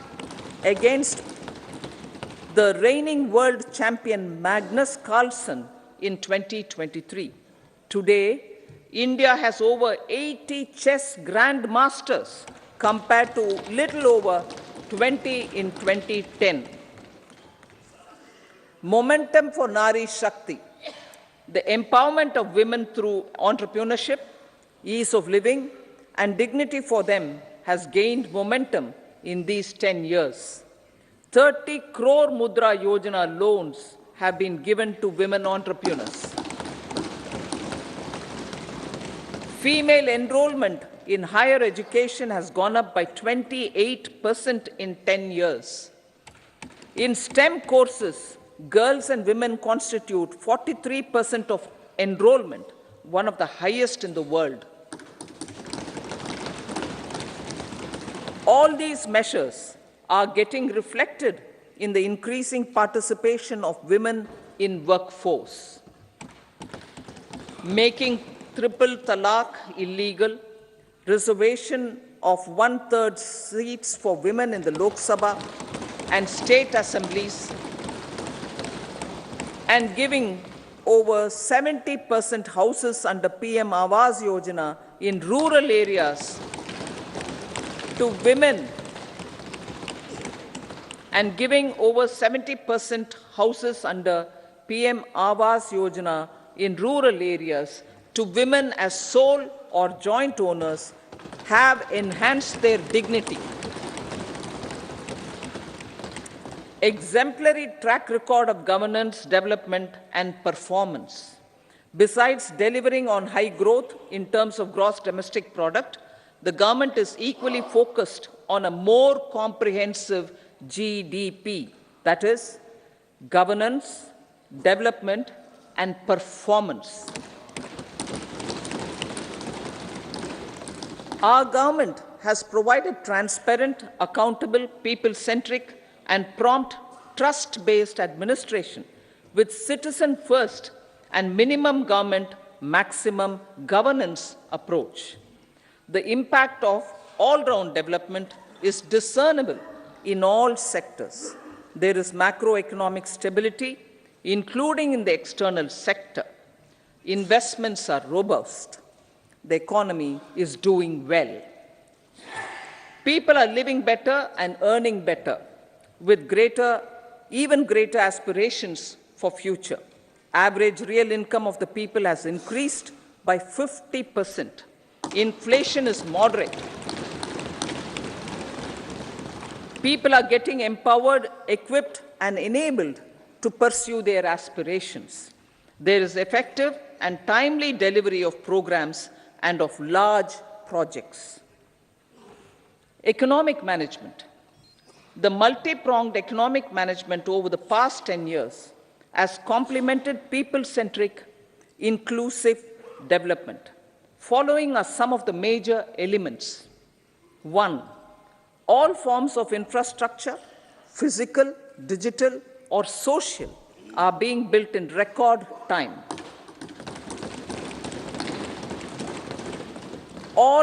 Number 2, all parts of the country are becoming active participants in economic growth. Number 3, digital public infrastructure, a new factor of production as if in the 21st century, is instrumental in formalization of the economy. Number 4, goods and services tax has enabled one nation, one market, one tax. Tax reforms have led to deepening and widening of tax base. Number 5, strengthening of the financial sector has helped in making savings, credit, and investments more efficient. Number 6, GIFT, IFSC, and the Unified Regulatory Authority, IFSCA, are creating a robust gateway for global capital and financial services for the economy. Number 7, proactive inflation management has helped keep inflation within the policy band. Now, the global context, Honorable Speaker, sir. Geopolitically, global affairs are becoming more complex and challenging with wars and conflicts. Globalization is being redefined with reshoring and friendshoring, disruption and fragmentation of supply chains, and competition for critical minerals and technologies. A new world order is emerging after the COVID pandemic. India assumed the G20 presidency during very difficult times for the world. The global economy was going through high inflation, high interest rates, low growth, very high public debt, low trade growth, and climate changes. The pandemic has led to a crisis of food, fertilizer, fuel, and finances for the world, while India successfully navigated its way. The country showed the way forward and built consensus on solutions for those global problems. The recently announced India-Middle East-Europe economic corridor is a strategic and economic game changer for India and others. In the words of Honorable Prime Minister, the corridor, and I quote, will become the basis of world trade for hundreds of years to come, and history will remember that this corridor was initiated on Indian soil, unquote. Vision for Vikasit Bharat. Our vision for Vikasit Bharat is that of prosperous Bharat in harmony with nature, with modern infrastructure, and providing opportunities for all citizens and all regions to reach their potential. With confidence arising from strong and exemplary track record of performance and progress, earning Sabka Vishwas, the next 5 years will be years of unprecedented development and golden moments to realize the dream of developed India by 2047. The trinity of demography, democracy, and diversity backed by Sabka Prayas has the potential to fulfill aspirations of every Indian. As Honorable Prime Minister in his Independence Day address to the nation mentioned, I quote, there is no dearth of opportunities, as many opportunities as we want. The country is capable of creating more opportunities. Sky is the limit, unquote. Strategy for Amrit Kal. Our government will adopt economic policies that foster and sustain growth, facilitate inclusive and sustainable development, improve productivity, create opportunities for all, help them enhance their capabilities, and contribute to generation of resources to power investments and fulfill aspirations. Guided by the principle, reform, perform, and transform, the government will take up next generation reforms and build consensus with the states and stakeholders for effective implementation. It is an important policy priority for our government to ensure timely and adequate finances, relevant technologies, and appropriate training for the micro, small, and medium enterprises, MSMEs, to grow and also compete globally. Orienting the regulatory environment to facilitate their growth will be an important element of this policy mix. Aligning with the Panchamrit goals, our government will facilitate sustaining high and more resource-efficient economic growth. This will work towards energy security in terms of availability, accessibility, and affordability. For meeting the investment needs, our government will prepare the financial sector in terms of size, capacity, skills, and regulatory framework. Aspirational Districts Program. Our government stands ready to assist the states in faster development of aspirational districts and blocks, including generation of ample economic opportunities. Development of the East. Our government will pay utmost attention to make the Eastern region and its people a powerful driver of India's growth. PM Awas Yojana Gramin. Despite the challenges due to COVID, implementation of PM Awas Yojana Gramin continued, and we are close to achieving the target of 3 crore houses. 2 crore more houses will be taken up in the next 5 years to meet the requirement arising from increase in the number of families. Rooftop solarization and Muft Bijli. Through rooftop solarization, 1 crore households will be enabled to obtain up to 300 units free electricity every month. This scheme follows the resolve of Honorable Prime Minister on the historic day of consecration of Sri Ram Mandir in Ayodhya. Following benefits are expected. Savings up to 15 to 18,000 rupees annually for households from free solar electricity and selling the surplus to the distribution companies. Charging of electric vehicles. Entrepreneurship opportunities for a large number of vendors for supply and installation. Employment opportunities for the youth with technical skills in manufacturing, installation, and maintenance. Housing for middle class. Our government will launch a scheme to help deserving sections of the middle class, and I quote from Honorable Prime Minister's words, living in rented houses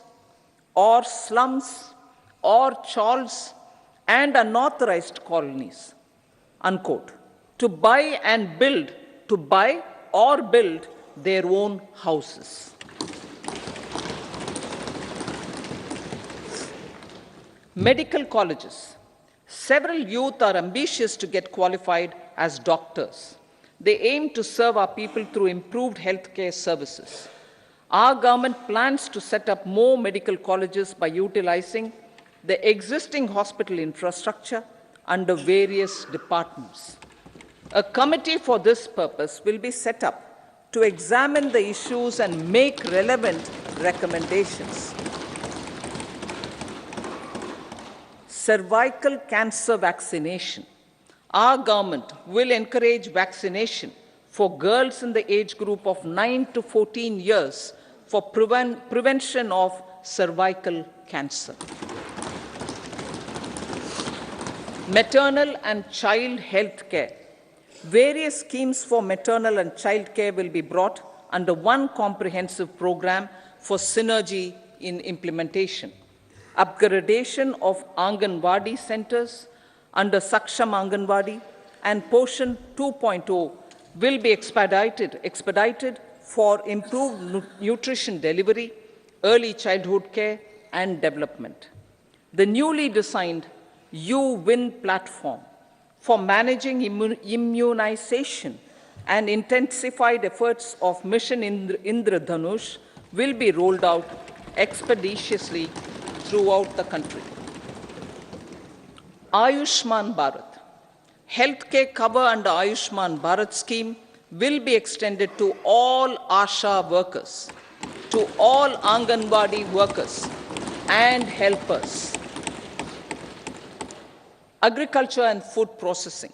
The efforts of value addition in agriculture sector and boosting farmers' incomes will be stepped up. Pradhan Mantri Kisan Sampada Yojana has benefited 38 lakh farmers and generated 10 lakh employment. Pradhan Mantri Formalization of Micro Food Processing Enterprises Yojana has assisted 2.4 lakh SHGs and 60,000 individuals with credit linkages. Other schemes are complementing the efforts for reducing post-harvest losses and improving productivity and incomes. For ensuring faster growth of the sector, our government will further promote private and public investment in post-harvest activities, including aggregation, modern storage, efficient supply chains, primary and secondary processing and marketing and branding. Nano DAP. After the successful adoption of nano urea, application of nano DAP on various crops will be expanded in all agroclimatic zones. Atmanirbhar Oil Seeds Abhiyan. Building on the initiative announced in 2022, a strategy will be formulated to achieve Atmanirbharta for oil seeds such as mustard, groundnut, sesame, soya bean, and sunflower. This will cover research for high-yielding varieties, widespread adoption of modern farming techniques, market linkages, procurement, value addition, and crop insurance. Dairy development. A comprehensive program for supporting dairy farmers will be formulated. Efforts are already on to control foot and mouth disease. India is the world's largest milk producer with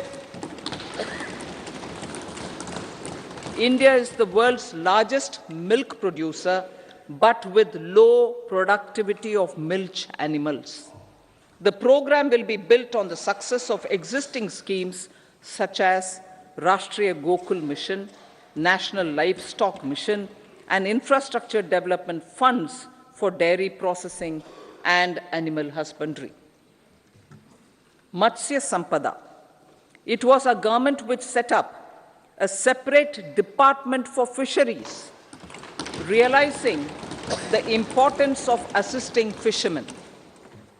This has resulted in doubling of both inland and aquaculture production. Seafood exports since 2013-14 has also doubled. Implementation of Pradhan Mantri Matsya Sampada Yojana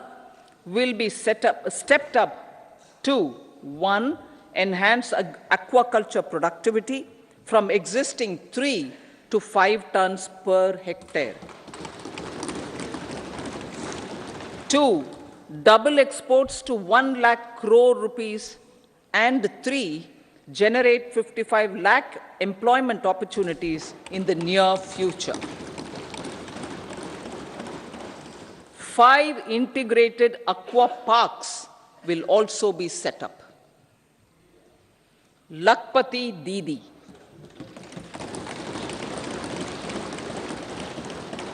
$83 lakh SHGs. 83 lakh SHGs with 9 crore women are transforming rural socio-economic landscape with empowerment and self-reliance. Honorable Speaker, sir, Their success has assisted nearly 1 crore women to become Lakpati Didi already. They are an inspiration to others. Their achievements will be recognized through honoring them. Buoyed by the success, it has been decided to enhance the target for Lakpati Didi from 2 crores to 3 crores.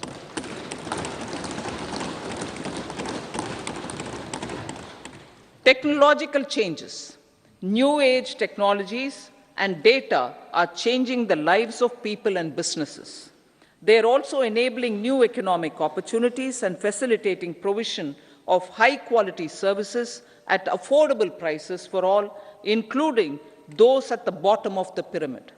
Opportunities for India at the global level are expanding. India is showing solutions through innovation and entrepreneurship of its people. Research and innovation for catalyzing growth, employment, and development. Prime Minister Lal Bahadur Shastri gave the slogan of Jai Jawan, Jai Kisan. Prime Minister Vajpayee, Atal Bihari Vajpayee ji, made that Jai Jawan, Jai Kisan, Jai Vigyan. Prime Minister Modi has furthered that to Jai Jawan, Jai Kisan, Jai Vigyan, and Jai Anusandhan, as innovation is the foundation of development. For our tech-savvy youth, this will be a golden era. A corpus of 1 lakh crore rupees will be established with 50-year interest-free loan provided. The corpus will provide long-term financing or refinancing with long tenors and low and or nil. I repeat that sentence. The corpus will provide long-term financing or refinancing with long tenors and low or nil interest rates. This will encourage the private sector to scale up research and innovation significantly in sunrise domains. We need to have programs that combine the powers of our youth and technology. A new scheme will be launched for strengthening deep tech technologies for defense purposes and expediting Atmanirbharta. Infrastructure development. Building on the massive tripling of the capital expenditure outlay in the past 4 years, resulting in huge multiplier impact on economic growth and employment creation,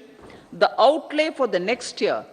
is being increased by 11.1% to 11,11,111 crore rupees. This would be 3.4% of our GDP. Railways. 3 major railway corridor programs will be implemented. These are energy, mineral, and cement corridor. Number 2, port connectivity corridors. And number 3, high traffic density corridors. The projects have been identified under the PM Gati Shakti for enabling multimodal connectivity. They will improve logistics efficiency and reduce cost. The resultant decongestion of the high traffic corridors will also help in improving operations of passenger trains, resulting in safety and higher travel speed for passengers. Together with dedicated freight corridors, these 3 economic corridor programs will accelerate our GDP growth and reduce logistic costs.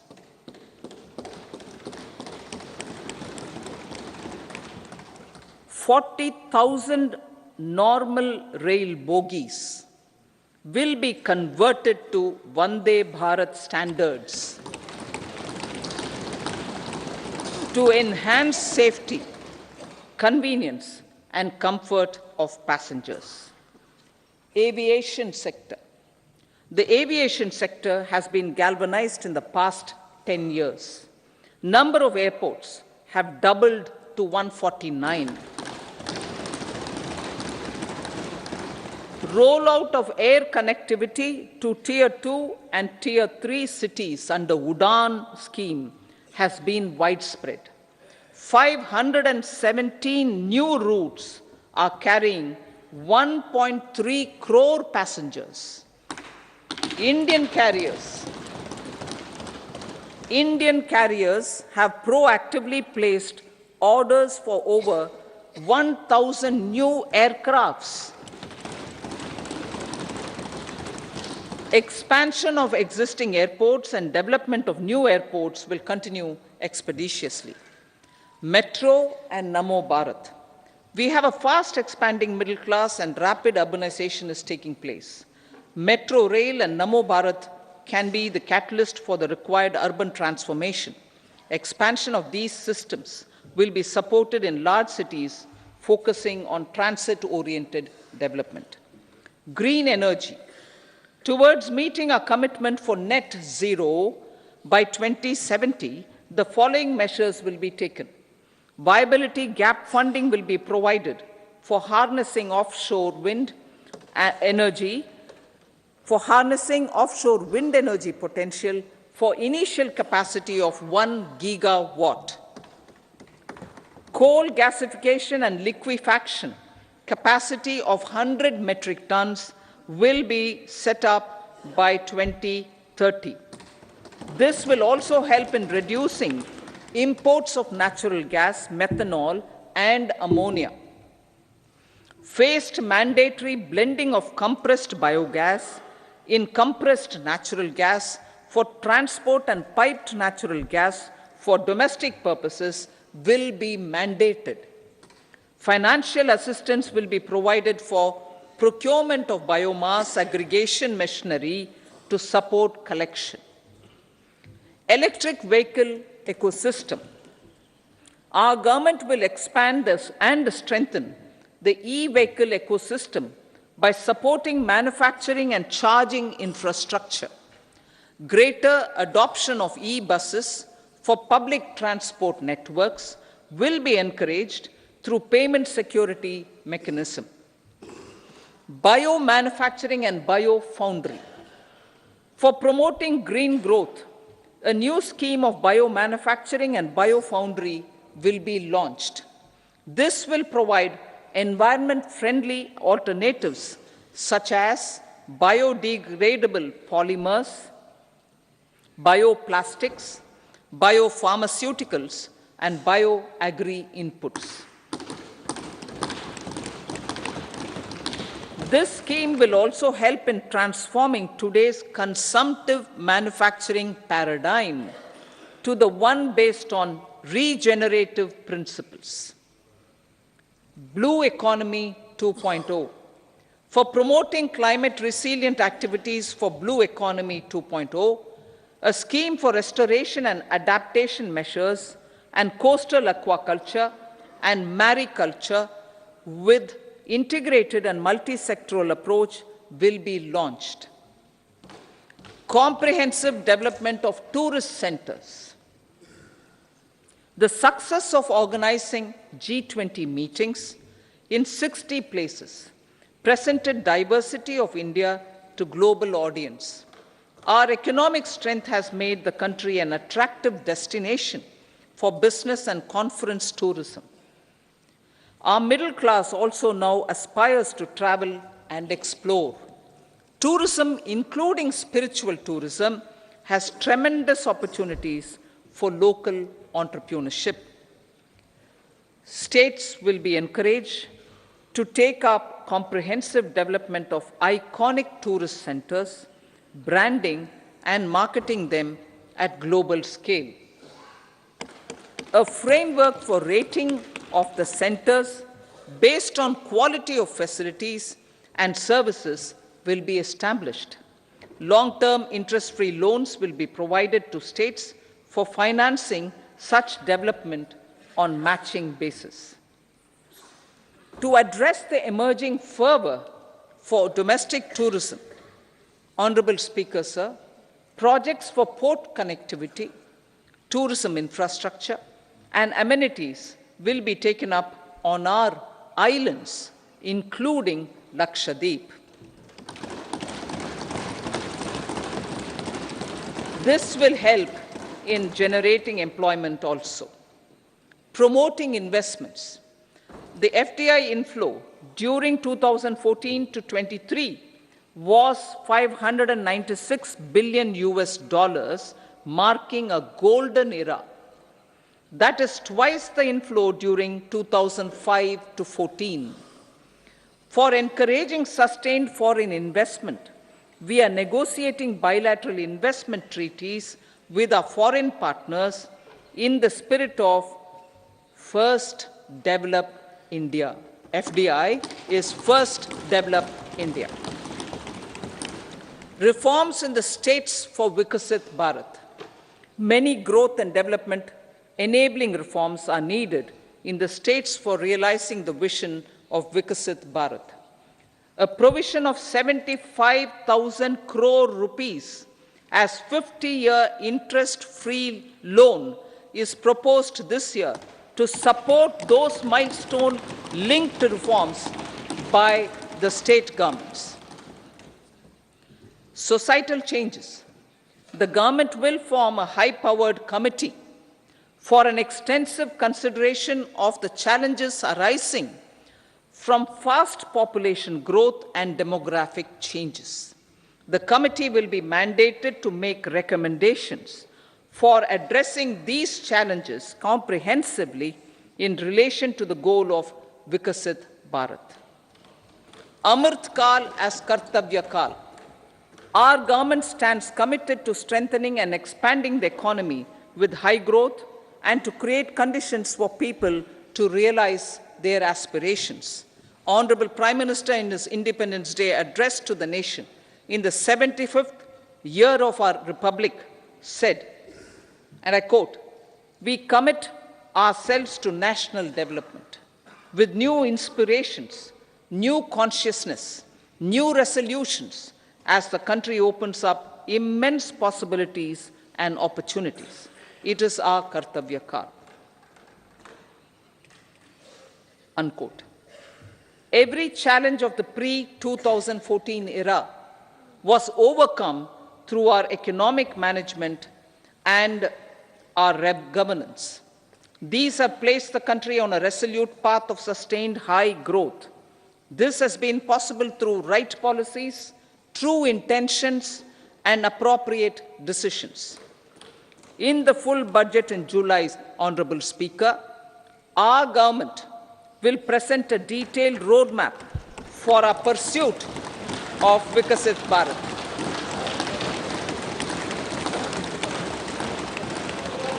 Revised estimates. Revised estimates of 2023-24. The revised estimate of the total receipts other than borrowings is 27.56 lakh crores of rupees, of which the tax receipts are 23.24 lakh crore rupees. The revised estimate of total expenditure is 44.90 lakh crore rupees. The revenue receipts at 30.03 lakh crore rupees are expected to be higher than the budget estimate, reflecting strong growth momentum and formalization in the economy. The revised estimate of the fiscal deficit is 5.8% of GDP, improving on the budget estimate, notwithstanding moderation in the nominal growth estimates. Budget estimates for 2024-25. Coming to the year 2024-25, the total receipts other than borrowings and total expenditure are estimated at 30.80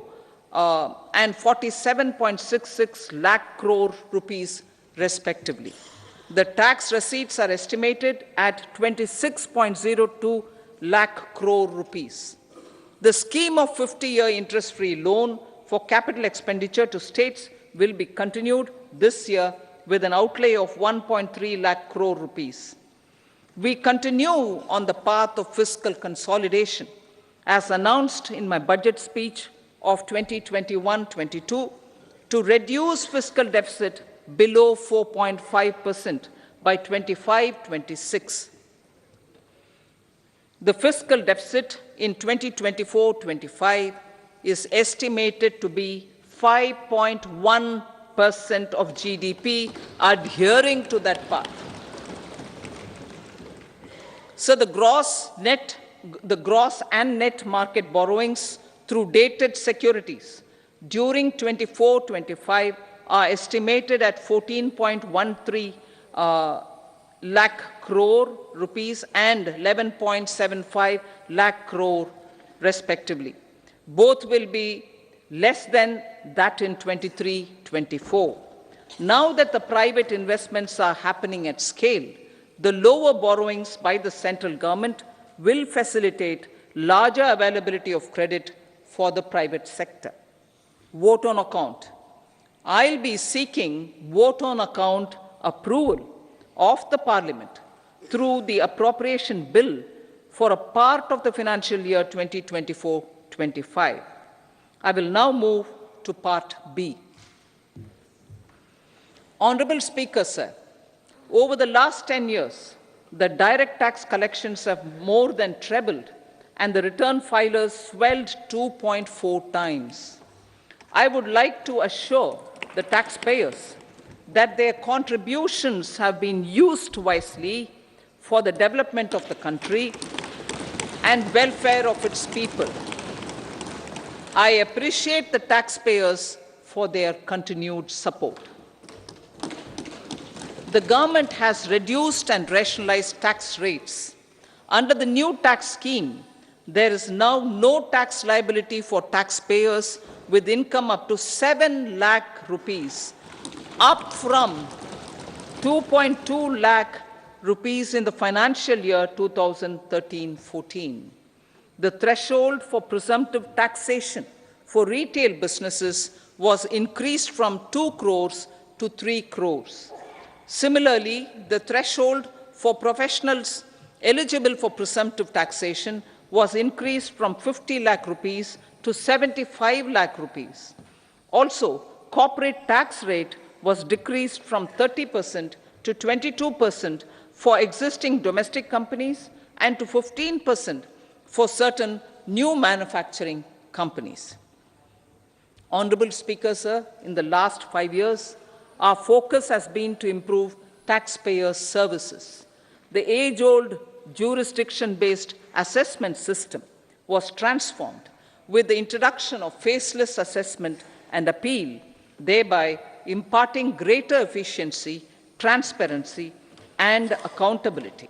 Introduction of updated income tax returns,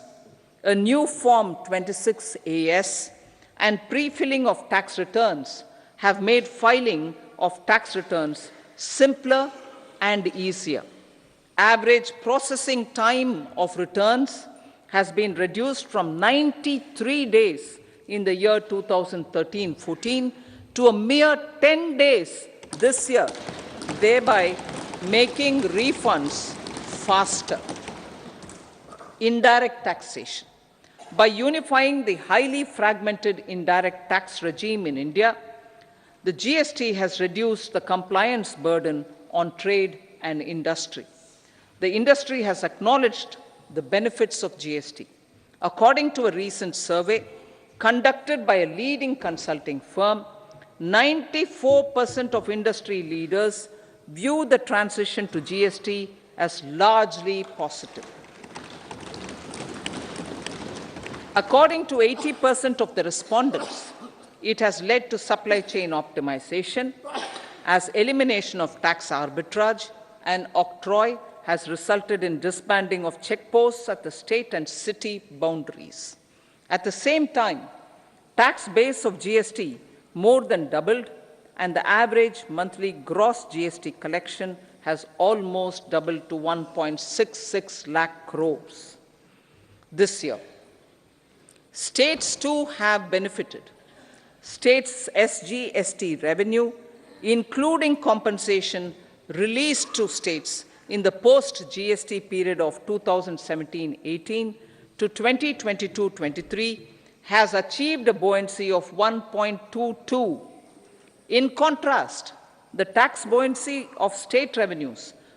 from subsumed taxes in the pre-GST 4-year period of 2012-13 to 2015-16 was a mere 0.72. The biggest beneficiaries are consumers, as reduction in logistic cost and taxes have brought down prices of most goods and services. We have taken a number of steps in customs to facilitate international trade. As a result, the import release time declined by 47% to 71 hours at inland container depots, by 28% to 44 hours at air cargo complexes, and by 27% to 85 hours at seaports over the last 4 years since 2019, when the national time release studies were first acted. Tax proposals. As for tax proposals, in keeping with the convention, I do not propose to make any changes relating to taxation and propose to retain the same tax rates for direct and indirect taxes, including import duties. However, certain tax benefits to startups and investments made by sovereign wealth or pension funds, as also tax exemption on certain income of some IFSC units, are expiring on 31/3/2024. To provide continuity in taxation, I propose to extend the date to 31/3/2025. Moreover, in line with our government's vision to improve ease of living and ease of doing business, I wish to make an announcement to improve taxpayers' services. There are a large number of petty, non-verified, non-reconciled, or disputed direct tax demands, many of them dating as far back as 1962, which continue to remain on the books, causing anxiety to honest taxpayers and hindering refunds of subsequent years. Honorable Speaker, sir, I propose to withdraw such outstanding direct tax demands up to 25,000 rupees pertaining to the period up to financial year 2009-10 and up to 10,000 rupees for financial years 2010-11 to 2014-15. This is expected to benefit about 1 crore taxpayers. 1 crore taxpayers would benefit out of this. Economy then and now. In 2014, when our government assumed the reins, the responsibility to mend the economy step by step and to put the governance systems in order was enormous. The need of the hour was to give hope to the people, to attract investments, and to build support for the much-needed reforms. The government did that successfully, following a strong belief of nation first. The crisis of those years has been overcome, and the economy has been put firmly on a high, sustainable growth path with all-round development. It is now appropriate to look at where we were then. I repeat, it is now appropriate to look at where we were then till 2014 and where we are now, only for the purpose of drawing lessons from the mismanagement of those years. The government will lay a white paper on table of the House.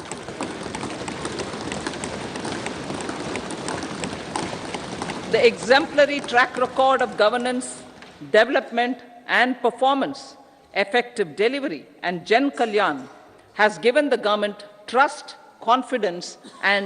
blessings of the people to realize whatever it takes, the goal of Vikasit Bharat, with good intentions, true dedication, and hard work in the coming years and decades. With this, Honorable Speaker, I commend the interim budget to this august House. Jai Hind.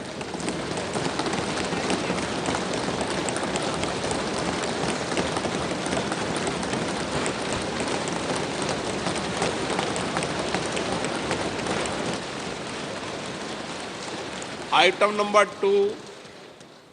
Shrimati Nirmala Sitharaman जी.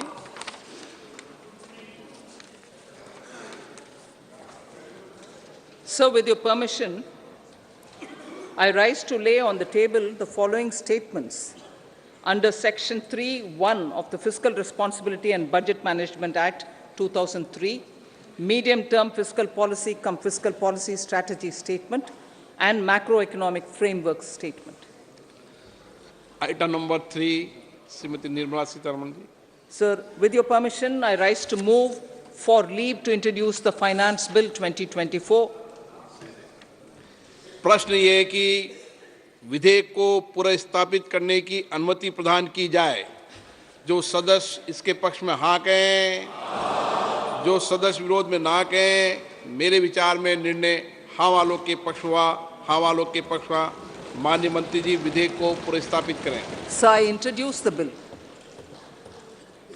सभा की कार्रवाई शुक्रवार दिनांक 2 फरवरी 2024 को प्राप्त 11 बजे तक के लिए स्थगित की जाती है.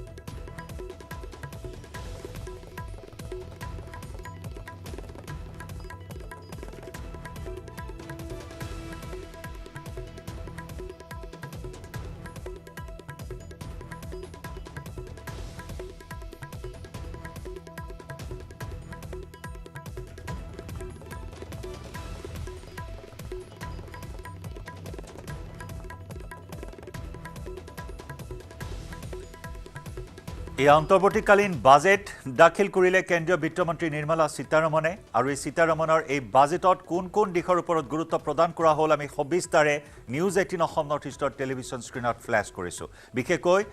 7 লাখ টকালৈ কোনো আয়কৰ নাই.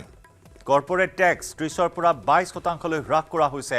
আয়কৰ ৰিফাণ্ড খৰতকীয়া কৰা হৈছে. আয়কৰৰ সীমাৰ কোনো সলনি হোৱা নাই. এই কৰৰ সন্দৰ্ভত এই গুৰুত্বপূৰ্ণ প্ৰস্তাৱ এই অন্তৰ্বৰ্তীকালীন বাজেটত.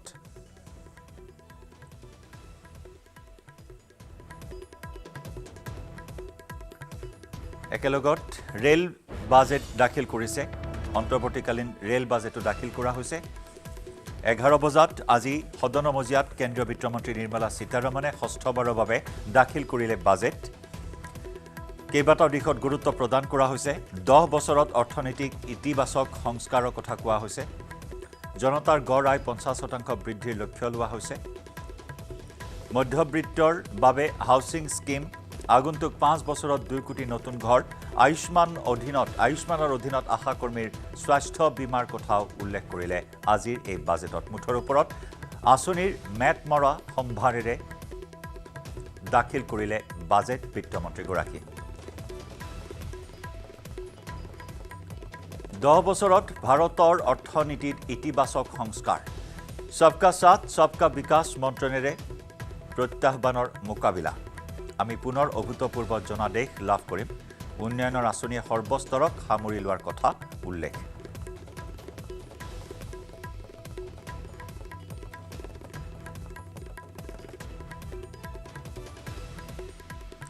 সৰ্বাংগীন সৰ্বস্পৰ্শী সমাৱেশী নীতি চৰকাৰৰ. 80 কোটি জনতাৰ বাবে ৰেচন কাৰ্ড. 2047ৰ ভিতৰত বিকশিত হ'ব ভাৰত. আমাৰ মন্ত্ৰ সেকুলাৰিজম ইন একশন.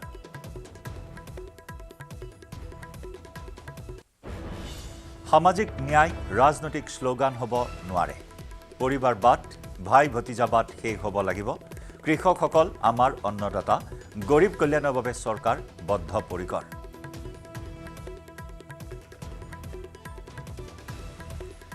আমাৰ প্ৰধান চাৰিটা জাতি আছে মহিলা যুৱ গৰীব আৰু কৃষক এই চাৰিটা আমাৰ জাতি এই চাৰি জাতিৰ কল্যাণ আমাৰ প্ৰধান অগ্ৰাধিকাৰ গৰীবৰ কল্যাণ দেশৰ কল্যাণ 25 কোটি জনতা বহুমাত্ৰিক দৰিদ্ৰতাৰ পৰা মুক্ত হৈছে জনধন একাউণ্টত 2.7 লাখ কোটি টকা জমা যুৱ শক্তিৰ দক্ষতা বৃদ্ধিত গুৰুত্ব 3000 নতুন ITI স্থাপন কৰা হ'ব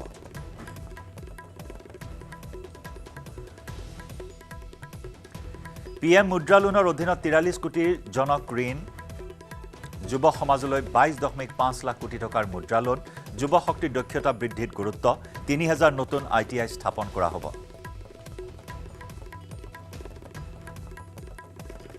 উচ্চ শিক্ষাত মহিলাৰ পঞ্জীয়ন 28% বৃদ্ধি 30 কোটি মহিলাক মুদ্ৰা লোন প্ৰদান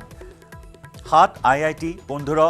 এইমছ 7 IIM 390 বিশ্ববিদ্যালয় স্থাপন কৰা হৈছে GDP গভৰ্নেন্স ডেভেলপমেন্ট পাৰফৰমেন্সৰ ওপৰত গুৰুত্ব আৰোপ কৰা হৈছে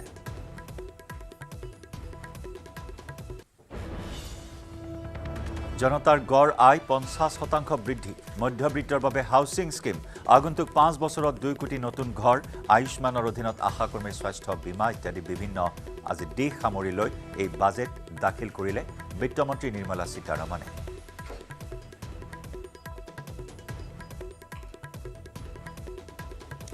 1 কোটি পৰিয়ালক 300 ইউনিটকৈ বিনামূলীয়া বিদ্যুৎ 5খন সংহত জলবিদ্যান স্থাপন কৰা হ'ব 1 কোটি পৰিয়ালক 300 ইউনিটকৈ বিনামূলীয়া বিদ্যুৎ টেক সেভি যুৱকৰ বাবে সোণালী দিন অহাৰ কথাও বাজেটত উল্লেখ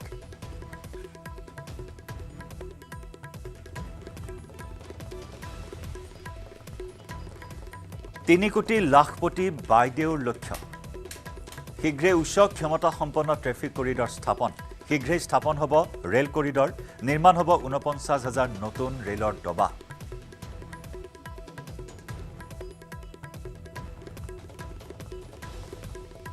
বিমানবন্দৰৰ সম্প্ৰসাৰণ অব্যাহত থাকিব 10 বছৰৰ ভিতৰত বিমান পৰিবহণ শক্তিশালী হৈছে 9 চহৰলৈ মেট্ৰ ৰেল সম্প্ৰসাৰণ হ'ব ৰাজহুৱা পৰিবহণত বৈদ্যুতিক বাহনত গুৰুত্ব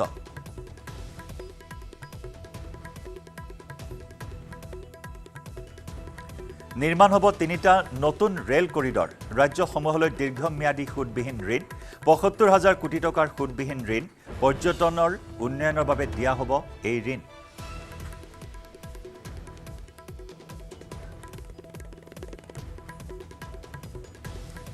ভাৰতৰ দ্বীপসমূহত বন্দৰ বৃদ্ধি কৰা হ'ব 2023-24 বিত্তীয় ঘাটি জিডিপিৰ 5.8% হ'ব 2024-25 বিত্তীয় ঘাটি 5.1% লৈ হ্ৰাসৰ লক্ষ্য পৰ্যটনৰ উন্নয়নৰ বাবে দিয়া হ'ব এই ঋণ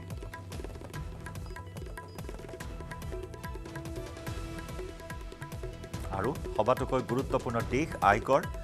আয়কৰৰ সীমা সলনি হোৱা নাই 7 লাখ টকালৈ আয়কৰৰ কোনো প্ৰয়োজন নাই মধ্যবিত্তৰ বাবে নতুন গৃহ আঁচনি 300 ইউনিটলৈ 1 কোটি লোকক বিনামূলীয়া বিদ্যুৎ 3 কোটি লাখপতি বাইদেউৰ লক্ষ্য এনে অনেক আঁচনি আৰু সুবিধাৰে বিত্তমন্ত্ৰী নিৰ্মলা সীতাৰমণে দাখিল কৰিলে অন্তৰ্বৰ্তীকালীন বাজেট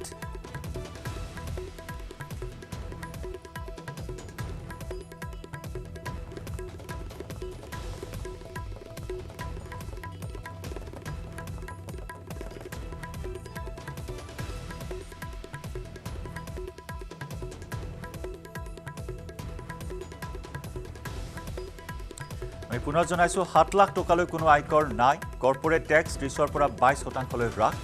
আয়কৰ ৰিফাণ্ড খৰতকীয়া কৰা হৈছে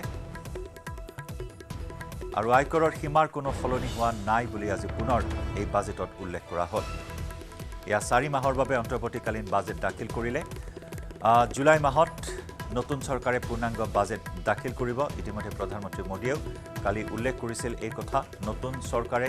পূৰ্ণাংগ বাজেট দাখিল কৰিব এয়া মোদী চৰকাৰৰ দ্বিতীয়টো কাৰ্যকালৰ অন্তিমখন অন্তৰ্বৰ্তীকালীন বাজেট ৰেল সন্দৰ্ভত জনাইছোঁ 3টা নতুন ৰেলৱে কৰিডৰ নিৰ্মাণ কৰা হ'ব 49,000 বন্দে ভাৰত ৰেলৰ ডবা নিৰ্মাণ কৰা হ'ব বিমান বন্দৰৰ সম্প্ৰসাৰণ অব্যাহত থাকিব ৰাজহুৱা পৰিবহণত বৈদ্যুতিক বাহনত গুৰুত্ব প্ৰদান নতুন চহৰলৈ মেট্ৰ' ৰেল নমো ৰেল চলাচল কৰিব 3টা নতুন ৰেলৱে কৰিডৰ নিৰ্মাণ কৰাৰ কথাও বাজেটত ঘোষণা ই-বাছ ব্যৱহাৰত গুৰুত্ব বাজেটত ভাৰতৰ দ্বীপসমূহত বন্দৰ বৃদ্ধি কৰা হ'ব লক্ষদ্বীপ আন্দামান নিকোবৰ দ্বীপত নতুন বন্দৰ 2023-24 বৰ্ষত বিত্তীয় ঘাটি 2024-25ত বিত্তীয় ঘাটি 5.1লৈ হ্ৰাসৰ লক্ষ্য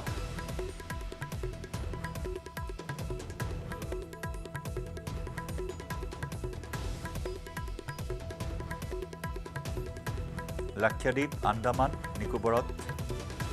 দ্বীপ নিৰ্মাণ বন্দৰ নিৰ্মাণ কৰা হ'ব 2024-25ত বিত্তীয় ঘাটি 5.1%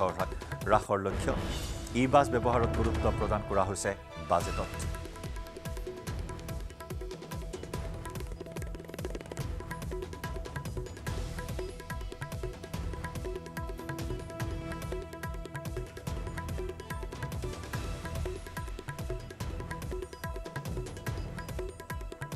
চৌবিছৰ ভোট সন্মুখত 24ৰ ভোটৰ পূৰ্বে এই বাজেটে যথেষ্ট তাৎপৰ্য বহন কৰিছে 2019 বৰ্ষতো সাধাৰণ নিৰ্বাচনৰ পূৰ্বে এনেদৰে অন্তৰ্বৰ্তীকালীন বাজেট দাখিল কৰি চৰ্চা লাভ কৰিছে আৰু এই বাজেট দাখিল কৰাৰ পিছতে এতিয়া সৰ্বত্ৰে প্ৰতিক্ৰিয়াৰ সৃষ্টি হৈছে বাজেট সন্দৰ্ভত সবিশেষ বিশ্লেষণ লৈ আহিব আমাৰ মুখ্য সম্পাদক পৰাগমণি আদিত্য ধন্যবাদ জয়ন্ত আৰু বাজেট দাখিল কৰিলে বাজেটৰ সুখবৰ প্ৰত্যাশা কৰা মতে কেইবাটাও সুখবৰ গ্ৰামীণ ভাৰতলৈ দিছে আৰু বিভিন্ন তথ্য প্ৰযুক্তি খণ্ড আৰু নিম্ন মধ্যবৰ্গৰ যি আয়ৰ লোকসকল আছে গৃহহীন লোকসকল আছে তেওঁলোকৰ বাবে ভালেকেইটা সুখবৰ আছে মই আলোচনা কৰিম মোৰ সৈতে সংযুক্ত হৈছে জ্যেষ্ঠ সাংবাদিক দুজনকৈ মোৰ সতীৰ্থ চিনিয়ৰ এছ'চিয়েট এডিটৰ পাৰ্থ সংযুক্ত হৈছে মোৰ সৈতে জ্যেষ্ঠ সাংবাদিক অসীম কুমাৰ বৰা সংযুক্ত হৈছে দুইজনকে স্বাগতম জনাইছোঁ আৰু বাজেটৰ আটাইতকৈ গুৰুত্বপূৰ্ণ দিশকেইটা মই যদি এই মুহূৰ্তত দৰ্শকসকলৰ পৰা জনাব বিচাৰোঁ আটাইতকৈ ডাঙৰ হয়তো ভাৰতবৰ্ষৰ কাৰণে এটা গেম চেঞ্জিং এটা স্কিম এখন আঁচনি হ'ব পাৰে সৌৰ শক্তি আঁচনি এই আঁচনিখন প্ৰাঞ্জলভাৱে অসমৰ ভাৰতৰ জনতাই জনাৰ বৰ দৰকাৰ হৈছে প্ৰধানমন্ত্ৰী নৰেন্দ্ৰ মোদীৰ এই অভিলাষী আঁচনিখনত 1 কোটি ঘৰৰ ৰুফটপ ছ'লাৰ অৰ্থাৎ ছালৰ ওপৰত ছ'লাৰ পেনেল ঠিক কৰি ইয়াৰ যি বিদ্যুৎ সংযোগৰ ব্যৱস্থা কৰা হৈছে আৰু আপুনি যদি ঘৰৰ ওপৰত ছ'লাৰ ৰুফটপ ছ'লাৰ সংযুক্ত কৰে তেনেহ'লে ইয়াক যদি গ্ৰিডৰ সৈতে কানেক্ট কৰি ৰাখে তেনেহ'লে বছৰত ইলেক্ট্ৰিচিটি বিল আপুনি যিমান সৌৰশক্তি ব্যয় কৰিব সেয়াটো আপোনাৰ বিনামূলীয়া হ'বই আপোনাৰ নিজৰ সৌৰশক্তি তাৰ উপৰি আপুনি যি অতিৰিক্ত বিজুলী ব্যৱহাৰ কৰিব গ্ৰিডৰ পৰা 300 ইউনিট পৰ্যন্ত আপুনি কোনো বিল দিব নালাগে গতিকে যদি আপোনাৰ ঘৰত ছ'লাৰ সংযোগ থাকে তেনেহ'লে ছ'লাৰ সংযোগৰ বিদ্যুতৰ অতিৰিক্ত ব্যয়ৰ উপৰিও যি বিদ্যুৎ সাধাৰণ বিদ্যুৎ ব্যয় হ'ব তাৰ কোনো 300 ইউনিট পৰ্যন্ত মাচুল দিব নালাগে অৰ্থাৎ ছ'লাৰ স্থাপন কৰাৰ মানে আপোনাৰ এক বৃহৎ বাজেট ৰাহি হ'ব এই কথাটো স্পষ্ট আৰু কমপক্ষেও 2000 টকা 1500 টকা মাহে ৰাহি হ'ব এই কথাটো স্পষ্ট প্ৰকাশ কৰিছে আনহাতে আন এটা গুৰুত্বপূৰ্ণ যি প্ৰস্তাৱ হৈছে যে কৃষি খণ্ডৰ ভিতৰতে বিভিন্ন যি কৃষকসকলৰ বাবে থকা আঁচনিসমূহ অব্যাহত ৰাখিব কৃষি খণ্ডত অধিক স্বনিয়োজনৰ ব্যৱস্থা কৰা হৈছে 1 লাখ কোটি টকা মীন খণ্ডত ৰপ্তানিৰ ব্যৱস্থা কৰা হৈছে আৰু 1 লাখ কোটি টকা পৰ্যন্ত এই ৰপ্তানিৰ পৰিমাণ বৃদ্ধি কৰা হৈছে 55 লাখ মীন পালন খণ্ডত কামৰ সুযোগ দিয়া হ'ব 5খন ইণ্টিগ্ৰেটেড একুৱা পাৰ্ক স্থাপন কৰা হ'ব আজি বিত্তমন্ত্ৰীয়ে ঘোষণা কৰিছে অইল চিডছ যি তৈলবীজৰ ক্ষেত্ৰত তৈলশস্যৰ ক্ষেত্ৰত স্বাৱলম্বিতাৰ কাৰণে বিশেষ আনিব ডেইৰী ফাৰ্মাৰ্ছৰ কাৰণে যি গাখীৰ উৎপাদন কৰে কৃষকসকলৰ কাৰণে বিশেষ ব্যৱস্থা গ্ৰহণ কৰিব সি ফুডছৰ কাৰণে সাগৰীয় খাদ্যৰ বাবে বিশেষ আঁচনি গ্ৰহণ কৰিব একুৱা পাৰ্কসমূহত নিযুক্তিৰ সম্ভাৱনা মুকলি কৰিব মৎস্য সম্পদা যি আঁচনি আছে এই আঁচনিৰ জৰিয়তে 55 লাখলৈ অধিক লোকলৈ 1 লাখ কোটি টকা উৎপাদন হ'ব ইয়াৰ পৰা আৰু ইয়াৰে যি পৰিসংখ্যা বৃদ্ধি কৰা হ'ব আৰু এই বিনামূলীয়া যি 80 কোটি লোকক ইতিমধ্যে চাউল প্ৰদান কৰি আছে আৰু অন্যান্য আঁচনিসমূহ লৈছে সেই আঁচনিসমূহ অব্যাহত থাকিব নেনো ডিএপিৰ কথা কোৱা হৈছে ভাৰত চৰকাৰৰ অভিলাষী আঁচনি নেনো ইউৰিয়া আছিল নেনো ইউৰিয়াৰ পাছত এতিয়া নেনো ডিএপিৰ ব্যৱস্থাৰ কথা কোৱা হৈছে নেনো ডিএপি একে মূল্যতে ইয়াক প্ৰদান কৰা হ'ব গতিকে কেইবাটা গুৰুত্বপূৰ্ণ কথা আছে মই পাৰ্থৰ ওচৰলৈ আহিছোঁ প্ৰথম পাৰ্থ আপোনাৰ কাৰণে গুৰুত্বপূৰ্ণ চবতছে সকলোতকৈ ইম্পৰ্টেণ্ট কোনটো আপোনাৰ মতে পৰাগ সকলোতকৈ গুৰুত্বপূৰ্ণ এই মুহূৰ্তত বিবেচিত মোৰ দৃষ্টিত হৈছে বিশেষকৈ ৰাষ্ট্ৰপতিগৰাকীয়ে নিজৰ ভাষণত অনাগত যি বাজেট সেই বাজেট বা আজি যি দাখিল হৈছে সেই বাজেট নাৰী শক্তিৰ বাজেট বুলি কৈছিলে মই যিটো লাখপতি দিদিৰ স্কিমটো সেই স্কিমটোৰ ঘোষণা প্ৰধানমন্ত্ৰী নৰেন্দ্ৰ মোদীয়ে 15 আগষ্ট 2023 কৰিছিল কিন্তু এইবাৰ দেখা গ'ল 2 কোটি মহিলাক 2 কোটিৰ পৰা 3 কোটি মহিলা লাখপতি দিদি বছৰত তেওঁলোকে অতি কমেও 1 লাখ টকা ইনকাম কৰিব পাৰিব উপাৰ্জন কৰিব পাৰিব সেই ধন উপাৰ্জন কৰিবলৈ তেওঁলোকক প্ৰশিক্ষণ দিয়া হ'ব নিৰ্মলা সীতাৰমণে সেইখিনি কথা স্পষ্ট কৰিছে প্ৰশিক্ষণ কেনে ধৰণৰ বিগত সময়ত আমি দেখিছিলোঁ তেওঁলোকক যি ট্ৰেডিশনেল যিবোৰ প্ৰশিক্ষণ সেই প্ৰশিক্ষণসমূহ দিয়া হৈছিল কিন্তু এইবাৰ তেওঁলোকক LED বাল্ব নিৰ্মাণৰ ক্ষেত্ৰত প্ৰশিক্ষণ দিয়া হ'ব বা ড্ৰোন অপাৰেচনৰ ক্ষেত্ৰত প্ৰশিক্ষণ দিয়া হ'ব আৰু গাঁৱৰ মহিলাসকল যাতে সেলফ হেল্প গ্ৰুপ তৈয়াৰ কৰি সেই কামবোৰ আগুৱাই লৈ যাব পাৰে সেই ক্ষেত্ৰত দৃষ্টি ৰখা হ'ব গতিকে লাখপতি দিদি গোটেই যি পৰিকল্পনা সেই পৰিকল্পনা গেম চেঞ্জাৰ হ'ব পাৰে বুলি ইতিমধ্যে বিবেচিত হৈছে আৰু নিৰ্বাচন অনাগত যি নিৰ্বাচন সেই নিৰ্বাচনতো যিহেতু মহিলা ভোটাৰসকল যিহেতু ডিসাইচিভ বুলি বিভিন্ন সময়ত ধাৰণা কৰা হয় বা ৰাজনৈতিক বিশ্লেষকসকলে ক'ব খোজে গ'লে তেনে ক্ষেত্ৰত এই যি চৰকাৰৰ এই যি ঘোষণা বা নিৰ্মলা সীতাৰমণৰ এই যি ঘোষণা 2 কোটিৰ পৰা 3 কোটি মহিলালৈ এই আঁচনিখন সম্প্ৰসাৰ কৰা হ'ব লাখপতি দিদিৰ আঁচনিখন বা আমি অসমত যদি কওঁ হয় লাইনতে লাখপতি বাইদেউ বুলি ইতিমধ্যে ফৰ্ম সাবমিশন হৈ আছে তেওঁলোকক কিছু ফাইনেন্সিয়েল 10,000 টকাকে গ্ৰান্ট দিব এটা গোটত 1,20,000 টকা 39 লাখ মহিলা উপকৃত হ'ব গতিকে সেই লাইনতে আঁচনিখন সেই লাইনতে সেই লাইনটো এডপ্ট কৰি এই আঁচনিখন কৰিছে স্বাভাৱিকতে অসম চৰকাৰে সেই লাইনটো এডপ্ট কৰি আঁচনিখন গ্ৰহণ কৰিছে আৰু মূল কথা দৃষ্টি আকৰ্ষণ কৰিছে মোৰ বিশেষকৈ তেওঁলোকক যি প্ৰশিক্ষণ দিয়া হ'ব সেই প্ৰশিক্ষণত আৰু যথাৰ্থ যদি সেই প্ৰশিক্ষণসমূহ মহিলাসকলক দিয়া হয় যদিও বা বছৰত অতি কমেও 1 লাখ টকাৰ উপাৰ্জন আপেক্ষিকভাৱে কম কিন্তু এই আঁচনিখন যেতিয়া যিমান সম্প্ৰসাৰ হৈ গৈ থাকিব মহিলাসকল যেতিয়া স্কিলড হৈ গৈ থাকিব তেওঁলোকৰ উপাৰ্জন স্বাভাৱিকতে বৃদ্ধি পাব তেওঁলোকক ড্ৰোন টেকনলজিৰ প্ৰশিক্ষণ দিয়া হ'ব LED বাল্বৰ মেকিঙৰ প্ৰশিক্ষণ দিয়া হ'ব তাৰ লগতে প্লাম্বিং টেইলৰিং ৱেভিং এইসমূহতো থাকিবই গতিকে যদি হয় মহিলাসকল প্ৰশিক্ষিত হয় আৰু স্কিলড হৈ পৰে স্বাভাৱিকতে তেওঁলোক উপকৃত হ'ব গুড হিচাপে বেছিক মূলত কৰিব অসমত এই লক্ষ্যটো অসীম কুমাৰ বৰা আটাইতকৈ ইম্পৰ্টেণ্ট পইণ্ট কোনটো ষষ্ঠখন বাজেট যিটো নিৰ্মলা সীতাৰমণে দাখিল কৰিছে তেওঁৰ কাৰ্যকালৰ তো ইয়াৰ ভিতৰত প্ৰধান এটা আমি পইণ্ট দেখিছোঁ বা এটা বিষয় দেখিছোঁ যে মহিলা যুৱক গৰীব আৰু কৃষক এই 4টা শ্ৰেণীৰ মানুহক তেওঁলোকে চিনাক্ত কৰিছে ভাৰতত যে এই মহিলা যুৱক গৰীব আৰু কৃষক এই 4টা শ্ৰেণীৰ মানুহৰ উন্নয়নত বাজেটখনে বহুত গুৰুত্ব আৰোপ কৰিছে তেওঁ কৈছে যে এই 4টা শ্ৰেণীৰ যিখিনি মানুহ আছে সেই মানুহখিনিক যদি আমি কল্যাণ কৰিব পাৰোঁ একেটা বিভিন্ন ধৰণৰ আঁচনি যদি আগবঢ়াই লৈ যাব তেতিয়াহ'লে মহিলাসকল আগবাঢ়ি যাব যুৱকসকল যিহেতু যুৱ এটা বৃহৎ সংখ্যক ভাৰতীয় জনতাৰ যুৱ সমাজে প্ৰতিনিধিত্ব কৰিছে তেনেকৈ গৰীব আৰু কৃষক খুব গুৰুত্বপূৰ্ণ কথা যিহেতু সন্মুখত নিৰ্বাচন আছে লোকসভা নিৰ্বাচন আছে গতিকে নিৰ্বাচনৰ অংক এটাও বাজেটখনত ডেফিনেটলি থাকিব আৰু কিন্তু সেয়া পজিটিভ ৱেত বাজেটখনত দেখা গৈছে কাৰণ মহিলাসকলৰ উন্নয়নৰ কথা আমি আলোচনা কৰিছোঁ লাখপতি বাইদেউৰ বাক্য যিটো তেওঁৰ বক্তব্য সেইটো মই এবাৰ শুনাই লৈছোঁ কিনো কৈছে আচলতে প্ৰধান বিত্তমন্ত্ৰী আজি ভাষণত Integrated aqua parks will also be set up. Lakpati Didi.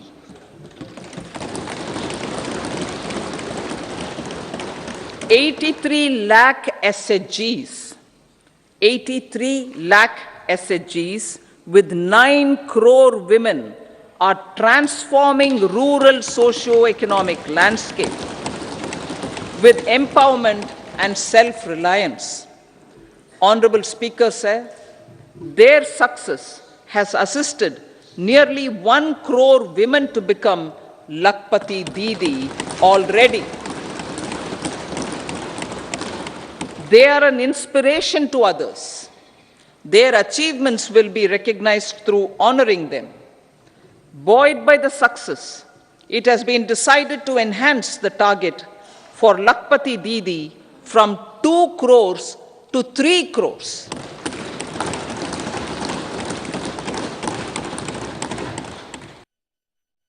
এই লাখপতি বাইদেউৰ যি আঁচনি আছে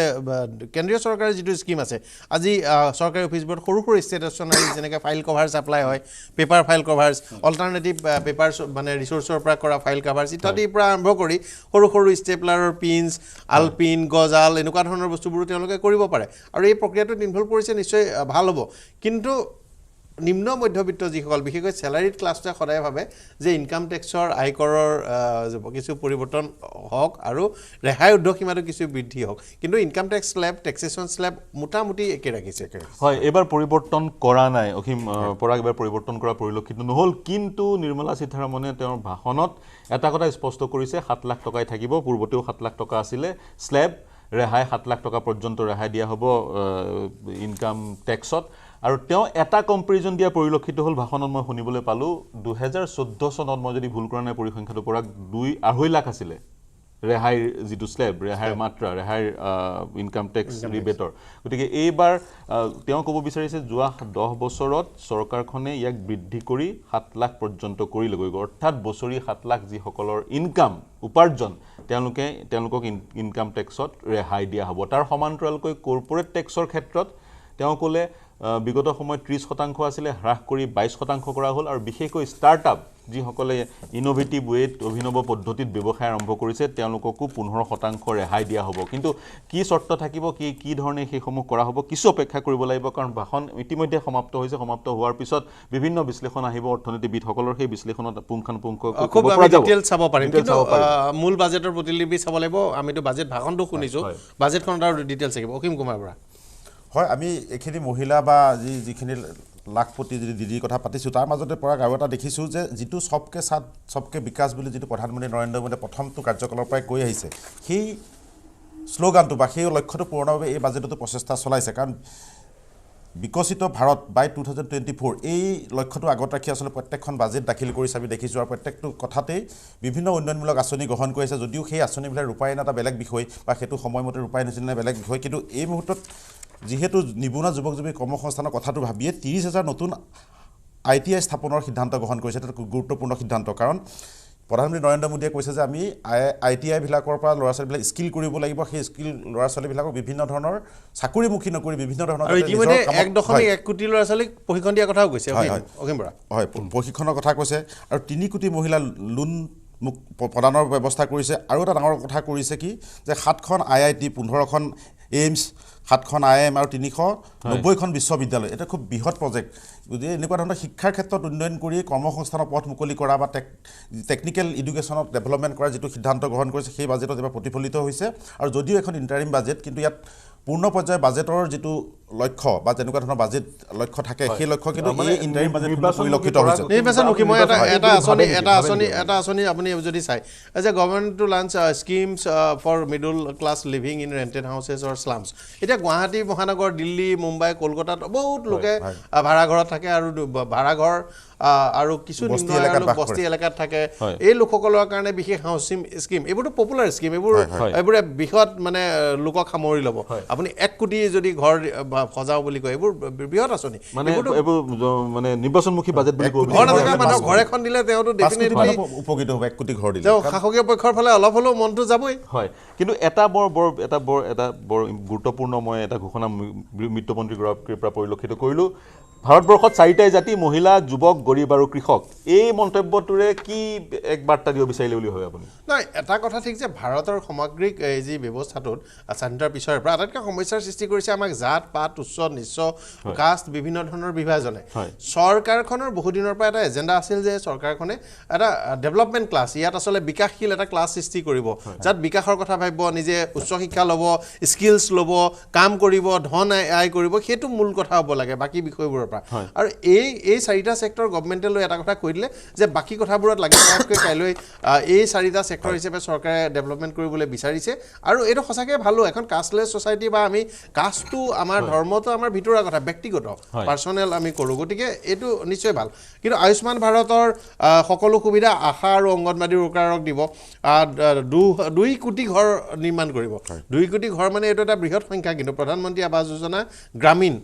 আগন্তুক 5 বছৰৰ ভিতৰত 2 কোটি ঘৰ 5 বছৰৰ ভিতৰত আৰু মধ্যবিত্তৰ কাৰণে এটা বিশেষ মানে ৰেণ্টেড হাউচ বা স্লামত থকা লোকসকলৰ বাবে বিশেষ আঁচনি এইকেইটা আঁচনিৰে যদি চাই তেনেহ'লে নিশ্চয় নিৰ্বাচনৰ কথা ভাবিছে তাৰ লগে লগে কিছু ইতিবাচক আৰু শক্তিশালী কথা আছে যেনে 9 পৰা 14 বছৰ বয়সলৈকে ছোৱালীক চাৰ্ভাইকেল কেঞ্চাৰৰ ভেকচিনেশ্যন দিয়া হ'ব এই চাৰ্ভাইকেল কেঞ্চাৰ এটা সমগ্ৰ দেশখনত এটা ডাঙৰ বিষয় হৈ আছে আজি স্কিমছ কৰিব যে মেটাৰনেল চাইল্ড হেল্থ কেয়াৰ এইটো এটা খুব সাইনাৰ্জি আনিবৰ কাৰণে ব্যৱস্থা কৰিব অংগনবাদী গোটেই ব্যৱস্থাটো ইয়াক এনকাৰেজ কৰিব বুলি কোৱা হৈছে আনকি চৰকাৰখনে কৈছে যে যি গভৰ্ণমেণ্টে যি ভেকচিনেশ্যনৰ লগতে ডেইৰী ফাৰ্মাৰ্ছৰ কাৰণে ভাল এটা পেকেজ আনিব নেনো ডিএপিৰ ব্যৱস্থা কৰিব ফাৰ্ম ছেক্টৰৰ কাৰণে মডাৰ্ণ ষ্ট'ৰেজ ছাপ্লাই চেইন আৰু ব্ৰেণ্ডিঙৰ ব্যৱস্থা কৰিব প্ৰাইভেট আৰু পাব্লিক ইনভেষ্টমেণ্টৰ কাৰণে পোষ্ট হাৰ্ভেষ্ট এক্টিভিটি বঢ়াই দিব আৰু ইভি মেনুফেকচাৰিং আৰু ইভি চাৰ্জিং ইনফ্ৰাষ্ট্ৰাকচাৰ সমগ্ৰ দেশজুৰি বৃদ্ধি কৰিব ইভি গাড়ীৰ কথা কৈছে কিন্তু পৰাগ ইভি গাড়ীৰ বৃদ্ধি কৰাৰ লক্ষ্য যদি কৰিছে তেওঁলোকে ইভি চাৰ্জিং ষ্টেচন কৰিবই লাগিব গুৱাহাটী বেলিকা দেখা যায় আপুনি যদি আমাৰ কাৰ্যালয়ৰ পৰা গণেশগুৰিৰ পৰা পাঞ্জাবাৰীলৈকে চাই মাত্ৰ 2টা ইভি ষ্টেচন গতিকে তেনে ক্ষেত্ৰত ইভি গাড়ীৰ সৈতে ইভি চাৰ্জ কৰাৰ আমাৰ ষ্টেচনবোৰ লাগিব কিন্তু মোৰ এটা লক্ষ্য মই ভাবিছোঁ যে ইভি প্ৰাইভেট ছেক্টৰত চাৰ্জিং ষ্টেচন বুম কৰিব প্ৰথম কথা হ'ল যিটো দেখা গৈছে যে যেনেকৈ আপুনি এটা পেট্ৰল ডিপু খুলিবলৈ যিমান পইচা খৰচ কৰিব লাগে ইভি চাৰ্জিং ষ্টেচনৰ কাৰণে সিমান পইচা খৰচ কৰিব নালাগে আপোনাক খালি ইভি চাৰ্জ কৰিবৰ কাৰণে হাইপাৰ গুড ইলেক্ট্ৰিচিটি কানেকশ্যন আপুনি নিৰ্দিষ্ট এটা ল'ব লাগিব তাৰ কাৰণে যি আপুনি ডিপজিট দিব লাগিব আৰু ইনষ্টলেশ্যন কষ্ট কিন্তু আপুনি পেট্ৰল ডিপুৰ সমান ডাঙৰ এটা ব্যৱস্থা নহ'লেও হয় সৰু পাৰ্কিং স্পেচ এটাত আপুনি কৰিব পাৰে মোৰ বোধেৰে গভৰ্ণমেণ্টে এইবাৰ যিখন স্কিম আনিছে এইখন স্কিমে প্ৰাইভেট যিবোৰ সৰু সৰু ঠাইত যেনেকৈ ধৰক কাৰোবাৰ এখন হোটেল আছে সন্মুখত এটা পাৰ্কিং লট আছে গুৱাহাটীৰ ডাঙৰ ডাঙৰ হোটেলবোৰৰ পাৰ্কিং লটবোৰত কৰিব পাৰে বিভিন্ন ঠাইত পথৰ কাষত পাৰ্কিং এৰিয়াজবোৰ আছে সেইবোৰত কৰিব পাৰে এটা সাৰ্বজনীন এটা ইভি চাৰ্জিং ব্যৱস্থা এটালৈ আমি গৈ আছোঁ আৰু যিমান সময় বাজেটে সেই উপাৰ্জনৰ পথ মুকলি কৰিব আৰু এটা মোৰ প্ৰশ্ন থাকি গ'ল ইতিমধ্যে আমাৰ সৈতে পেনেলিষ্টটো জড়িত হৈ আছে লক্ষদ্বীপক কেন্দ্ৰ কৰি পৰাগ এটা বৃহৎ ঘোষণা কৰিলে গতিকে এয়া সম্পূৰ্ণ পৰিকল্পিত বুলি ভাবেনে লক্ষদ্বীপ বা যি এক বিতৰ্কৰ সূত্ৰপাত হৈছে লক্ষদ্বীপ আৰু মালদ্বীপক লৈ গতিকে লক্ষদ্বীপক লৈ যি এক ঘোষণা সেই ঘোষণাটোক আপুনি কেনেদৰে বিশ্লেষণ কৰে জয়ন্ত গোস্বামী ডাঙৰীয়া মোৰ সৈতে সংযুক্ত হৈছে বিজেপিৰ মুখপাত্ৰ স্বাগতম জনাইছোঁ লাক্ষাদ্বীপক চাওক ভাৰতৰ দুটা ঘটনা আছে নৰেন্দ্ৰ মোদী চৰকাৰখন অহাৰ পৰা কিছুমান ছেক্টৰ য'ত আমাৰ দুৰ্বলতা আছিল সেইবোৰত পাঞ্চ কৰিছে যেনে মোবাইল মেনুফেকচাৰিং আজি আমাৰ মই প্ৰতিৰক্ষা মন্ত্ৰী ৰাজনাথ সিঙৰ এটা প্ৰতিক্ৰিয়া শুনাই লৈছোঁ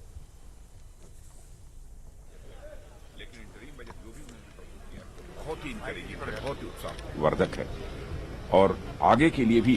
और अधिक आशाएं बढ़ती हैं और भारत की इकॉनमी की साइज जितनी इस समय है इसमें पूरी तरह से मैं आश्वस्त हूं इस इंटरीम बजट के कारण ही जो भी इंडिकेशन इस बजट से मिले हैं कि हमारी इकॉनमी जो आज दुनिया की टाइप 5 कंट्रीज में है उसकी साइज बढ़कर 2027 तक मोर देन $5 ट्रिलियन जाएगी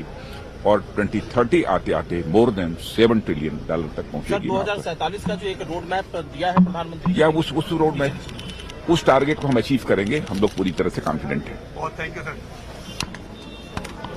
বক্তব্য আছিল পাঠ হয় আমি আপুনি কৈ আছিলে আমি লক্ষদ্বীপৰ কথাটো লক্ষদ্বীপৰ এই সমগ্ৰ বিষয়টো চাওক এতিয়া ধৰক আজি মোবাইল আমাৰ স্মাৰ্টফোন আমাৰ ইয়াত মেনুফেকচাৰিং নাছিল প্ৰধানমন্ত্ৰী মোদীয়ে এটা স্কিম কৰিলে আহি গ'ল আজি আইফোনে এই বছৰটোত স্মাৰ্টফোনৰ মাৰ্কেটত লাৰ্জেষ্ট প্লেয়াৰ হৈ গ'ল এটা সময়ত ভাৰত আইফোনৰ নিজা ডমেষ্টিক প্ৰডাকশ্যন আৰু চেলত লাৰ্জেষ্ট প্লেয়াৰ হ'ব আমি ভাবিব পৰা নাছিলোঁ ছেমি কণ্ডাক্টৰ পলিচি কৰিছে আজি ইউক্ৰেইনৰ যুদ্ধত আমি ছেমি কণ্ডাক্টৰ মাৰ্কেটৰ কি ইম্পেক্ট পৰিলে আমি দেখিলোঁ ইভি যদি কৰিব বিচাৰোঁ আমাক ছেমি কণ্ডাক্টৰ লাগিব সকলোতে লাগিব গতিকে तेनुका व्यवस्था কৰিছে গৌৰৱ গগৈ এটা বক্তব্য আহিছে এটো বক্তব্য শুনালে का अच्छा प्रोनाउंसिएशन शब्दों का अच्छा आचरण मिलेगा और जो भी अगर कुछ है सब्सटेंटिव अगर कुछ ठोस है इस बजट में तो सारे सबसे बड़े जो उद्योगपति जो मोदी जी के करीब हैं जो नए उद्योग में निवेश करना चाहते हैं उनके लिए इस बजट में कुछ मिलेगा और वही इस बजट में हमने देखा जी ने ये भी कह दिया है कि जुलाई में जो हम बजट पेश करेंगे उसमें विकसित भारत की पूरी और तस्वीर आपको नजर आएगी देखिए मुझे लगता है इसी में सरकार की अहंकार दिखती है निर्वाचन हुआ नहीं है और ये अपने आप को विजेता घोषित कर रहे हैं जनता जनार्दन है और कोई भी राजनीतिक दल भारत के जनता से अपने आप को बड़ा नहीं समझना चाहिए গৌৰৱ গৈ আছিল গতিকে লাক্ষাদ্বীপ যে এইবাৰ পিচ কৰিছে ভাৰতৰ পৰা মালদ্বীপলৈ যিমান ধন যায় বা বাহিৰলৈ যায় আমাক এটা লাগে সি ফ্ৰণ্ট বিচৰ এটা ডেষ্টিনেশ্যন লাগে যিটো আমাৰ কেৰেলা বিচাৰে বা গোৱা বিচাৰে নহয় তাতকৈ ওপৰত এটা প্ৰিমিয়াম ডেষ্টিনেশ্যন লাগে আন্দামানতকৈও প্ৰিমিয়াম এটা ডেষ্টিনেশ্যন লাগে আৰু পপুলাৰ ডেষ্টিনেশ্যন লাগে ছেফ ছিকিউৰ নৰেন্দ্ৰ মোদীয়ে পিচ কৰিছে লাক্ষাদ্বীপ ভৱিষ্যতলৈ ৱৰ্ল্ডৰ এটা সাংঘাতিক ধৰণৰ সামুদ্ৰিক এটা পৰ্যটনৰ এটা কেন্দ্ৰ হ'ব এই কথাটো আপুনি নিশ্চিত থাকক মই জয়ন্ত গোস্বামী ডাঙৰীয়া চলাইছো জয়ন্ত গোস্বামী ডাঙৰীয়া চমুকে আপোনাৰ বাজেটখন সম্পৰ্কত আপোনালোকৰ দলৰ ফালৰ পৰা আপোনালোকৰ বক্তব্য চাওক এইখন বাজেটে ভাৰতবৰ্ষ যে ভৱিষ্যতৰ দিনত বিশ্বৰ শ্ৰেষ্ঠ ইকনমি হ'বলৈ যাব আৰু ভাৰতবৰ্ষৰ যে ডমেষ্টিক যি উৎপাদন এই উৎপাদন যে বৃদ্ধি হ'ব আৰু ভাৰতবৰ্ষৰ যি বৰ্তমান যে অৱস্থা যে অৰ্থ সামাজিক অৱস্থা সেই অৰ্থ সামাজিক অৱস্থা যে উন্নয়ন হ'ব এই কথাটো স্পষ্ট আৰু এটা কথা আপুনি যদি চাই তেতিয়াহ'লে কেপিটেল এক্সপেণ্ডিচাৰ্ছ লাষ্ট ইয়েৰতকৈ প্ৰায় 2.7% বৃদ্ধি কৰিলে অৰ্থাৎ 10লৈকে গ'ল আপুনি যদি চাই ফিস্কেল ডেফিচিট কমাবৰ কাৰণে চেষ্টা কৰিছে লাষ্ট ইয়েৰতকৈ 1 পইণ্টতকৈ বেছি তাতে কমাৰ এটা ব্যৱস্থা কৰিছে গতিকে এই ধৰণেৰে অৰ্থনৈতিক যি কাঠামো শক্তিশালী কৰাৰ এটা প্ৰচেষ্টা হাতত লৈছে আৰু এটা কথা কি যে আমি যিহেতুকে বিশ্বৰ আজিৰ তাৰিখত আমি আমাৰ টাৰ্গেটিং এচিভমেণ্ট হৈছে বিশ্বৰ আমি তৃতীয় অৰ্থনীতি হিচাপে যাব লাগে ভাৰতবৰ্ষ আৰু তৃতীয় অৰ্থনীতি হিচাপে যোৱাৰ পূৰ্বতে ভাৰতবৰ্ষৰ যি অন্তঃগাঁথনি আপুনি ইতিমধ্যে ক'লে যে সকলোৰে কাৰণে পকী ঘৰ তাৰ ব্যৱস্থা হ'ব লাগে সকলোৰে কাৰণে খোৱা পানী বিশুদ্ধ খোৱা পানী তাৰ ব্যৱস্থা হ'ব লাগে সকলোৰে কাৰণে স্বাস্থ্য তাৰ ব্যৱস্থা হ'ব লাগে দৰিদ্ৰতাৰ পৰা জনসাধাৰণক উত্থান কৰিব লাগে যাতে সকলোৱে যাতে এটা পৰ্যায়লৈকে পায় তাৰ কাৰণে চেষ্টা কৰিব লাগে আৰু একেটা কথাই যে আমাৰ যিটো টেক্স ৰেভিনিউ কালেকশ্যন এই টেক্স ৰেভিনিউ কালেকশ্যনৰ এটা টেক্স ৰেভিনিউৰ যিটো আগতে এটা কথা প্ৰৱণতা আছিলে যে ভাৰতৰ জনসাধাৰণে বিশেষকৈ ইনকম টেক্স সদায় ফাঁকি দিয়াৰ এটা প্ৰৱণতা আছিলে বিশেষকৈ নিম্ন মধ্যবিত্ত আৰু মধ্যবিত্ত শ্ৰেণীয়ে ইনকম টেক্স ফাঁকি দিয়াৰ এটা প্ৰৱণতা আছিলে কাৰণ ইনকম টেক্সৰ যিটো স্লেব এই স্লেবটোৰ কাৰণে কিন্তু তাৰ বাস্তৱিক স্লেব নথকাৰ কাৰণে কিন্তু আপুনি দেখা পাইছে যে যোৱা সময়ছোৱাৰ পৰা 7 লাখলৈকে এটা 7 লাখৰ তলৰ যিসকল ইনকম লেভেলৰ মানুহ তেওঁলোকে টেক্স ফ্ৰী কৰাৰ কাৰণে সকলোৱে লাহে লাহে নিজৰ যি একচুৱেল পজিশ্যন অফ ইনকম হেতু শ্ব' কৰিবলৈ আৰম্ভ কৰিছে টেক্স পেয়াৰৰ সংখ্যা বাঢ়িছে গতিকে এই ধৰণে ভাৰতবৰ্ষৰ জনসাধাৰণৰ যে অৰ্থনৈতিক বিকাশ এই বিকাশ শুদ্ধ ৰূপত প্ৰকাশ পাবৰ কাৰণে ইতিমধ্যে এটা পৰিৱেশ আহিছে গতিকে এইখন বাজেটে এটা কথা যদিও বা এইখন এটা অন্তৰ্বৰ্তীকালীন বাজেট কিন্তু এইখন বাজেটে এটা কথা স্পষ্ট কৰিলে এটা দিশ নিৰ্দেশনা স্পষ্ট কৰিলে যে ভৱিষ্যতৰ ভাৰতবৰ্ষ ভৱিষ্যত প্ৰজন্মৰ কাৰণে ভৱিষ্যতৰ ভাৰতবৰ্ষ কেনে হ'ব তাৰ এটা কাঠামো সৃষ্টি কৰিলে আৰু এটা কথা আপুনি চাওক আমাৰ কাৰণে মহিলাসকলৰ যি উত্থান মহিলা সবলীকৰণ বা মহিলাৰ যি এম্পাৱাৰমেণ্ট এইটো কিমান শক্তিশালী ৰূপত নৰেন্দ্ৰ মোদী ডাঙৰীয়াই আগবঢ়াই লৈ গৈছে বা ভাৰতীয় জনতা পাৰ্টি চৰকাৰখনে আগবঢ়াই লৈ গৈছে তাৰ এই বাজেটৰ দ্বাৰা আপুনি প্ৰকাশিত পালে একে সময়তে দৰিদ্ৰসকলৰ বাবে দৰিদ্ৰ নাৰায়ণৰ কাৰণে ভাৰতবৰ্ষৰ কেন্দ্ৰীয় চৰকাৰখন নৰেন্দ্ৰ মোদী ডাঙৰীয়াৰ আৰু নেতৃত্বাধীন ভাৰতীয় জনতা পাৰ্টি চৰকাৰখনে কি ধৰণে শক্তিশালী স্থিতি লৈছে তাকো এই বাজেটখনত প্ৰকাশ পালে বিশেষকৈ যুৱসকলৰ কাৰণে উঠি অহা যুৱকসকলৰ কাৰণে অত্যন্ত এক ফাণ্ডামেণ্টেল ডেভেলপমেণ্টৰ কাৰণেও বহুকেইটা শিতানত এইখন বাজেটে নিৰ্ধাৰিত কৰিছে গতিকে এইখন সামগ্ৰিকভাৱে যদি চোৱা যায় তেতিয়া এইখন বাজেটত নিশ্চিতভাৱে এক সমাহাৰ প্ৰকাশ কৰিছে আপুনি এটা সঠিক কথাই কৈছে আমি মালদ্বীপক যিটো ইকনমিক আমাৰ ইয়াৰ পৰা যিটো ফ্ল' হৈ থাকে যে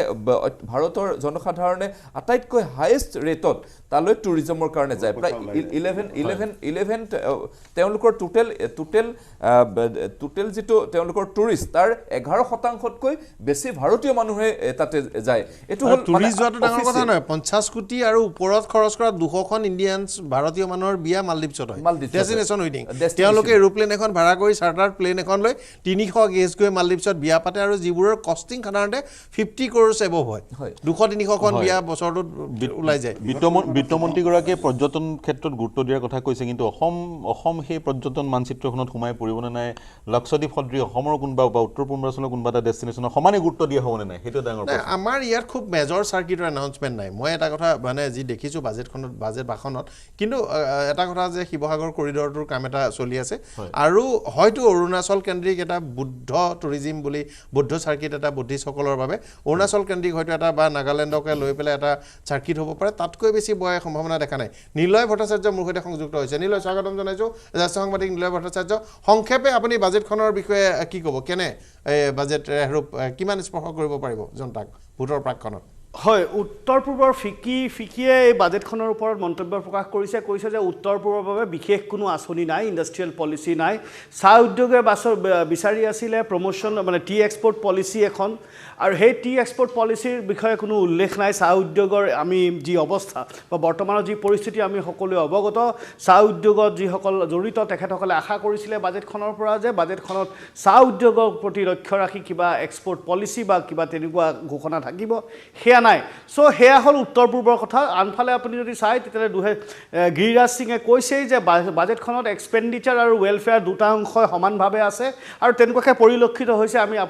আমি ডিছকাছ কৰিছোঁৱেই যে লাখপতি বাইদেউ তাৰপিছত কৃষি উদ্যোগ বা কৃষকসকলৰ বাবে আৰু যুৱ প্ৰজন্মৰ বাবে যিসমূহ ঘোষণা আছে সেইখিনি আছে কিন্তু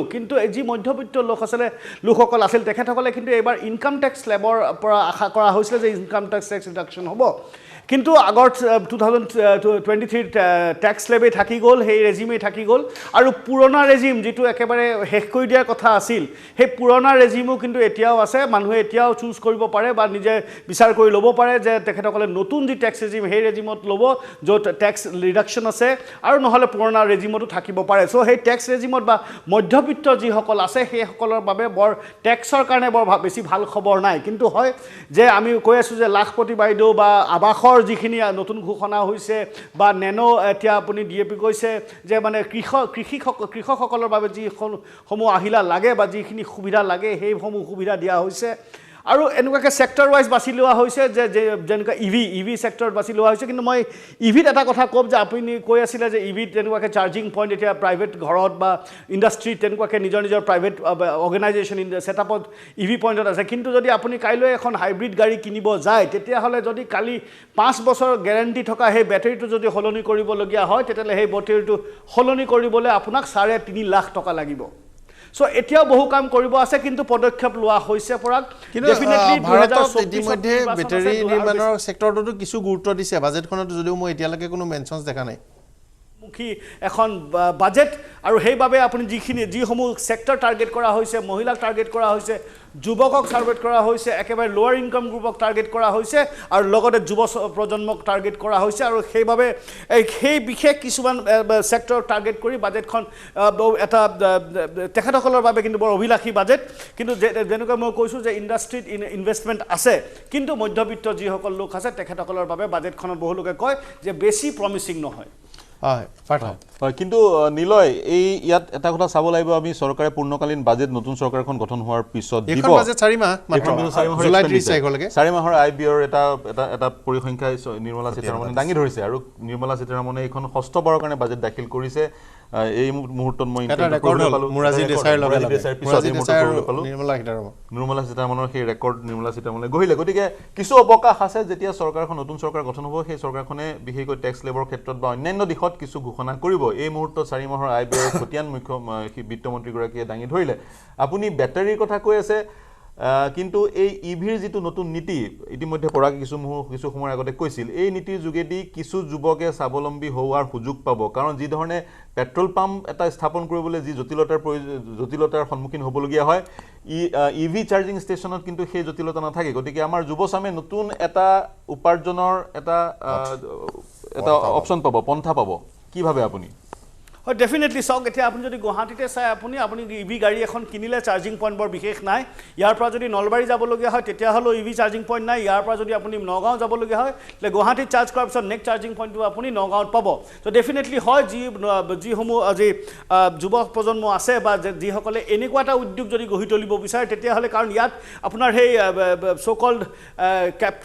মানে যিখিনি আপোনাৰ প্ৰতিবন্ধকতা আছে এখন পেট্ৰল পাম্প যদি ছেটআপ কৰিবলগীয়া ভূমি অধিগ্ৰহণৰ পৰা লৈ পেলাই পাৰ্মিশ্যনলৈকে লোৱালৈকে আৰু লাইচেঞ্চ লোৱালৈকে যিসমূহ প্ৰচেছ আছে হয়তো ইভিত আপুনি এটা ইভি চাৰ্জিং পইণ্ট যদি বহাব বিচাৰে বা ষ্টেচন বহাব বিচাৰে তেতিয়াহ'লে কিন্তু ইমানখিনি আপোনাৰ মানে জটিলতা তাত নাথাকিব সহজ হ'ব আৰু সেই গতিকে হয় ডেফিনেটলি ইভি চাওক আপুনি কোৱাই হৈছে বাই 2030 দেশখন প্ৰায় 30% ইভিত চলিব চ' সেই দিশে যদি দেশখন আগবাঢ়িছে 30% 35% যদি 2030ৰ ভিতৰত যদি ইভি হৈ যায় তেতিয়াহ'লে ডেফিনেটলি ইভি ৰিলেটেড যিসমূহ ইণ্ডাষ্ট্ৰিজ আছে বা সৰু সৰু যিসমূহ উদ্যোগ আছে লগতে ইভি চাৰ্জিং পইণ্ট ষ্টেচন তেতিয়াহ'লে সেয়াও এটা কিন্তু খুব প্ৰমিচিং ছেক্টৰ